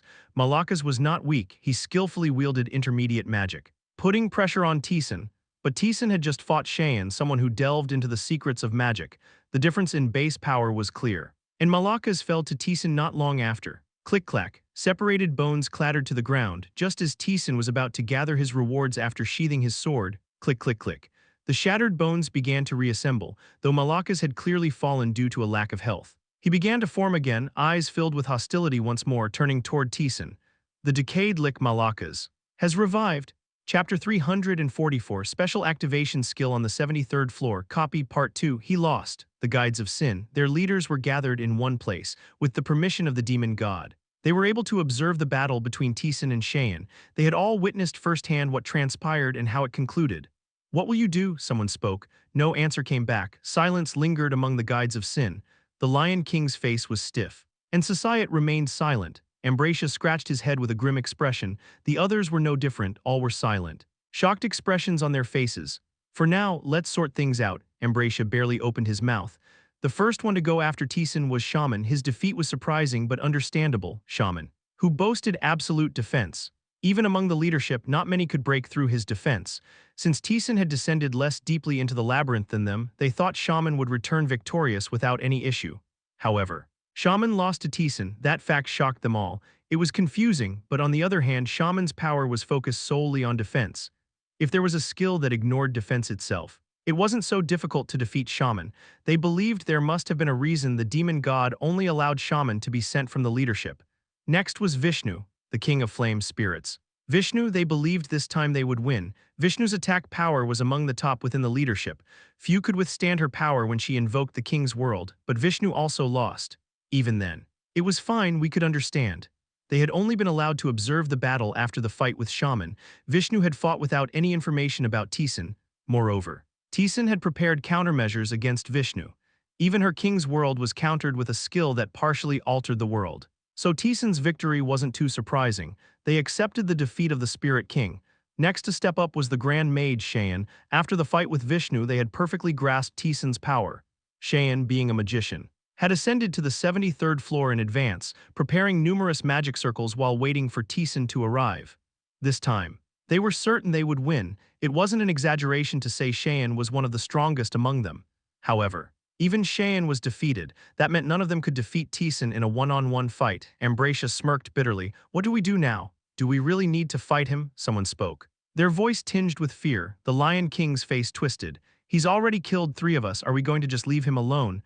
Anyway, we're stuck at the 74th floor. And we only joined forces to break through it. We never had a strong bond of camaraderie to begin with. You were the odd ones. You bastard.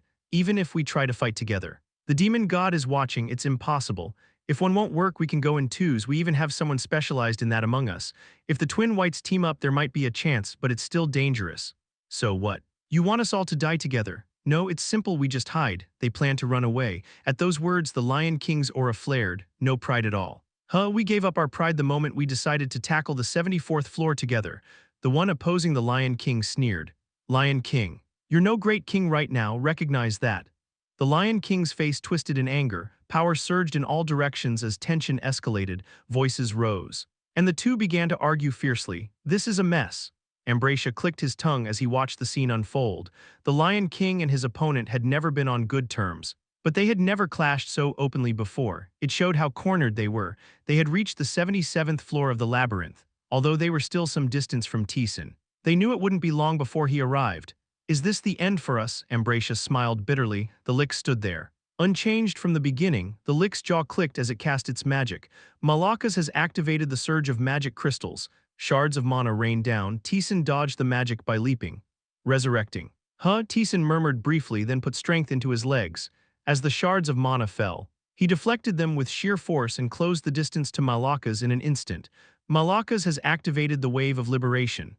Compressed mana burst out, pushing Taesan back, as he temporarily widened the gap.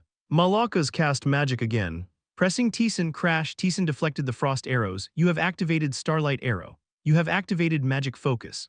Malakas hurriedly deployed the wall of protection to block the charging star arrow. You have activated Magic Explosion. The Starlight Arrow exploded, power surged toward Malakas as he tried to deploy the wall of protection. Taesan approached the staggering Malakas and swung his sword before long. Malakas collapsed, but the shattered bones on the ground began to rise again. The decaying Lick Malakas has been resurrected. Click, click, the Lick's jaw moved as it cast magic again. Just as before, Taesan dodged and observed his opponent. You have activated Reconnaissance. You have activated Essence Perception, a Lick that has hidden its life force externally. Unless its life force is destroyed, the Lick will continue to resurrect. A life vessel, no matter how many times he defeated the Lick in front of him, it was meaningless. The Lick's life force was hidden elsewhere, and before long, Taesan figured out where that was. The cave wall, a very narrow crack. Something was flickering inside it. That was the Lick's life vessel. Now that he had identified its location, Taesan could ignore the enemy in front of him and destroy it, clearing the 73rd floor. But Taesan didn't do that. He dodged the incoming magic and quietly observed Malakas. The enemy in front of him continued to resurrect. It seemed that Malakas retained his memories from before each resurrection. As the way he responded subtly changed, he also seemed to have a degree of self-awareness. A Lick endlessly resurrects unless that thing is destroyed, right? That's correct, if that was the case. It could be possible. Taesan gripped his sword tightly. First, he needed to clearly understand the situation and conditions. He swiftly rushed forward and struck down Malakas once more. The decaying Lick Malakas has resurrected, and once again Malakas resurrected. It was as if he was mocking Taesan's fruitless efforts. His jaw clattering together, it appeared Malakas had a certain level of will and self-awareness. Malakas has activated the frozen world. Frost surged forward, Taesan leaped, gauging the power embedded in the frozen world. The first frozen world Malakas used, it was exactly the same as before. This meant that Malakas did not lose any strength with each resurrection. Taesan kicked off the ground, avoiding the frozen world, and unleashed his magic. You have activated Starlight Arrow. You have activated Magic Focus. Starlight Arrow with Magic Focus. Previously, Malakas had tried to respond with the wall of protection. So Taesan had countered with a magic explosion. This time, how would he respond? Malakas raised his staff. Malakas has activated the frozen world. Frost surged forward again. The Starlight Arrow shattered the frost. But the clash of forces significantly weakened its power. Malakas has activated the wall of protection. Boom, thus. The wall of protection was able to block the Starlight Arrow. Now it was certain. Malakas resurrected with all his memories intact. Unless the life vessel was destroyed, Malakas would resurrect infinitely. And in the process, he lost no power. He resurrected with all his memories and with the will and self-awareness to mock Taesan's futile efforts. Taesan was now certain. He could obtain the special activation skill copy click from that point. Taesan's movements changed. Instead of focusing on defeating Malakas, he intentionally dragged out the fight, provoking Malakas to use all his powers. In doing so, Taesan began analyzing each of Malakaz's spells one by one. Frozen World, Wave of Liberation, Wall of Protection, Scorching Orb, Frost Arrow, Surge of Magic Crystals, Earthquake. There were 8 in total, even after further pressure. Malakaz didn't reveal any more spells, so Taesan assumed these were all he had. The ghost, who had been quietly observing, asked curiously, "What skill are you trying to get this time?" The ghost had watched Taesan acquire numerous skills: attack nullification, addition, absolute judgment, absolute blessing, and more priceless skills, and not just one, but many. By now, the ghost had reached a state where he enjoyed seeing what skill Taesan wanted and how he would obtain it, rather than being shocked or amazed. The condition seems to be an enemy that resurrects infinitely. That's what it looks like so far. After that, I'm not sure. Does the opponent have to be a magician? If it's a magician, that's convenient. But it's not strictly necessary. Taesan responded. Copy, copy. The ghost pondered the meaning of the word for a moment before asking. You mean copying the attack? You got it right. What? The ghost let out a hollow laugh.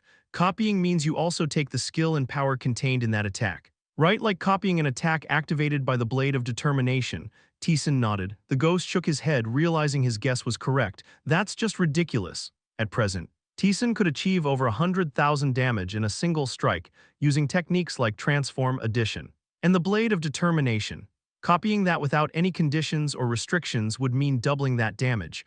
While the ghost was impressed by the effect, there was something even more intriguing to him. What condition do you have to meet for that? Skills in the labyrinth were obtained by replicating the effects of a skill in some way. Addition required him to double his attack power through sheer persistence. An absolute judgment required him to attack an ever-changing opponent's defense as if it didn't exist. So what was the condition for obtaining copy? The ghost couldn't even guess what it might be. You'll understand as you keep watching. Taesan replied briefly and continued to move. He dashed toward Malakaz, who was chanting a spell. Chapter 345, Special Activation Skill on the 73rd Floor, Copy, Part 3. Malakaz activated the Echo of the Earth. Kugagung, the earth trembled in waves. Taesan pushed off the ground, narrowly avoiding the surging tide of soil. As Taesan leaped into the air, Malakaz cast a spell aimed at him. Taesan swung his sword, deflecting the incoming magic, then kicked off into the air. He activated Spatial Leap. Flying toward Malakaz, Kagagagak. After a long battle, Taesan finally defeated Malakaz. The decayed Lick Malakaz has resurrected. Malakaz resurrected again, sneering at Taesan as he began chanting magic. Taesan gripped his sword and dashed forward. The ghost watched the scene silently, not sure about this. Taesan had been fighting Malakaz non-stop for a full day, Kagagagak barely blocking Malakaz's attacks. Taesan showed a small opening. Malakaz seemed to enjoy this, thinking he had the upper hand, clicking his tongue gleefully. No matter how closely the ghost watched, he couldn't figure out what Taesan was aiming for. Eventually, the ghost gave up. Explain it to me. What are the conditions? And how do you acquire it? Don't you know? Not a clue. The ghost was undoubtedly strong. He had the talent and ability to conquer the labyrinth, but his strength was focused on swordsmanship. The ghost was less adept at understanding and analyzing the conditions for various skills compared to Taesan. Taesan opened his mouth. The enemy must resurrect endlessly. Kagakak. Taesan deflected an ice arrow and dodged the incoming wave of magical energy. And when they resurrect, there must be no loss of power. That much I understand, but beyond that I'm clueless. And they must have self-awareness, even if they aren't perfect or extraordinary. They need enough self-awareness to make decisions and change their tactics in battle. Self-awareness, and they must retain the memories from their previous lives upon resurrection. So far, these are the 4 conditions. There could be other conditions, but Taesan wasn't sure. Still puzzled, the ghost asked again. You get the copy skill with those conditions. How do you meet the acquisition criteria? Defeat the enemy once, and then defeat the resurrected enemy with the exact same battle, Taesan explained. And the ghost hesitated. The same battle? Yes, Quajik. Taesan defeated Malakaz. The shattered bones scattered on the ground began to reassemble themselves. Not just the final attack, but the entire battle has to be the same. That's right, from the start of the fight to the end. Everything must be copied perfectly. That was the condition to obtain the copy skill. That's ridiculous, the ghost chuckled sarcastically. Is that even possible? Addition, absolute judgment, absolute protection. All the skills Taesan had obtained so far were based on nearly impossible conditions. Taesan had overcome those impossibilities to acquire the skills. By now, the ghost was getting used to it and was rarely surprised by anything, but the condition for copy baffled even the ghost. Copy the entire battle? How on earth is that even possible? The reason Taesan had been able to acquire his skills up until now was that he minimized variables as much as possible. In the case of addition, the opponent barely moved. All he had to do was adjust his sword strikes and hit them perfectly.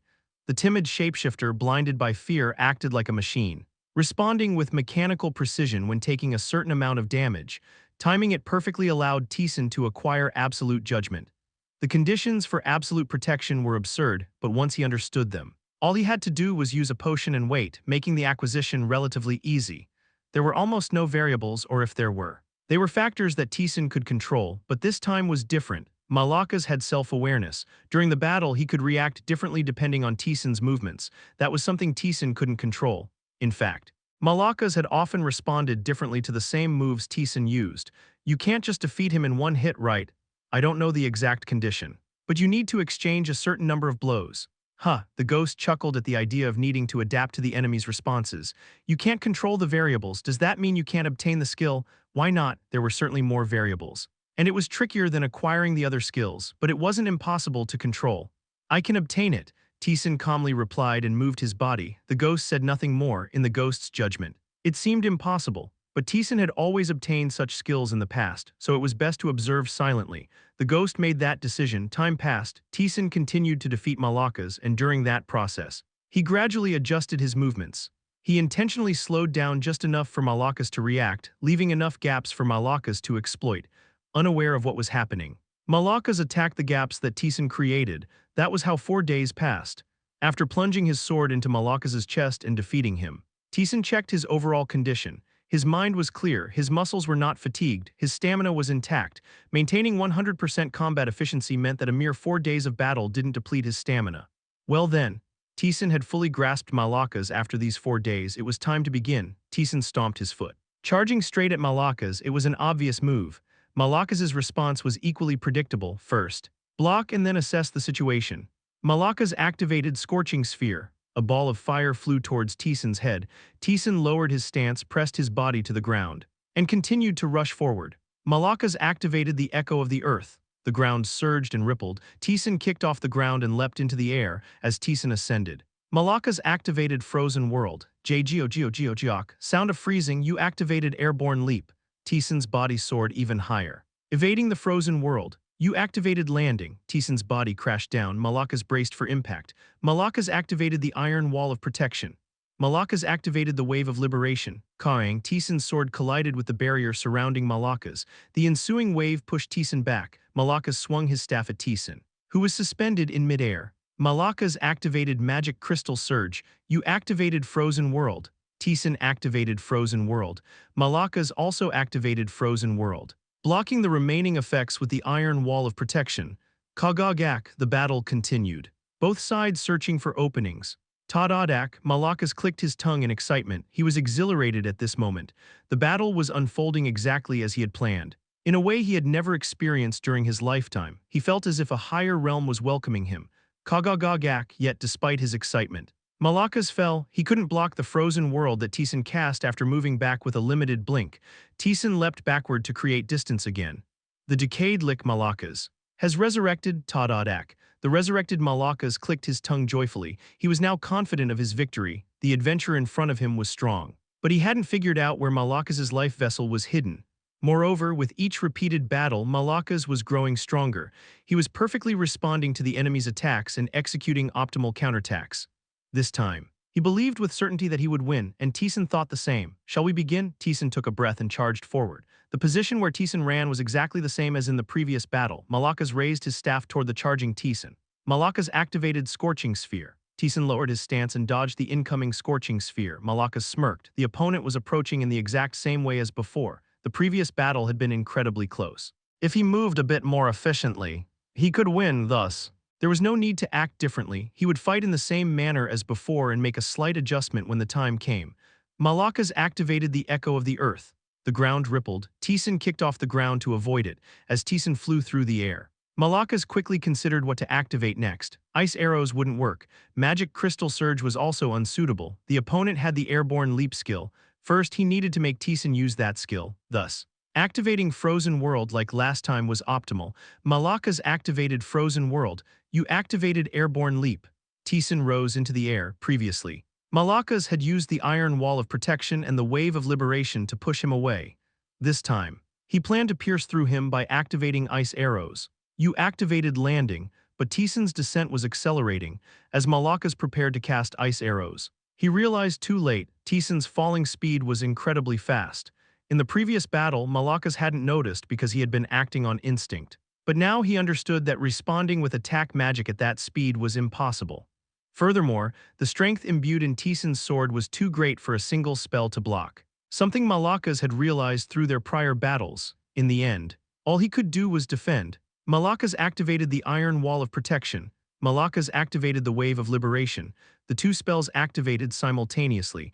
Taesan's sword shattered the iron wall, and the wave pushed him back. As Taesan soared and began to fall again, Malakas considered which skill would best suppress him. Several skills flashed through his mind. Ice arrows or scorching sphere weren't efficient choices. The echo of the earth, being a ground-based skill, was meaningless against an airborne opponent. Frozen World wasn't appropriate in this situation. Based on his previous experience fighting Taesan, he reached his conclusion.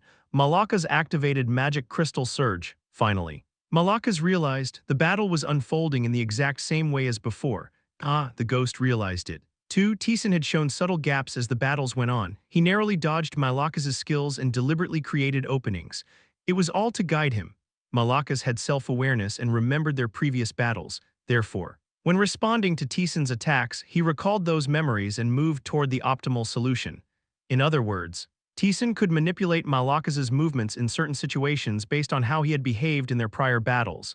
This is incredible, the ghost, who hadn't paid much attention to the hundreds or thousands of battles over the past 4 days, now understood.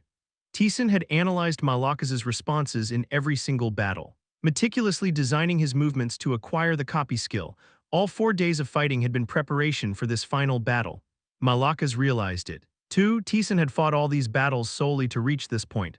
Malakas quickly made a decision. If that was the case, all he needed to do was act differently from what Taesan expected. He was an adventurer who had once reached the depths, though now reduced to mere bones. His talent and judgment remained intact. Malakas watched as Taesan blocked the Magic Crystal Surge. In their previous battle, Taesan had activated Frozen World in this situation. This time was no different. As if anticipating Malakas' Magic Crystal Surge, Taesan activated Frozen World.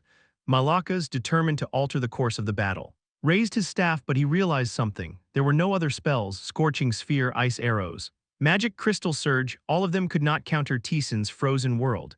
The only skill that could respond was Frozen World itself, and the power contained in Taesan's Frozen World was stronger than Malakas' own. To counter it, Malakas had to first activate Frozen World and then block it with the Iron Wall of Protection. Only then could he gain the upper hand. Malakas, who possessed the talent to reach the depths, understood this. It was the optimal action, one that could neither be added to nor subtracted from. You activated Frozen World. Malakas activated Frozen World. Malakas activated the Iron Wall of Protection. In the end, the battle proceeded in exactly the same way as before. Malakas was horrified. In the previous battle, he had believed the battle was going exactly as he had designed, that it was unfolding according to his plan. He had been excited, certain that he was seeing a higher realm. Because the defeat had been so close, he thought that just by slightly changing his strategy, he could win. How foolish that thought had been. All of it was the result of Taesan having blocked every other option. There was only one move Malakas could make. Unaware of this, he had deluded himself into thinking the battle was going as he wanted. In reality, he had been dancing in the palm of Taesan's hand all along. It was Malakas who had been analyzed by Taesan. Every action he took, every skill he used, every decision he made had been dissected and predicted by Taesan. Malakas' grip on his staff began to weaken, but regardless of that, his hand continued to raise the staff. He was, after all, a monster of the labyrinth. Until he fell, he had no choice but to fight. Taesan pressed against the wall and charged forward. In the previous battle, the spell Malakas had used was Echo of the Earth. Malakas desperately wanted to cast a different spell, but he couldn't. Over the course of the 4-day battle, this scenario had played out repeatedly. Every spell he had used had been shattered, and the one with the highest chance of success was Echo of the Earth. Taesan was aiming to replicate the same battle. To break this progression, Malakas would need to use a different spell than Echo of the Earth, but even though he had become a lick, Malakas had once been a wizard who had reached the depths of power. He had always chosen the correct answer. Now, he could not bring himself to choose a wrong one. Malakas activated Echo of the Earth. Taesan had been waiting for that spell. The battle continued, and with everything proceeding in the same way as before, the fight was steadily reaching its conclusion. You activated Starlight Arrows. Starlight Arrows flew toward Malakas. He had no room to use any other magic. even knowing the predetermined outcome. Malacca's immediately activated Frozen World and the Iron Wall of Protection, but the sheer power shattered the Iron Wall. You activated Limited Blink. Taesan blinked behind Malacca's. Malacca's wanted to counter somehow. He twisted his body and raised his staff with all his might, but even this movement was exactly the same as in the previous battle. You activated Frozen World. The freezing air engulfed Malacca's. Chapter 346, Special Activation Skill on the 73rd Floor. Copy Part 4, Malacca's collapsed, simultaneously. A system window appeared. You have won 2 perfectly identical battles against the same enemy. You have acquired the Special Activation Skill Copy at last. He had obtained that skill. Taesan relaxed the tightly tensed muscles of his entire body. Click click, fragments of bone began to rise. Malacca's empty pupils glowed menacingly. He could not tolerate the fact that he had become someone else's experiment, filled with rage. He grabbed his staff. I have no more business with you. Taesan kicked off the ground. He leaped and struck the gap where the life vessel was. With a scream, the life vessel exploded thus. The 73rd floor came to an end. Your soul ascension has activated. Mana has permanently increased by 434. And intelligence by 112. Your soul ascension has, magic proficiency has, world proficiency has, soul ascension has activated. You have obtained the beginner magic mana crystal surge. Taesan sheathed his sword. It was easier to obtain than I thought. Malacca's was the perfect opponent to acquire copy. He not only resurrected with exactly the same power but also possessed excellent skills. Though he still fell short of Taesan. Yet, with the pride unique to one who had stepped into the deep floors, he could not bring himself to engage in a suicidal act. Like throwing himself at Taesan's attacks. Even though he knew that the outcome would be destruction if Taesan forced the right answer, he couldn't help but move accordingly.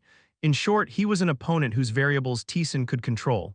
Thus, Taesan's task was exceedingly simple. He just needed to identify the patterns of the 8 types of magic Malacca's used. What magic did Malacca's use when he judged himself to be at a disadvantage? What magic did he use when he judged himself to be at an advantage? What about when Taesan approached? And what when Taesan had already closed in? What about when Taesan wielded certain magic? Taesan grasped and remembered all these conditions. This doesn't seem easy, the ghost muttered quietly, simply judging by the outcome. One might think that all they had to do was analyze and induce the correct answers that Malacca's chose. But even if Malacca's had died, he was still an adventurer who had ventured into the deep floors. Though his body was now a soulless shell, it still possessed remarkable judgment and talent. He could calculate thousands of possibilities in an instant and choose the correct answer. Forcing such a being to select only the correct answers meant that one had to be able to calculate far more possibilities than even a magician who had ventured into the deep floors. At least, it was impossible for the ghost. It was only feasible for someone like Taesan, who could calculate and judge the many possible outcomes from countless skills. Taesan opened his skill window. Beginner Magic Mana Crystal Surge. Mana consumption 10, proficiency 1%. It creates patterns of crystallized mana and surges forward. He had thoroughly analyzed its usage. Power and range while fighting Malacca's.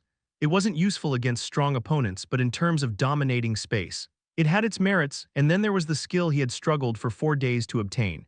Special Activation Skill Copy. Mana consumption 2, proficiency 1%. It copies the results of a specific action for now. It can only copy attacks. The skill has a cooldown of 1 hour, 3 short sentences, yet the meaning within them was immense. The ghost chuckled. It's practically 4 times your attack power, right now. Taesan could unleash an attack power exceeding 100,000 with skills like Addition, Blade of Will, and Conversion.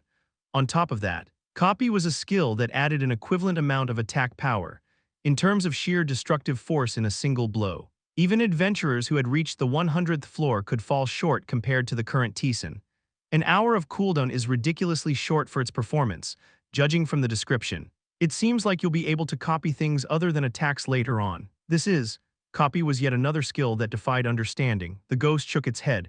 Just out of curiosity, how many useless skills, unlike Copy or Addition, have you acquired? I'd say several times as many, the ghost nodded at the calm answer.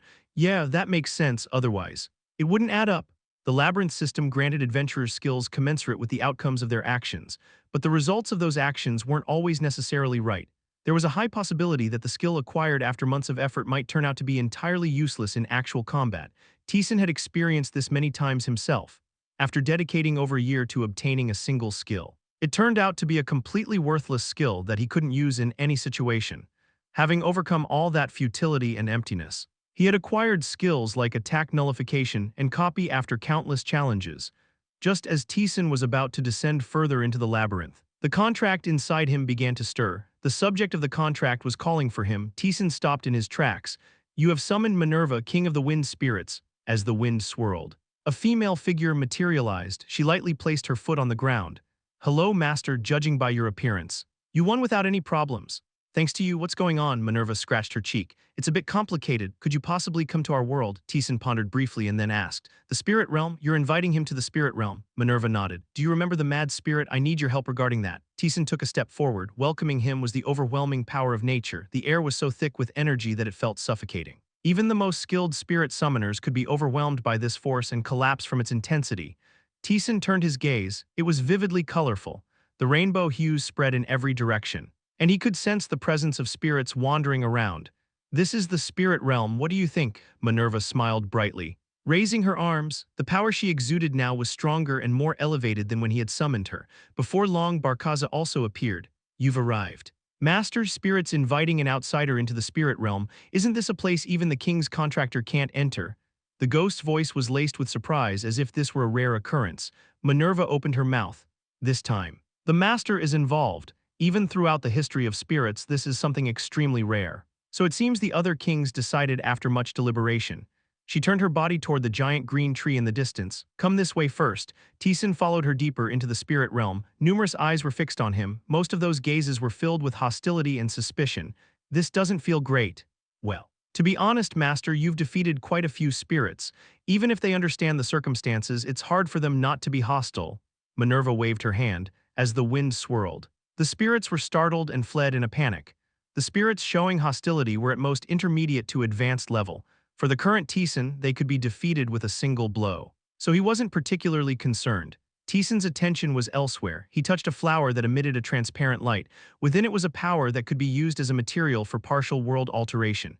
Can I take this with me? These things, it's tough. The objects from the spirit realm are forbidden from leaving, if it were possible. I would have brought some for you myself.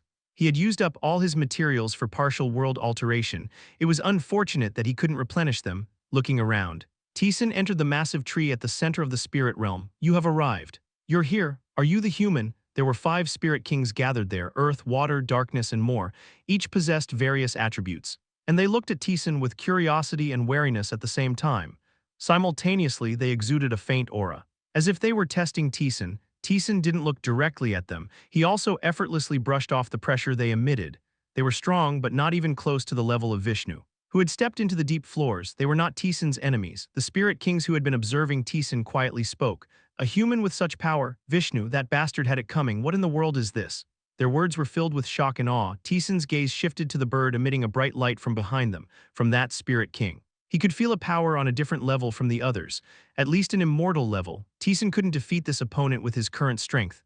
Welcome, contractor of the Spirit King. I am Ariel, the Spirit King of Light, who has existed since the birth of the spirit realm. Ariel gestured to the other spirit kings. Let me speak with him first. Please be silent for a moment. If Ariel says so, Minerva, come over here too. Yes. Yes, even among the spirit kings, Ariel seemed to hold the most authority. And the others obediently followed her words. Taesan opened his mouth. What have you summoned me for? Minerva had mentioned that the spirit kings called for him because of an issue involving the mad spirit. Whether to accept or not was up to him. There was no reason to refuse. So Taesan had accepted. Ariel slowly flapped her wings. I have a proposal related to you. The space opened up, revealing a pure white aura. Taesan instantly knew what it was. The mad spirit, a broken being that had slain the fire spirit king and achieved its own desires. Its will and soul were contained within. A pitiful being. Ariel's voice was filled with sympathy. The fire spirit king, Vishnu, who betrayed our mother and left the spirit realm. She wished to transcend the limits of her lifespan. The mad spirit was a tool she created to maintain her consciousness. Ariel continued speaking quietly. I could not stop Vishnu from leaving. I intend to help the mad spirit live a complete life somehow, as compensation for my failure, but unfortunately I am incapable. Ariel was the strongest among the spirit kings, but in the end she was still a spirit. As a spirit, I cannot touch another spirit without our mother's permission. That's why I need your help. The space split open, revealing a fiery orb. It was the core of the Fire Spirit King, which Taesan had obtained after defeating Vishnu. I can grant the power of an unowned spirit to the mad spirit, but the owner of this core is none other than you. The ownership belonged to Taesan. That was why he had been summoned to the spirit realm. What will you do? You can choose whatever you wish. This core ultimately belongs to you, however. If you accept my proposal, I can reward you generously. After quietly listening to Ariel's proposal, Taesan finally spoke. Chapter 347, 74th Floor. Battlefield of the Immortals, Part 1. Taesan accepted Ariel's proposal. The core of the Spirit King might hold great value to the spirits, but to Taesan, it was just a useful material. There was no reason to refuse as long as he received equivalent compensation. Thank you for accepting the proposal. Contractor of Minerva, Ariel expressed gratitude. She slowly moved the soul of the mad spirit and the core of the Spirit King. There might be a slight impact, no need to step back, though I suppose it won't be a problem for you. Ariel, who had intended to challenge Taesan, changed her tone. Feel free to watch as you like. Then everyone understood. The 5 Spirit Kings, including Minerva, gathered before Ariel. Taesan, watching from behind, asked them, "So, will it become the king of fire spirits?" That would be difficult. While the mad spirit does acquire the power held within the Spirit King's core, becoming a Spirit King isn't something achieved through mere strength. Moreover, mad spirit's condition is far from favorable. The mad spirit had sacrificed everything to harm the Fire Spirit King. It wasn't just a matter of burning life away.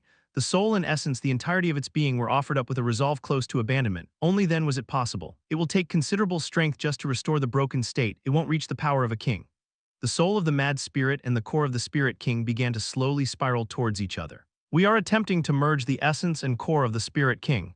A single mistake could be dangerous. So focus, boom, the two forces collided. Creating a shockwave, a powerful force radiated from the core. It was an intensely condensed energy that even Taesan couldn't ignore. Let's begin. The Spirit Kings gathered their power to suppress the outburst.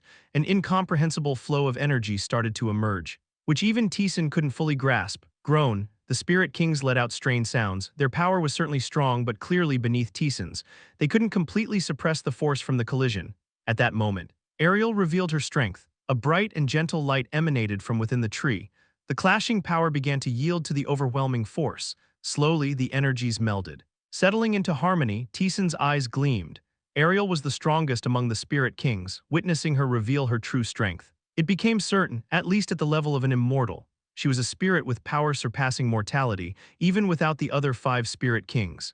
Ariel alone could easily suppress the rampaging energy. Screech. The two cores slowly merged into one. White turned to red, and then began to fade into ash. It is done.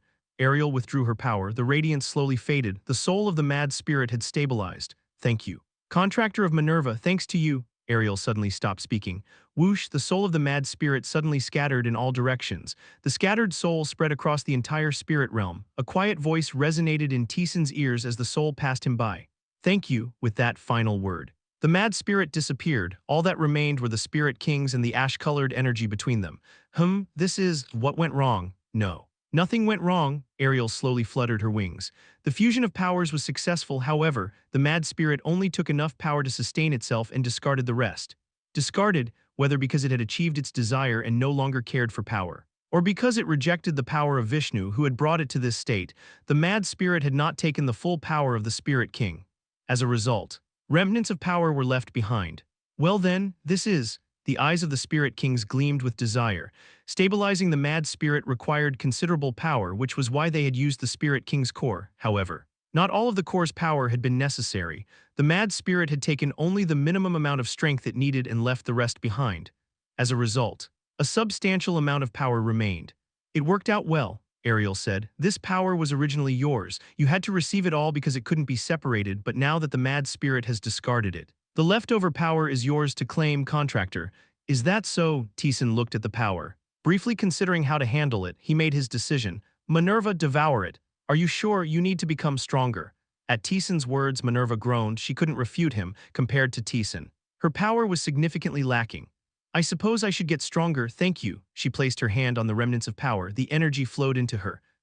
Minerva let out a breath as she absorbed the power. The force emanating from her grew noticeably stronger. After watching her for a moment, Taesan asked Ariel, so what will happen to the mad spirit? Though the broken soul has been mended, recovery takes time. When it deems the time is right, it will be reborn as a spirit here. Ariel spoke with satisfaction. Taesan was also pleased with the outcome. The mad spirit had been a great help in defeating Vishnu. It was better for it to return to a normal state rather than remain broken.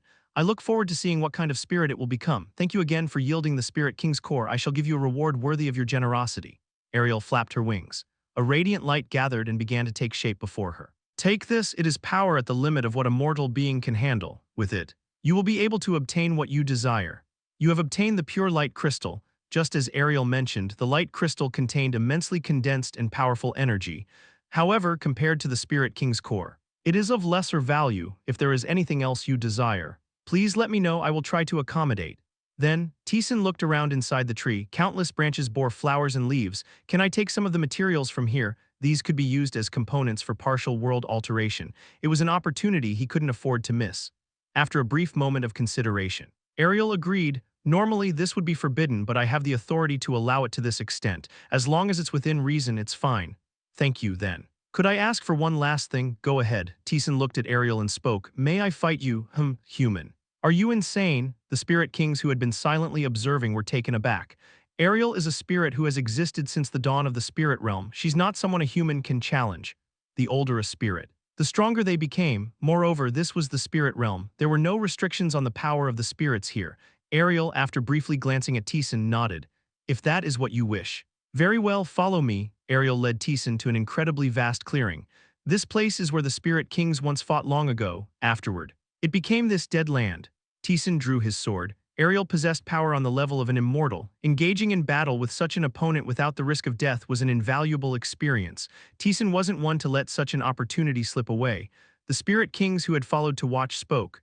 Go easy on him. Ariel, if Minerva's contractor is harmed, she won't sit idly by. We'll see. Ariel gazed at Taesan, who had taken a battle stance, and spoke. That won't be necessary, light erupted forth, engulfing the world in its brilliance and burning everything in its path. Taesan unleashed all his strength. He activated every buff skill and launched himself forward. Power clashed. Boom, what? The Spirit Kings watching were shocked. Taesan was clearly being overwhelmed. He couldn't mount much of a defense and was fully focused on withstanding the attacks. But in other words, he wasn't being defeated by Ariel's power. He was enduring the strength of an immortal with a mortal body. Taesan moved, somehow shaking off the overwhelming light. How is this? The Spirit Kings were at a loss for words. The battle soon came to an end. As Taesan neared his limit, Ariel withdrew her power.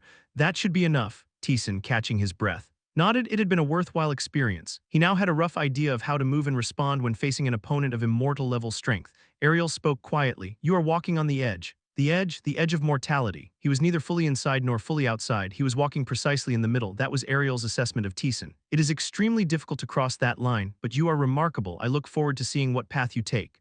Afterward, Taesan gathered various materials from the spirit realm. He acquired enough components to perform partial world alteration twice. What he gained was Minerva's enhancement, materials for partial world alteration, components for equipment, and the experience of fighting an immortal. Satisfied, Taesan returned to the labyrinth. Upon his return, the first thing he did was seek out Hafren. Hafren stared blankly at the pure light crystal in his hand. Where did you get something like this? I got it from a spirit. Can you make something with it? It's possible, Hafren grumbled with a displeased expression. This is exactly at the limit of what I can handle with material like this. The options are quite limited. Just make something useful. Got it. It'll take some time. Hafren grabbed his hammer as Taesan left. Check the rewards for the 73rd floor. Shoes of the one who left footprints on all lands. Attack power plus 200, defense plus 500, strength plus 600, agility plus 600, action speed plus 20%, movement speed plus 20%. One man wished to leave his footprints on every land in the world. He began his journey from his first steps and achieved his goal the day before he died. Helmet of the Iron Wall. Attack power plus 150. Strength plus 300, defense plus 400, magic resistance plus 10, the iron wall that guards the world, a helmet forged by compressing that very wall. The rewards for the 73rd floor were high-stat equipment overall. The helmet, in particular, had both strength stats and magic resistance attached. And so, the 74th floor began. Taesan had arrived at a floor that had been blocked for tens, maybe hundreds of years. Only recently cleared by the guides. 74th floor quest begins. Obtain information from the battlefield of the immortals. Reward, secret reward, stepping onto the 74th floor. There was nothing. In cases like this, there was usually only one explanation. Something would soon appear to give the quest. The labyrinth's bricks assembled. And Balbabamba appeared. You've arrived. I suppose there's no need to bore you with too many details. You're going to explain. The 74th floor is unique. The system alone cannot fully explain it. So I've had to appear personally. Balbabamba began to speak. The battlefield of the immortals. Countless immortals fought and died, and in the end it became a forsaken land, Valhaluni, to clear the 74th floor. You must go there. Chapter 348, Side Story, The Dying Earth, Lition, Part 3. Everything around began to vanish, the deep layers of the labyrinth. The highest level equipment that could be obtained at the end of it. The overwhelming force spared no one. Lition 2. felt suffocated by the searing heat, but it didn't matter. You have activated Immortal Shadow. Li Tion's body was enveloped in shadows, even in the light and heat that scorched the world. The shadow surrounding her did not disappear. It was a part of the shadow that symbolized the darkness existing since the dawn of the world. It couldn't be erased with mere power. The monster's exoskeletons crumbled under the overwhelming heat. Their entire bodies collapsed and fell apart. Kyuung had it continued. All the monsters would have been burned to ashes. But three double-digit monsters leapt toward the red giant Warak. The bodies of two monsters expanded. Their enlarged and swollen forms absorbed the heat pouring out from the red giant. Jejejiok, as they absorbed the full force of the red giant. The monsters' bodies turned to sand in an instant. Then, a single-digit monster seized the moment and twisted its body, gathering its amorphous form into one place. It emitted a violet beam that pierced through the world. The violet power collided with the red giant. Kuwang, the red giant, which had been unleashing power that seemed capable of burning the earth, slowly sank. Li Tion, retrieving the shadow, scowled. Only managed to wipe out three. The three double-digit monsters that blocked the red giant with their bodies vanished without even leaving dust behind. But the remaining four monsters, though visibly damaged, hadn't fallen. Three monsters had blocked the attack with their bodies. And the single-digit monster had neutralized the red giant with its beam. Damn it, that was my trump card. She stashed away the staff that had turned black as coal. The red giant's staff could only be used once. Moreover, activating the Immortal Shadow meant it would be unusable for a long time. She had intended to take down at least four, but only managed three. The remaining enemies were three double-digit monsters and one single-digit monster. Seriously, they're giving me a hard time. She clicked her tongue and quickly made a decision. She couldn't fight all four at once. First, she needed to reduce their numbers. You have activated the breath of the hiding rat. You have activated the hidden story unknown to anyone. You have activated Invisible Shadow. She vanished without leaving a trace, no presence. No hint of existence. The vigilant monsters hesitated. Li Tion quietly approached one of the double-digit monsters. In her hand was a black gem. I'll see you later. You have activated Forced Sealing of the Twisted Space. Kang, the gem glowed, engulfing one of the double-digit monsters. Li Tion swiftly caught the falling gem, Forced Sealing of the Twisted Space. It seals beings below a certain level for a period of time. She would have liked to use it on the single-digit monster. But a being of such power couldn't be sealed. Now there were three left. Li Tion quickly took out another item from her inventory. She grasped a handful of items and scattered them into the air. You have used the relics of the saint who cried for peace. The scattered powder enveloped the single-digit monster. Forming a monochromatic prison, the monster moved. But the powder prison showed no signs of wavering. Relics of the saint who cried for peace, an item that forcibly excluded the designated target from combat. Each piece of that powder cost over 10,000 gold. Now that she was out of the labyrinth, she could no longer obtain this item, so her heart ached. But if it could exclude the single-digit monster, it was worth the expense. It would have been so convenient if there were a forced duel. Now there were two double-digit monsters left. She steadied her breathing. The equipment covering her entire body began to glow. You have activated Attack Power Amplification. You have activated Shoes that Run Through Time. You have activated Forced Mental Serenity. You have activated Conversion of Negative Emotions into Attack Power. You have. She activated numerous pieces of equipment and skills she possessed. Li Tion dashed forward, holding a sword in one hand and a shield in the other. She moved faster than usual. She stomped her foot in an instant. She moved above the monster's head and struck down with her sword. You have activated Critical Spot Designation. You have activated Addition. Kuung, with a loud noise, the monster's body trembled. 32,421 damage dealt to monster 43. Kakak, she continued to swing her sword. The giant monster kept getting pushed back by Li Tion, who seemed like a speck compared to it. The other monster did not stay idle and pressured Li Tion, swinging numerous arms to strike her down. Li Tion stomped her foot and raised her shield. Kang, the monster was repelled by the recoil. Li Tion pushed off her feet and drove her sword into the chest of the flying monster. The two double-digit monsters were foes she could take down alone. She drew out her staff and aimed it at the monster on the ground. You have activated the remnants of countless falling stars. Light began pouring down on the monster like a waterfall. The monster's entire body shook violently under the impact, though it wasn't on the level of the red giant. It was still a superior staff with considerable power. Li Tion swiftly disposed of one of the monsters. She then raised her shield towards the remaining monster, charging at it like a tank. Kang, she let out a small groan as a heavy force pressed against her from beyond the shield, but it wasn't enough to push her back. She steadied herself, reinforcing her stance, and pushed the shield forward. Kyuung, the monster, was repelled. It was a shield she had bought on the 100th floor. If the attack could be withstood by physical strength, it had the effect of bouncing it off without any damage. She stomped her foot and rushed toward the repelled monster. Pressuring it, quack, a long gash was drawn across the monster's chest. It was the moment she was about to deliver the finishing blow. Your line of death has been activated. Chill, for a moment her instincts warned her. If she moved now, she would die. She clenched her teeth as the ring on her left hand shone. You have activated limited spatial movement. Lee Tion teleported behind the monster, and at that instant, light burst forth. The prison made of the saint's relics shattered as a violet beam surged out. Quaduduke, the monster hit by the beam, was pierced and disappeared. She hurriedly raised her shield against the monster that couldn't even serve as a shield. Kang, the violet beam clashed with the shield, and her pupils widened. The shield was melting away in an instant. Damn, she hastily opened her inventory, twisting the shield. She threw a piece of distorted space towards the beam. You have activated fragment of distorted space. The space twisted, distorting the light.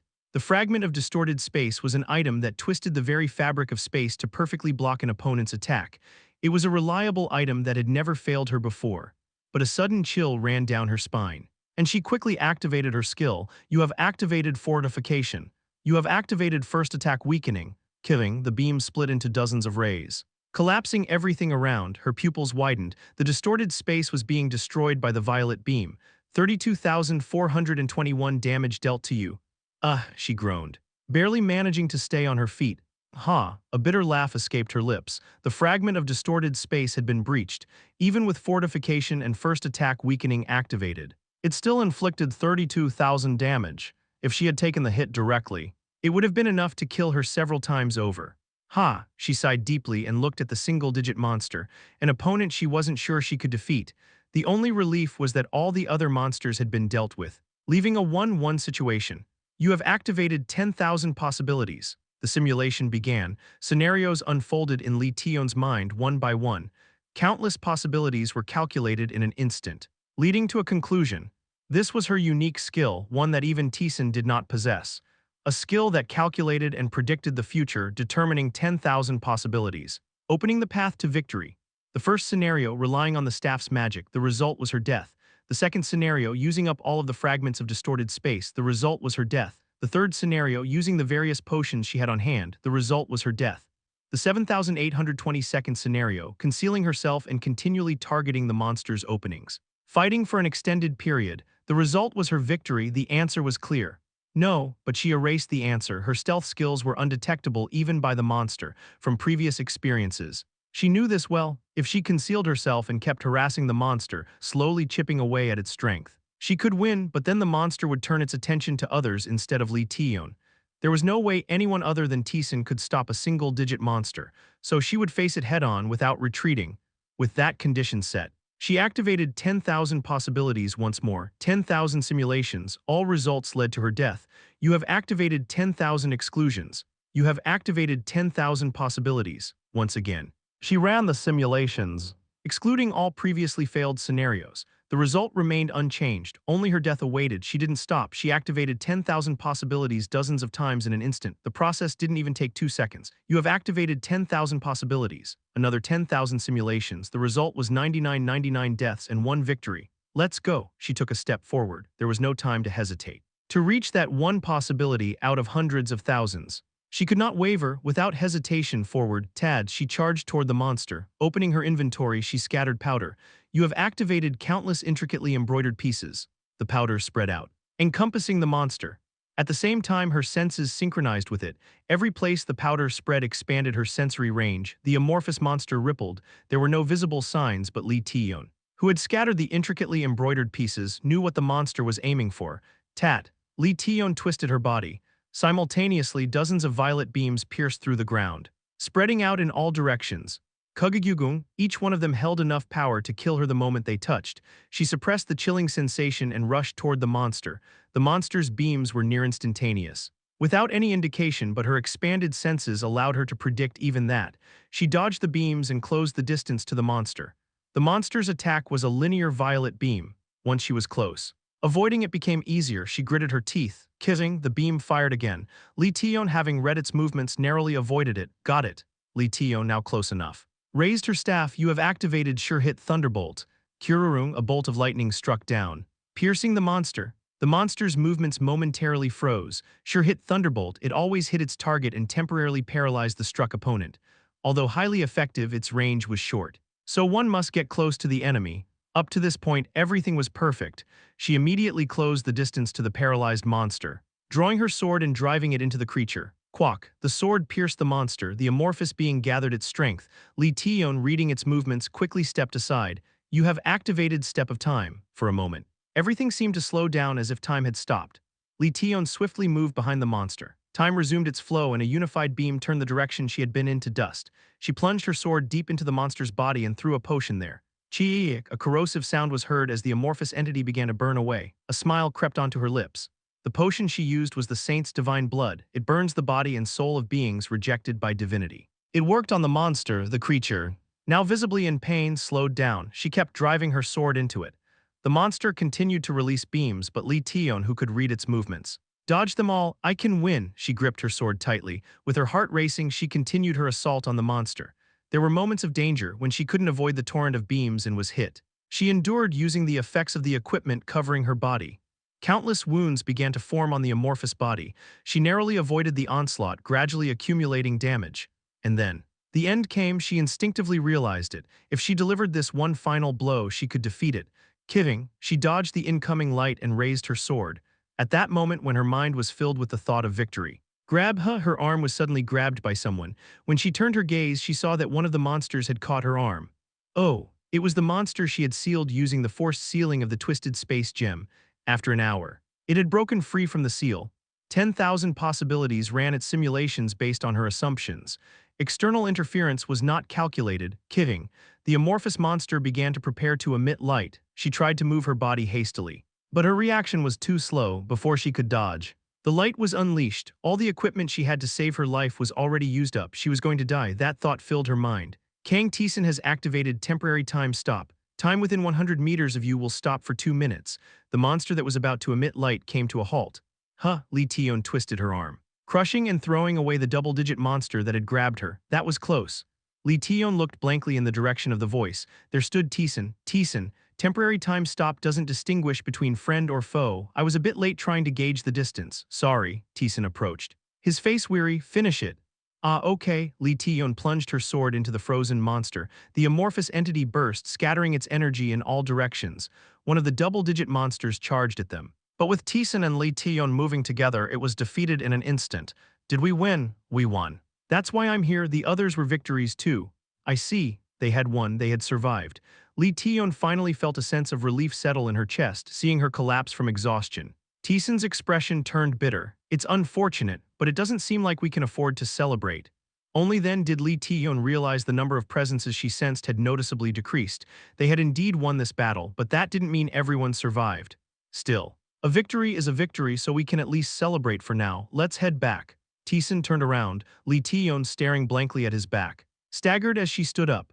The result of the battle, the defeat of all the monsters, and the death of nearly half of the remaining survivors, the complete destruction of the city that she and the others had worked so hard to build, they had achieved a Pyrrhic victory. Chapter 349, 74th Floor. Battlefield of the Immortals, Part 2, Land where immortals fought and died. Yes, Taesan frowned. That doesn't sound like a place I'm supposed to clear. Immortals, beings that had transcended mortality. Taesan, who is said to be on the borderline of mortality, had not yet reached their level. Calm down, that's all in the past. Now it's merely a land of death. Belbabamba spoke slowly. A long time ago, a few immortals gathered and started a war. They chose a world called Valhaluni as their battlefield where they tried to kill each other. They even wage war among themselves, even though they have transcended. They remain unstable beings. Their personal greed and emotions are not so different from those of mortals. Belbabamba continued. What began as a trivial conflict escalated as the war dragged on. Their emotions intensified, and they started involving other immortals, moving in earnest to kill one another. Dozens of immortals fought and clashed. You can probably guess how it ended. They all died. Correct. All those dozens of immortals fell. The place became a land of death that no one could approach.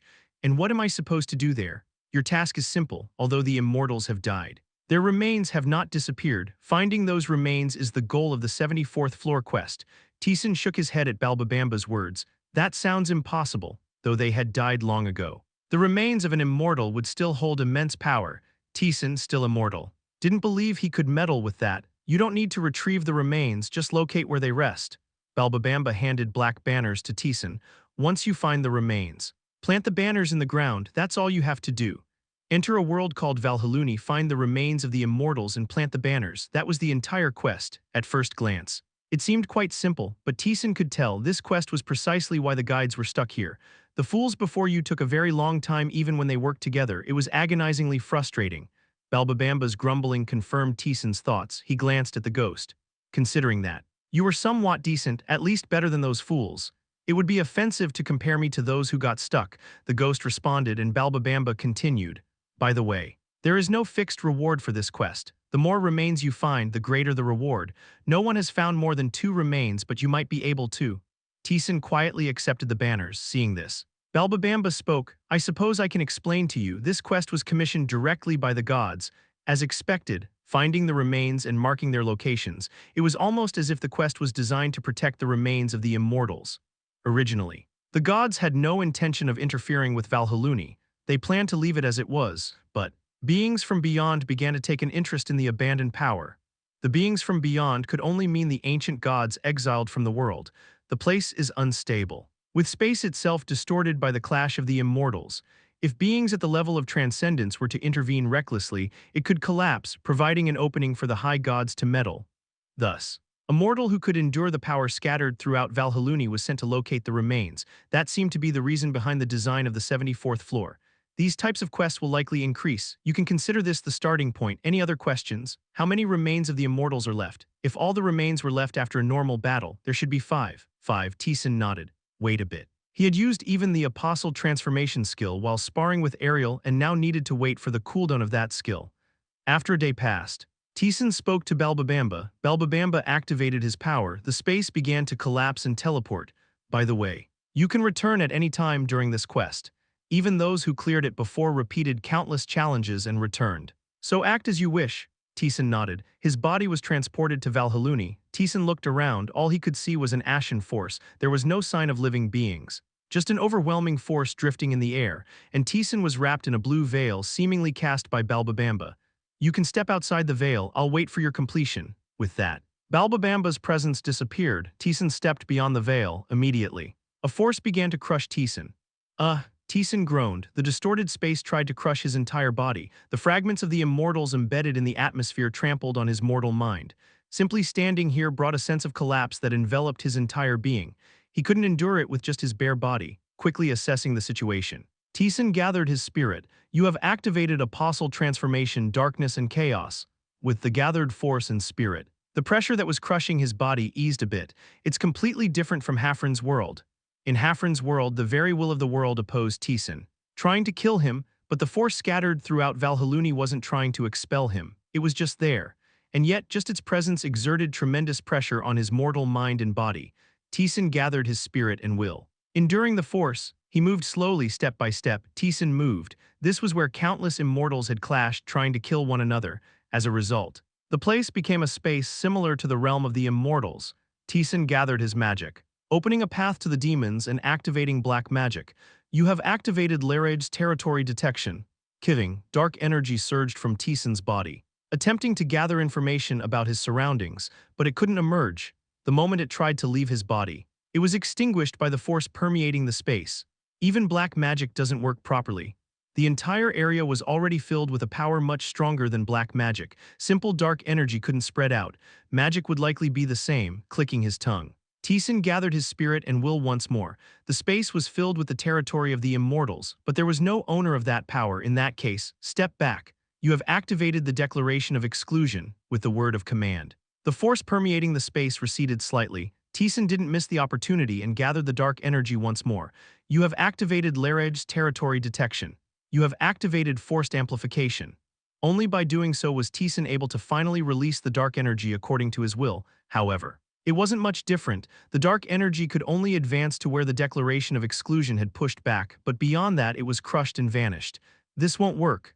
Even in the depths of the Shadow Realm, he couldn't use territory detection effectively. Back then, he at least managed to learn that the shadows devoured everything, so he attacked by gathering the shadows and spreading detection beyond what they could consume. This time was different. It was impossible to read the forces embedded in the space without removing them entirely. The word of command. which exerted absolute effects on power without an owner, was also less effective due to the sheer difference in force. Even progressing was a matter of life and death. The power of detection didn't work, and unlike before, it was impossible to exploit any gaps. No wonder they were stuck here for so long. Even though the Guides of Sin worked together, they remained stuck here for tens, even hundreds of years, given how this floor was. It made sense. They must have cleared it by gradually gathering information through repeated attempts and retreats. Taesan asked the ghost, "How long did it take you?" "Me, about 3 years. I think I finished it quickly, considering the ghost had done it alone without anyone's help. It was indeed an exceptionally fast time. I need to change my approach," Taesan thought. The power was spread without an owner, the territory of the immortals, and the remains of the immortals held great power. Could Taesan read that power? It was worth trying. "You have activated nature's avatar. You have activated the vessel of kings." His force and power increased. Taesan even drew the power stored in his ring and wrapped it around himself. And then he observed he wasn't trying to spread his power. He aimed to read the force pressing down on him and locate the remains that were emitting power. For a simple mortal, it would have been impossible. But the current Taesan was both mortal and immortal. Standing on that borderline, it was entirely feasible. Closing his eyes, he calmly perceived the force pressing from all directions. As a result, he could tell that in the direction to his left, unlike the force that was simply spread throughout the space, there was something actively exerting a direct force. He had found it. Taesan opened his eyes and began to move. The further he advanced, the more intense the pressure of the force became. At certain points, the space twisted and absorbed everything that approached. Taesan managed to fend off the pressure with his power and will, barely reaching the remains of the immortal.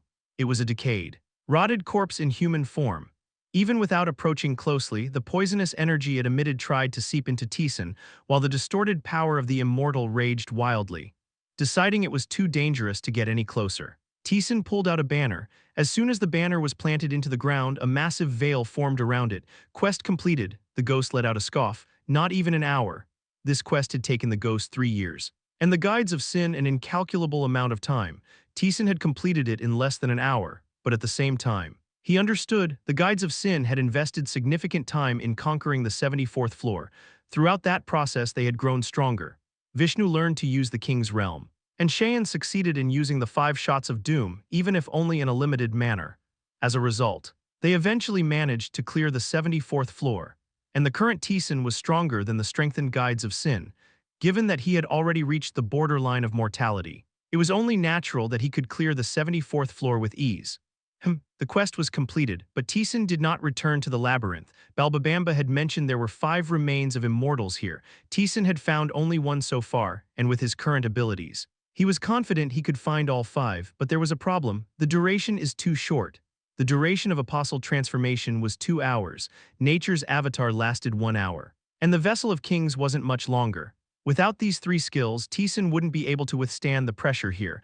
To find the rest of the remains, he would need a different approach. After contemplating for a moment, Taesan thought of one particular skill, a transcendent skill, the black, the power of the ancient gods beyond all laws and conventions. That devours everything. Let's give it a try. Taesan gathered the black. Chapter 350, 74th floor. Battlefield of the Immortals, Part 3. This place was the domain of the Immortals. The fragments of the Immortals drifting in the air clearly held power beyond mortality. Taesan, still immortal, had no means to counter it. He could try to wield divinity to push it back, but the consumption of divinity would be extremely high. It wasn't an ideal solution, therefore. He chose to utilize the black. The black was the power of the high gods, a force beyond the concepts of mortality and immortality. It had enough potential to overcome the spatial pressure. However, it couldn't be tested here. Since he hadn't tried this method before, he needed practice.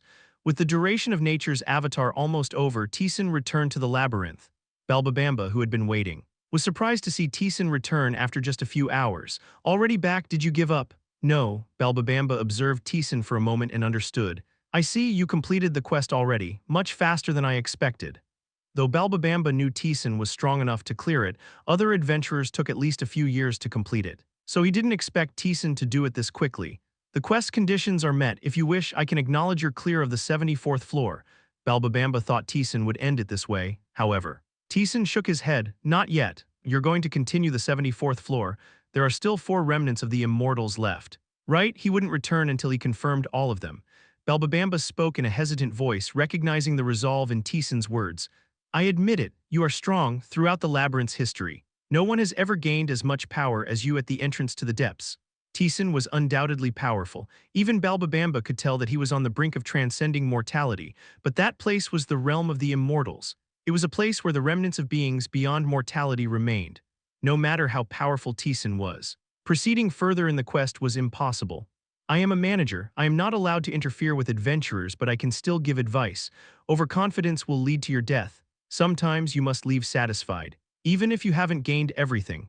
It's not overconfidence, it was enough, having acquired numerous skills while descending the labyrinth. Taesan made that judgment. Balbabamba said nothing further. I understand your resolve, but what will you use to breach the domain of the immortals? There are limits as you are now. Balbabamba spoke quietly. Taesan answered with action. You activated the black. A surge, darkness poured out from Taesan's body. It wasn't magic. It was a power that ignored the laws and principles of the world. Coming from beyond it, this is... Balbabamba let out a groan. Darkness, as black as pitch, began to creep across the ground. It's unsettling as always. He had seen Taesan wielding the black before, so he was aware of it. But it was still disturbing. For a mortal to use the power of the high gods, it was truly incomprehensible. Balbabamba quietly gathered his power, in case the black went out of control. He was prepared. Taesan slowly adjusted the flow of the black, compared to when he first obtained it. His strength and skill had improved significantly. The black gradually began to cloak his body according to his will. I can control it. But there was still a major issue. The black wrapping around his body tried to devour Taesan's flesh. It burdened both his mind and body, despite having acquired a resistant skill against mental corruption. Which was the mental strain of will it was hard to endure, pushed to his limits. Taesan withdrew the black. He could control it. The issue was resolving the corruption of body and mind. Taesan slowly sought an answer, with skills like apostle transformation and nature's avatar. He could endure the corruption to some extent, but it wasn't perfect. Even raising his power level with apostle transformation didn't allow him to withstand the corruption of the black. Partial world alteration might work, but its duration was too short, so that was impossible too, in the end. Its divinity, a power that completely opposed the black. He used divinity to block and withstand the corruption of the black, but that also posed several issues. When the black and divinity mixed, the boundary line was triggered. With his current skill, Taesan could somewhat control the boundary line, but it was still a one-time use. He had to wield both black and divinity in such a way that they didn't mix and didn't trigger the boundary line. He had never tried it before and hadn't even considered it possible. But now, Taesan was certain he could do it. Taesan enveloped himself in the black. It wasn't spread outward. He wrapped it very thinly, just enough to be like a sheet of cloth, maintaining a slight distance from his body. What he sought was for divinity and black to counterbalance each other and maintain equilibrium. He had succeeded once before, when he defeated Zhenlong, who had become a slave of the high gods. He maintained the balance between divinity and black. At that time, he forcibly suppressed the black with divinity, which was infinitely replenished through people's direct faith. It was possible because of that. Now it wasn't, but Taesan didn't intend to handle it with such overwhelming power. Just cloaking his body would suffice. Moreover, he could now manipulate the black and divinity much more freely than before. Taesan released divinity. Divinity touched the black, grind, with a distorted sound. Gray began to emerge. Balbabamba clicked his tongue as he gathered his power. Will it be stopped? Balbabamba knew the power contained within, a force that could distort order. As a manager, he had near absolute authority within the labyrinth. But he couldn't guarantee he could stop it. He prepared for the impact. A powerful force, a power straddling the boundary, began to manifest in the world. Taesan focused his mind. He didn't want a collision between divinity and black. He desired them to balance each other while still repelling one another. If so, Taesan instinctively found the answer. A pure white ring glowed with the ring's assistance. He manipulated divinity. Divinity and black began to rotate in opposite directions.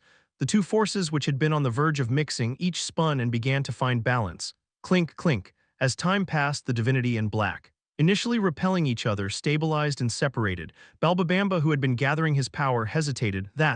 It worked. Taesan steadied his breathing. Divinity thinly cloaked Taesan's body, and above that, the black flowed. The black, blocked by divinity, couldn't cling to Taesan, thus preventing mental and physical corruption.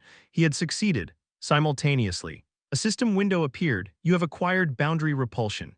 Your proficiency in boundary line has increased by a number. Taesan opened the skill window after suppressing the black and divinity. Boundary repulsion. Proficiency, a force that exists between laws and beyond them. It draws out by repelling divinity and black.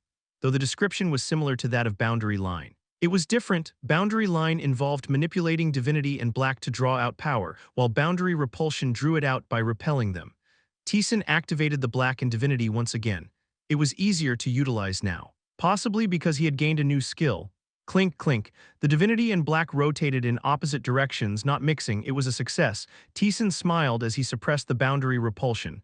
The ghost muttered, as if it was no longer surprised. What will you gain next? Why not try handling the black alone?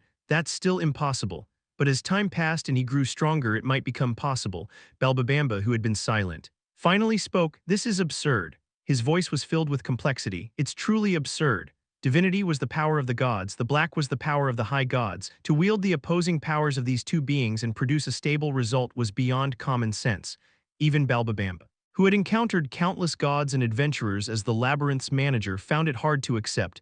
Are you going back there again? Yes, this time. I'll accompany you. Balbabamba intended to verify the power that Taesan had acquired. Balbabamba gathered his strength. As space twisted, Taesan was transported to Valhaluni. This time, Balbabamba was right next to Taesan. Taesan activated boundary repulsion. As soon as he stepped out of the blue veil, the fragments of the immortals scattered throughout the world began to press down on him, but it was different from before. The world's pressure was erased the moment it touched the black. Unable to reach Taesan, without using apostle transformation, nature's avatar, or the king's vessel, he managed to withstand the world's pressure without any significant burden. What is this? Balbabamba muttered in shock. The gap between mortality and immortality was insurmountable, no matter how much one tried to find a way. It was impossible, a kind of law, but the high gods existed beyond those laws. It was not strange for them to break the boundary between mortality and immortality. The odd thing was that a mortal like Taesan was handling it. It was dangerous. The power Taesan possessed was incredibly alien. What would happen if someone who could endure the power of immortals with a mortal's frame gained an even higher level of power? He could disrupt the laws of the labyrinth. The manager's instincts warned of that future, but Balbabamba did nothing, already. Both the sorcerer and the gods had met Taesan and understood his otherness, yet they had not acted. Therefore, there was no need for him to do anything either. He would leave the rest to them. Then, I'll be on my way, take care. Sure, Balbabamba's presence faded away. Taesan continued forward, erasing the overpowering forces with the black. This was the realm of immortals. Forces that trampled mortal bodies and shattered minds were spread all around, but they did not reach Taesan. This is amusing, though his perspective differed from Balbabamba's. The ghost also found it difficult to accept. So, even against transcendental beings, it means that as long as you have that shroud, mental pressure is impossible. Right? It wasn't unreasonable to think so, but Taesan shook his head. It's not that capable. Taesan, who was using it directly, knew it wasn't a force that could be used in such a versatile manner. I've somehow regained stability, but it's still precarious.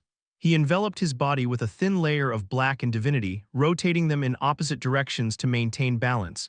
Theoretically, it was perfect, but because it required delicate adjustments, he could only extract a minuscule amount of power. The reason I can hold on now is because the force permeating this place lacks will.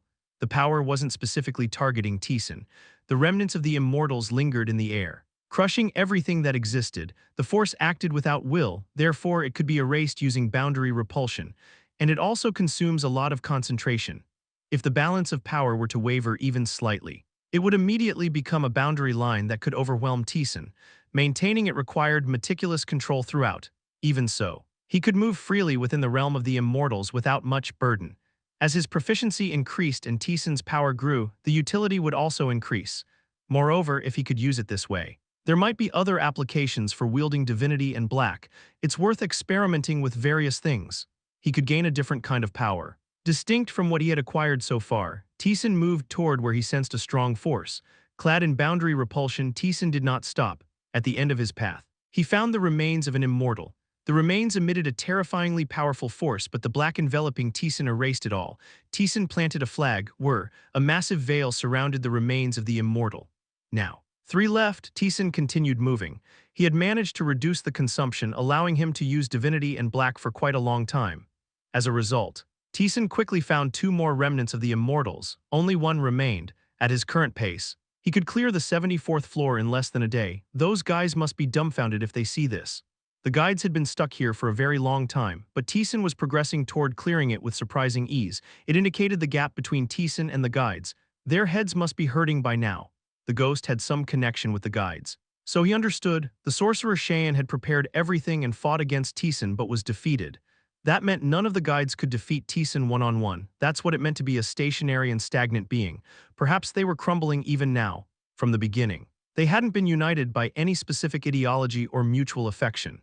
They had gathered to clear the floor, and once their objective was achieved, their foundation was bound to crumble. Leading to many defectors, they'll find a way somehow. But from the ghost's perspective, it was impossible for them. They were getting closer to the ghost's wish. Before, that had been delightful. But not anymore. The gray woman, Societ Garudensha. She was a woman the ghost had cared for and helped a lot, but she was also the guide who betrayed him. The ghost's mind was in turmoil. He agonized. While Taesan continued the quest on the 74th floor, before long, he discovered the distant remains of the last immortal. A machine, the last remnant of the immortal, was mechanical. It resembled a humanoid robot. Not all life forms in the universe are organic. There were probably a few mechanical beings that descended into the labyrinth. He had thought it was possible. But seeing it in person was a first. Taesan opened a portal. This is the last one. The clearing of the 74th floor was within reach. Taesan drove a flag into the ground, where a blue veil formed. Quest complete. All the remains of the immortals in Valhalluni were found, simultaneously. An immense power engulfed the world. Though it didn't affect Taesan, it was the power of a transcendent being that enveloped the entire world. Is it all over, since the powers of the immortals overlapped? Even transcendence could not intervene here. Allowing that would give the high gods a chance to interfere. But now the locations of all the remains of the immortals were known. The quest was complete and the discovery was over. So now the transcendents were intervening. They seemed to be in a rush. Looks like they're trying to tidy up quickly because the high gods are aiming for it. But isn't it too rushed? You haven't even returned to the labyrinth yet. Taesan observed the power of the transcendents as they retrieved the remains of the immortals. That power had no emotions whatsoever. The world was being purified. The fragments of the immortals scattered across the world were being erased. And one by one, the remains began to vanish. The power within the mechanical remnant in front of Taesan also started to fade. At that moment, the sky cracked. A black power from beyond the laws descended like a pillar. The power of the transcendence which enveloped the world surged. It suppressed the black pillar, crushing it, but a tiny, thread-like sliver of that power reached the remains of the immortals. The entire body of the immortal began to glow. The eyes flickered red as if issuing a warning. At the same time, a violent force surged, the boundary repulsion enveloping Taesan momentarily distorted. Taesan quickly gathered his strength and backed away. Rumble, a loud noise echoed. The remains of the immortal were rising. It was certainly dead. There was no sense of life. The soul of the immortal was not here, yet the body of the immortal stood up, recognizing Taesan. It identified him as a threat. Mechanical parts made a noise as they started to move. An intent to kill devoid of will immediately targeted Taesan. Chapter 351, 74th Floor. Battlefield of the Immortals, Part 4. The guides of sin were at odds with each other. Would they fight Taesan, or would they hide and wait for Taesan to pass? Countless emotions clashed beyond that. After a debate accompanied by physical force, a decision was made. Are you saying you'll summon the demon god to speak directly? Yes. The young man with platinum blonde hair and an arrogant expression nodded. It's not hard to run from this guy named Taesan who's coming down here. That's not the main issue. One could use a secret key to jump floors or simply hide in the vast expanse of a floor. Hiding from Taesan wasn't that difficult, but my pride won't allow it. The young man was a descendant of a royal family with a legend that said they inherited divine blood from ancient times. Although his lineage held no divine power, his pride, ingrained through education close to brainwashing, was sky-high. I cannot flee from something so low, however. I must be realistic. I can't beat him. Will your pride allow you to rely on sheer numbers? There's no need to fight seriously against something so low. The advantage of numbers is clearly an advantage too. The young man spoke confidently. So, we summon the demon god to lift the restrictions. The restriction that only those blessed by the demon god could fight Taesan would be removed. The Lion King gave him a hesitant look. Do you think the demon god will consider us? You don't know until you try, the young man spoke up. Even if she's the demon god, she can't kill us. We are adventurers descending through the labyrinth they created. There's no harm in confirming our chances. It wasn't incorrect, although the gods despised them. They could descend through the labyrinth without major incidents because they were adventurers. Do as you wish. The decision has fallen to your side anyway. The majority sided with the young man. It was a clash between the pride of those who had reached the deepest levels and the reality that they could not defeat Taesan one-on-one. They began preparing to summon the demon god, with numerous offerings and equipment. The young man shouted into the air, "Come forth, Great One, we offer tribute to you." Crack, the space collapsed. A powerful entity descended. Responding to the proper tribute and call, the guides bowed their heads. "We greet the great demon god," a voice echoed. The manifested demon god waved her hand as if annoyed. "Enough, I know why you called me. Speak your purpose." "So you do." The young man swallowed and slowly began to speak. "Demon god, you imposed a restriction between us and Taesan, the adventurer you favor. Unless each individual could kill the other, a battle could not be initiated. Because of this restriction, they had to face Taesan one by one. but we can no longer confront him alone. Demon God, you've granted him numerous advantages through this restriction. Thus, we humbly beg of you, please heed our plea. You speak well, go on, the demon god replied lazily. The young man took a breath before proceeding with his main point. We earnestly request that you lift the restriction between him and us. Demon god? The demon god looked at him silent. The young man's chest tightened with growing tension. The demon god spoke. Fine, you're granting it. The young man looked up shocked, although he'd proposed this. He never expected it to be accepted so easily. He had thought it would take countless tributes and desperate pleas to achieve it. If that's all you're asking. It's not a big deal, it's not that important anymore, do as you please. With those words, the demon god vanished.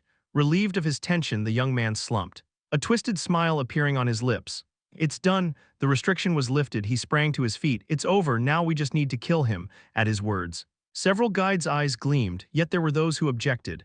I have no intention of fighting him. It was the man who had previously clashed with the Lion King, while the majority desired a confrontation with Taesan. There were also many who refused battle and opted for escape.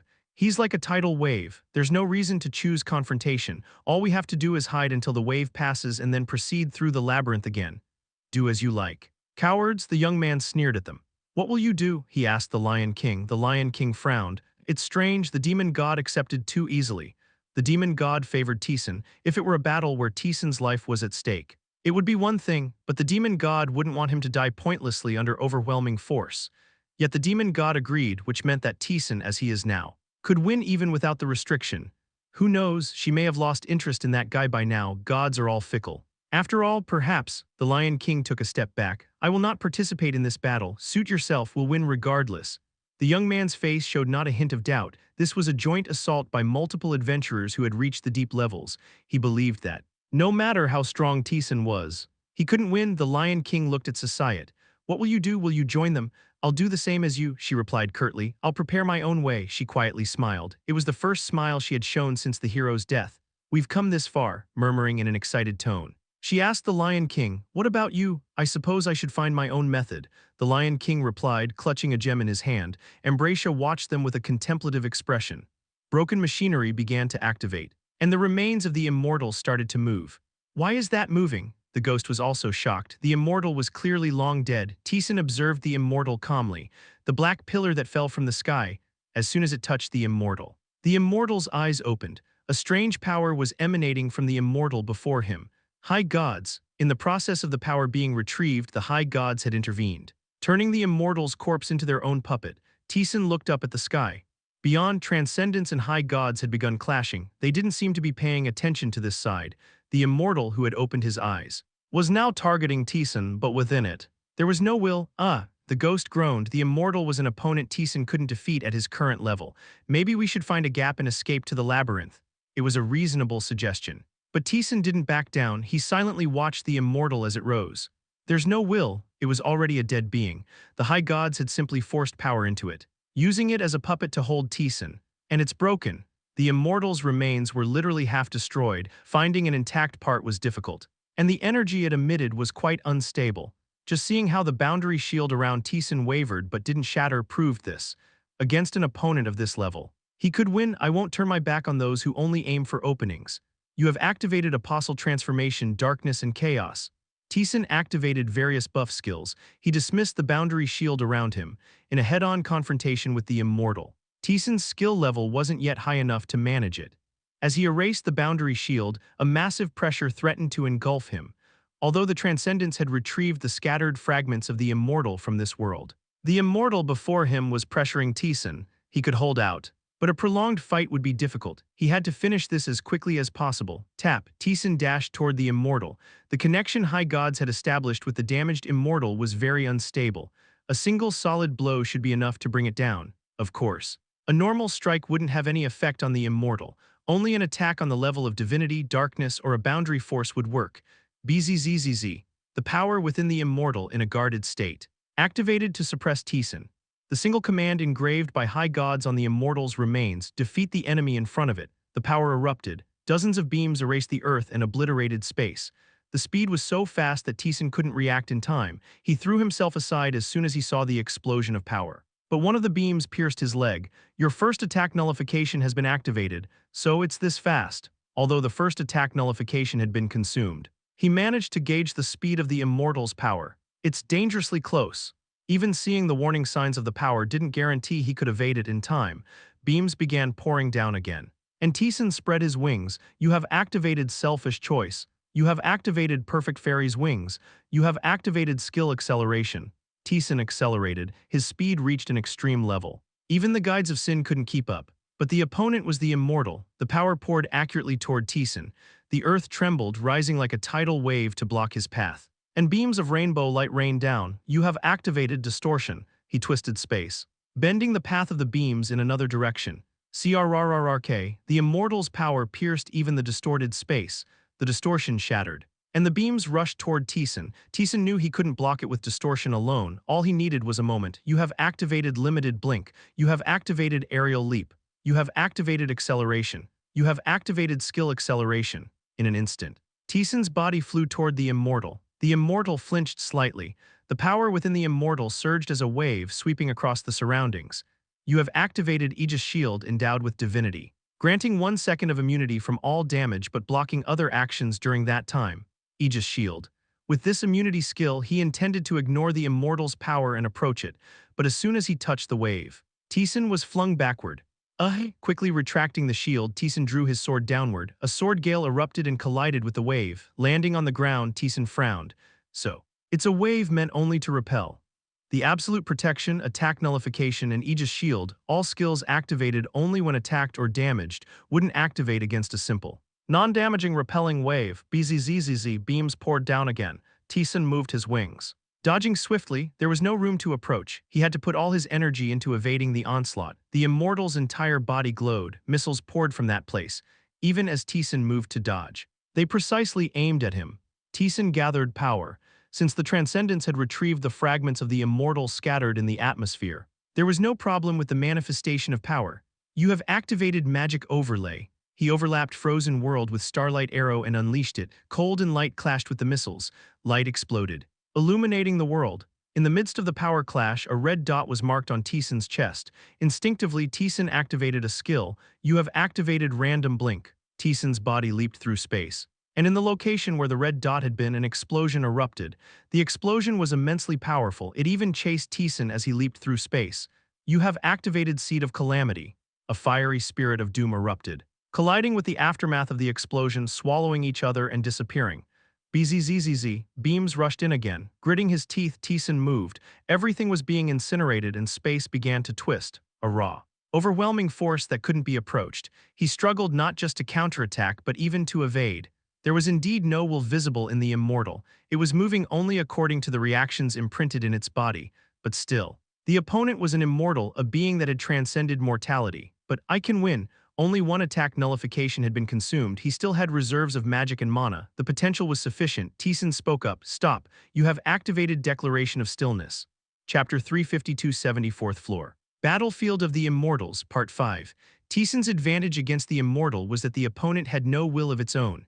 The word of command wielded almost absolute power over targets without a will. Clank, sure enough. As the word of command activated, the Immortal's movements halted. The machinery that had been spinning wildly came to a stop in an instant. At that moment, as Taesan prepared to spring forward, screech, a tremendous force emanated from the Immortal. The Immortal forcibly broke free from the word of command, unleashing dozens of beams of light. Boom! Taesan narrowly dodged and clicked his tongue, no matter how mindless. An Immortal is still an Immortal. It actually broke free from the word of command through sheer force. Taesan activated the Declaration of Stillness once more. The Immortal released its power again. Breaking free, it was faster than when the word of command had first activated. The constraint was so strong that it halted the opponent's actions completely. Yet it seemed breakable through brute force. In that case, slow down. You have activated the Declaration of Slowness. The word of command engulfed the Immortal. The mechanical parts slowed down to a visible crawl. Screech, beams poured forth again. But this time they were easy to dodge, unlike the Declaration of Stillness. The Immortal couldn't break free from the Declaration of Slowness. As expected, it seemed capable of breaking strong restrictions that froze actions entirely. However, it couldn't overcome partial constraints that affected movement speed. Screech, beams rained down, missiles zoomed through the air. Barreling toward Taesan, Taesan clenched his fist. You have activated Magic Overlay. He overlaid 3 starlight arrows and released them. You have activated Magic Explosion. He detonated the starlight arrows near the missiles. Turning the sky white screech, a red dot appeared on Taesan's chest, simultaneously. Something rushed toward the red dot at a speed too fast to track. It was a force he hadn't detected before activating the declaration of slowness. Taesan quickly spread his wings. The red dot's location exploded. And the shockwave reached him, however, thanks to his previous battles. Taesan had already grasped the explosion radius and had gathered his magical energy in advance. You have activated Marba's pitch-black wave. A wave of darkness engulfed the explosion. The immortal swung its arm. The mechanical components expanded, releasing tiny particles. Focusing his vision, Taesan realized what those particles were. Screech. The particles freely moved, swarming toward him. They were drones. Flying in the air like attackers. There were thousands of them. Taesan swiftly pulled out his arrows. The arrows, imbued with will, charged forward, colliding with the particles. Boom, the immortal's chest opened, spilling a massive mass of metal in a wave. Taesan dodged the all-encompassing attack with a restricted blink. As he evaded, another red dot fixed itself on his chest. He didn't have time to dodge, so he tried to block it. But it was impossible. Boom, your second attack nullification has activated. Taesan continued fighting hard. He activated the declaration of slowness, using every possible means to fend off the immortal's attacks. But that was all. A power gap still remained between them that was insurmountable. Moreover, the immortal's strength showed no signs of bottoming out. Rays that could scorch the heavens surged toward Taesan, threatening to consume everything. Under the relentless onslaught, Taesan allowed another hit. Your third attack nullification has activated. The ghost groaned. All of Taesan's attack nullifications were used up. Both mana and magic were depleting rapidly. Meanwhile, the immortal's power still seemed endless, and Taesan couldn't even get close. The situation was undoubtedly grim, yet Taesan's expression remained as calm as ever. I've roughly figured it out. The immortal had no will of its own. It was merely a puppet, moving according to programmed responses. In other words, its behavior pattern wasn't too different from Malaka's on the 73rd floor. This meant he could analyze its pattern, and now he had completed that analysis. All that remained was to land a single decisive blow. He created an opening for it. Taesan prepared materials he had readied beforehand and fitted them into his wrist guards. You have activated partial world transformation. A defined range of the world transformed into Taesan's domain. He focused his power toward the barrage of light. You have activated Nabarius' golden sword. Clang, the golden sword clashed with the beams of light. Until now, he hadn't been able to block the beams and had only been able to dodge them. But that was no longer the case. Taesan held his ground. He gripped his sword firmly and took a step forward. Clang, the beams splintered into dozens of rays. Taesan kicked off the ground. Screech, the immortal responded. An immeasurable force poured forth all at once. The partial world transformation collided with the immortal's power, causing the domain to warp. It wouldn't last long. The overwhelming force brought his mind close to its limit. This time, he would end it. You have activated the greed of destruction. You have activated the call of destruction. Destructive forces surged forth, clashing with the beams of light, as they vied to consume each other. A gap opened for Taesan to charge through. The immortal wouldn't stand idle. It was pouring all its strength into crushing Taesan. Taesan dodged and blocked those attacks. The closer he got, the stronger and faster the immortal's power became, but from the battles so far, he had already figured out the pattern. Thus, Taesan could reach the immortal without taking any damage. Screech! Upon reaching a certain distance, the immortal's machinery began accelerating wildly, overheating as smoke started to leak out. A power that distorted space itself gathered in the immortal's chest. Taesan instinctively realized this was the moment of decision. He dashed forward, disregarding all defenses. Flying directly toward the immortal, a light was fired, a light that could split the world, a concentration of overwhelming power that pierced the sky and affected the cosmos. It was a deadly light that could neither be dodged, countered, nor blocked, and it engulfed Taesan. 1,323,241 damage inflicted on you. Your endurance activated. The fatal attack was nullified. All damage becomes 0 for 1 second.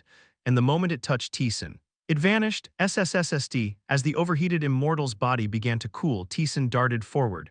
By the time the endurance duration ended, he was only a step away from the immortal. Being so close, he could feel the immortal's power directly. The concentrated force stifled his breath, and the pressure that could melt space seemed to crush Taesan's mind. You have activated Adventurer's Will. With the Adventurer's Will, he overcame the mental pressure, summoning his strength against the barrage of beams. You have activated Magic Overlay. He layered 3 shields of the Guardian in succession to protect himself. The multiple shields collided with the beams, crack, and then the shields shattered. The immortal's force was about to reach Taesan. You have activated Distortion. He adjusted the trajectory of the beam slightly. Taesan raised his sword. You have activated Nabarius' golden sword. You have activated the blade of fighting spirit. You have activated copy. He poured all his strength and authority into the sword and swung down. The sword clashed with the light, screeching as its blade began to break, but it held, through the numerous skills Taesan used. The Immortal's beam noticeably weakened. He poured everything into his sword and doubled its power with copy. He braced himself and took a step forward. Boom, the light scattered into dozens of rays, pulverizing everything around. The Immortal condensed its power, a shockwave devoid of damage. You have activated Boundary Shield. The moment the wave touched the black sword, it vanished. Then, Taesan shattered the balance of the Boundary Shield. The mingling power turned gray and embedded itself in his sword. Crack, the boundary pierced through the remains of the Immortal. At the same time, the power of the god of an ancient era residing in the Immortal tried to invade Taesan. You are mine. It was a force filled with that intent. Get lost. Taesan forcibly detonated the boundary. The invading power of the ancient god vanished as the world turned to ashes. Chinese letter Taesan tossed his sword. The sword had broken, likely because it had reached its limit in containing the boundary. I'll need a new sword again. Taesan clicked his tongue and put away the sword, forcibly suppressing his trembling mind. With a shaking hand, pulled out a potion and drank it. Only then did he finally regain some stability. Taesan steadied his breathing and opened the system window. Your proficiency in Twisted Soul Manipulation has increased by 5%. Your proficiency in Word of Command has increased by 4%. Your proficiency in has increased by 3%. Your proficiency in Black has increased by at number percent. Your proficiency in Boundary Shield has increased by email protected. Number at percent, your proficiency in Boundary Line has increased by email protected. At percent, half of the system messages were unreadable. Taesan gave a bitter laugh as he read on. You, Immortal, have defeated an Immortal without a will. You have achieved a feat that no one else could accomplish. You have obtained the special activation skill Immortal Adversary. You have acquired the title One Who Achieved the Unachievable. Your soul ascension has activated. You have obtained the soul skill King of Machinery. Your authority lies on the boundary line. Whether to proceed or not is entirely your choice. You have obtained the special activation skill Beyond the Boundary. You did it, truly, against an Immortal. The ghost groaned, filled with astonishment. The Immortal was a lifeless being. The high gods had forcibly connected with it, controlling it like a puppet. And Taesan had also possessed the powerful trump card of the boundary line. But an Immortal was still an Immortal, and Taesan was immortal. Even Transcendence would find it hard to accept the feat Taesan had accomplished. Taesan felt various gazes from beyond the sky. Those gazes held astonishment and curiosity. A myriad of emotions. The gods outside the labyrinth are showing interest in you. Let's go back for now. Taesan waved his hand, and his body returned to the labyrinth. Goodbye. Balbabamba opened its mouth quietly, but it closed again, giving Taesan a look filled with complex emotions. I thought you would run back to the labyrinth. Balbabamba had thought that, given his current state, Taesan would be able to escape the damaged Immortal. It fully believed he would put distance between them so the Immortal couldn't interfere and then summon himself back to the labyrinth. But Taesan had defeated the Immortal. Incredible. In the end, Balbabamba could only say that, though you teeter on the edge, it's truly remarkable. Balbabamba, barely calming its surprise, spoke again. Impressive. But dealing with magic is the wizard's task. I will continue my duty as the labyrinth's overseer. All quests were completed. Taesan had perfectly finished the 74th floor. The reward for clearing the 74th floor quest wasn't predetermined. It depended on what Taesan had accomplished. Now, Taesan had flawlessly cleared the quest. It was time to bestow upon him the reward he deserved. Chapter 353, 74th Floor, Battlefield of the Immortals, Part 6. Before we continue, I have something to ask. Taesan frowned. Why did you start reclaiming power before I even returned? The transcendent beings were in too much of a hurry. If they had waited until Taesan returned to the labyrinth to reclaim his power, there would have been no issues. However, they began reclaiming his power before he even returned, giving the high gods an opportunity to intervene. If they weren't careful, Taesan could have died. Balbabamba spoke in a hesitant tone. In regards to that, it's unjust. To clarify, it wasn't a group that reclaimed Valhaluni's power. It was a single transcendent, and that one isn't one who resides within the labyrinth. Is that so? Taesan realized something. While he had the attention and favor of many transcendent beings, that was limited to those who had met and tested him directly. There was no reason for those outside the labyrinth to take an interest in him, to such a transcendent. Taesan was merely a mortal. Whether he lived or died made no difference. Among the transcendent beings outside, there are some who do not look favorably upon the labyrinth. From their perspective, it's only natural that they'd be displeased to see someone worthy of becoming their servant drawn into the labyrinth. I already know that. Even the transcendent beings Taesan encountered on the battlefield of the gods displayed hostility toward the labyrinth. It wasn't strange for them to dislike Taesan, who had the favor of the labyrinth's transcendence. A transcendent from the labyrinth tried to intervene, but the high gods stepped in and they lacked the power to stop him. I pass along their apologies. That's enough. With that explanation, he could understand. Balbabamba continued. However, because of this incident, the gods outside the labyrinth will also take an interest in you. At the very least, you'll be etched into their minds. After defeating the remnants of the immortal, a system message appeared, indicating that the gods outside the labyrinth had taken an interest in him. Whether that is good fortune or misfortune, even I cannot say. It's beyond my domain still. I hope it brings you fortune. Now it was time for his reward once more. Balbabamba addressed Taesan. You've solved a problem that has long troubled the transcendent beings. The quest on the 74th floor had been created at the gods' request. Even the gods had to rely on the power of mortals to counter the high gods. Completing such a quest perfectly without any issues was certainly a remarkable achievement. First, you'll need a new weapon. The boundary close to immortality had shattered under the strain. Balbabamba gathered his strength. Balbabamba has activated number 451. You have obtained a sword created by the labyrinth's wizard. Sword created by the labyrinth's wizard. Attack power plus 750. A sword forged during the design of the labyrinth, though not made with serious intent. It holds tremendous power within. A sword made by the wizard as a pastime. It should still be quite useful for you now. Balbabamba gathered his strength once more. Additionally, I will provide the materials for your wrist guard. Balbabamba summoned gray soil. The wrist guard, which had been lying silently, sprang to life and absorbed it. Clack, with a pleasant sound. The wrist guard returned. Wrist guard of world transformation. Attack power plus 600, defense plus 500. A wrist guard infused with power directly by a witch, under certain conditions and with a catalyst. It can alter the rules of the world around it. His attack power increased by 100 and his defense by 100. The wrist guard, usable until he cleared the labyrinth, was certainly a worthwhile gain. And those rings. Balbabamba's gaze fell upon the black and white rings on Taesan's fingers. It's reached its limit. Consider it a small service. I'll break through it for you. Balbabamba's power enveloped the black and white ring, with a clacking sound. The energy within the ring surged violently. The ferocity within the black ring diminished. It was as if it had finally accepted Taesan. Ring died in grandiosity and darkness. Attack power plus 1,000. 250. A ring created from the fusion of dragon claws and the spark of the Spirit King. It is simply powerful. The mighty forces clash within to create a single consciousness. The consciousness is incomplete, unruly, and acknowledges no one but its twin and its owner. Those who tame it completely will gain yet another power. Oh, his attack power increased by 250, originally. The ring acknowledged no one but its twin. Now it included its owner as well. Ring died in purity and mystery. With its own spirit and divinity, it synchronizes with the user. Providing assistance, it can store and unleash a range of powers as needed. It offers slight support when dealing with the black ring. A ring created from the fusion of the light of origin and the apostle's essence. The tremendous forces collide to form one entity. The consciousness is complete and exudes grace. It accepts beings other than its twin. Those who tame it completely will gain yet another power. An additional line in the white ring allowed it to slightly assist the black ring. This change was certainly useful, as the black ring was a power he would continue to wield. Regarding the equipment, that's everything. Are you satisfied? More than enough, Taesan nodded. His attack power alone had increased by 600. This alone was a sufficient reward, but it wasn't over yet. What you've accomplished is far more impressive than that. Wait a moment. The bricks that formed Balbabamba's body collided, as if sending a signal. It's done. After a brief pause, Balbabamba spoke. I received confirmation from the demon god and the god of magic for what you've done for the transcendent. I'll grant you fitting magic and black magic. It was unexpected that Taesan would acquire magic and black magic through Balbabamba. Power and mana flowed from Balbabamba into Taesan. You have acquired the intermediate magic focus detection. You have acquired the intermediate black magic arrow of the storm of disregard. This concludes the rewards of the 74th floor. Farewell. Then, with those words, Balbabamba's body crumbled. Taesan examined the magic he obtained. Intermediate magic focus detection. Proficiency 1%, mana consumption 500, allows for focus detection of a specific area, can bypass most detection interference and reveal secrets and seals.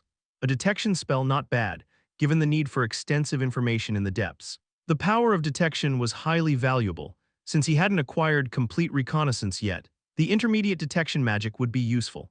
Intermediate black magic, arrow of the storm of disregard. Mana consumption 700, basic magic consumption 200. Proficiency 1%, summons an arrow containing the storm of disregard. The intense storm is concentrated into a single arrow, piercing and grinding through everything in its path. The arrow, capable of piercing to the world's end, has slightly deteriorated. A black magic version of the starlight arrow. Perhaps you activated arrow of the storm of disregard. The arrow of the storm was summoned. Taesan aimed the arrow at the wall of the labyrinth and fired. The arrow collided with the wall, leaving no trace or impact. It's a concentration of power. All the magic was focused into a single arrow. The range was extremely narrow. But the concentration of power in that one arrow would be intense. It was similar to the starlight arrow, but with notable differences. It seemed quite useful. This concluded the rewards of the 74th floor, but there was still more to explore. Defeating the remains of the immortal had granted Taesan numerous benefits. Special activation skill, Challenger of Immortality, proficiency 1% when facing an immortal. Raises one's authority and power to a level capable of opposing an immortal. However, the strain must be endured by the user themselves. The description indicated it was an immensely powerful skill. To elevate his authority and strength to contend with an immortal, this meant that even Taesan could somewhat challenge a complete immortal. But the condition was that he had to endure the strain on his own.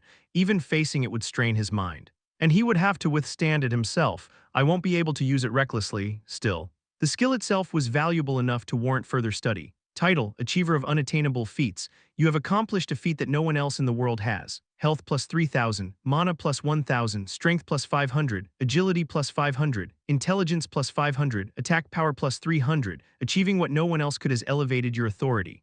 The overall stats were beneficial. But the most significant part was the increase in his authority noted afterward. Authority would be extremely important in future battles. In some ways, it was even more crucial than simple stats. Authority wasn't something that could be gained from mere victory. Any reward that raised his authority carried significant meaning. Just because I'm on the boundary doesn't mean my authority can't rise. After defeating the remains of the immortal, the system message indicated that his authority was on the boundary. However, this didn't mean that his authority couldn't increase. It seemed logical to assume that merely increasing his authority wouldn't be enough to transcend mortality. Finding that path would likely become his next goal. After defeating the god's angel, Taesan had obtained divine power. When he defeated the three-digit monster, he gained the twisted spirit coordination. When he defeated Hazak, the high god's slave, he gained a transcendent skill, the black one. And now, having defeated the remains of the immortal, he acquired a soul skill similar to soul ascension. What he acquired was a soul skill, King of Machinery. Soul skill, King of Machinery. Proficiency 1%, King of Machinery, the power possessed by their lord, currently. The user's authority and strength are far too insufficient to wield this power. The ghost let out a sigh. Taesan quietly examined the skill. Even after acquiring the soul skill, Taesan didn't feel any significant change. He hadn't obtained any new power, nor had his authority or strength increased. This could only mean one thing, as stated in the skill description. Taesan hadn't yet reached the level necessary to wield this skill. Thus, the skill wasn't showing any effects, and if it was beyond his current capacity, there could only be one explanation. The immortal, a power that transcended mortality, possessed solely by those who had surpassed it. Soul Ascension had granted even that power. I suspected as much from the moment I acquired the black one. The ghost let out a small laugh. Now he was certain. The soul skill Taesan possessed. Soul Ascension, the power it contained was greater than that of an immortal's power.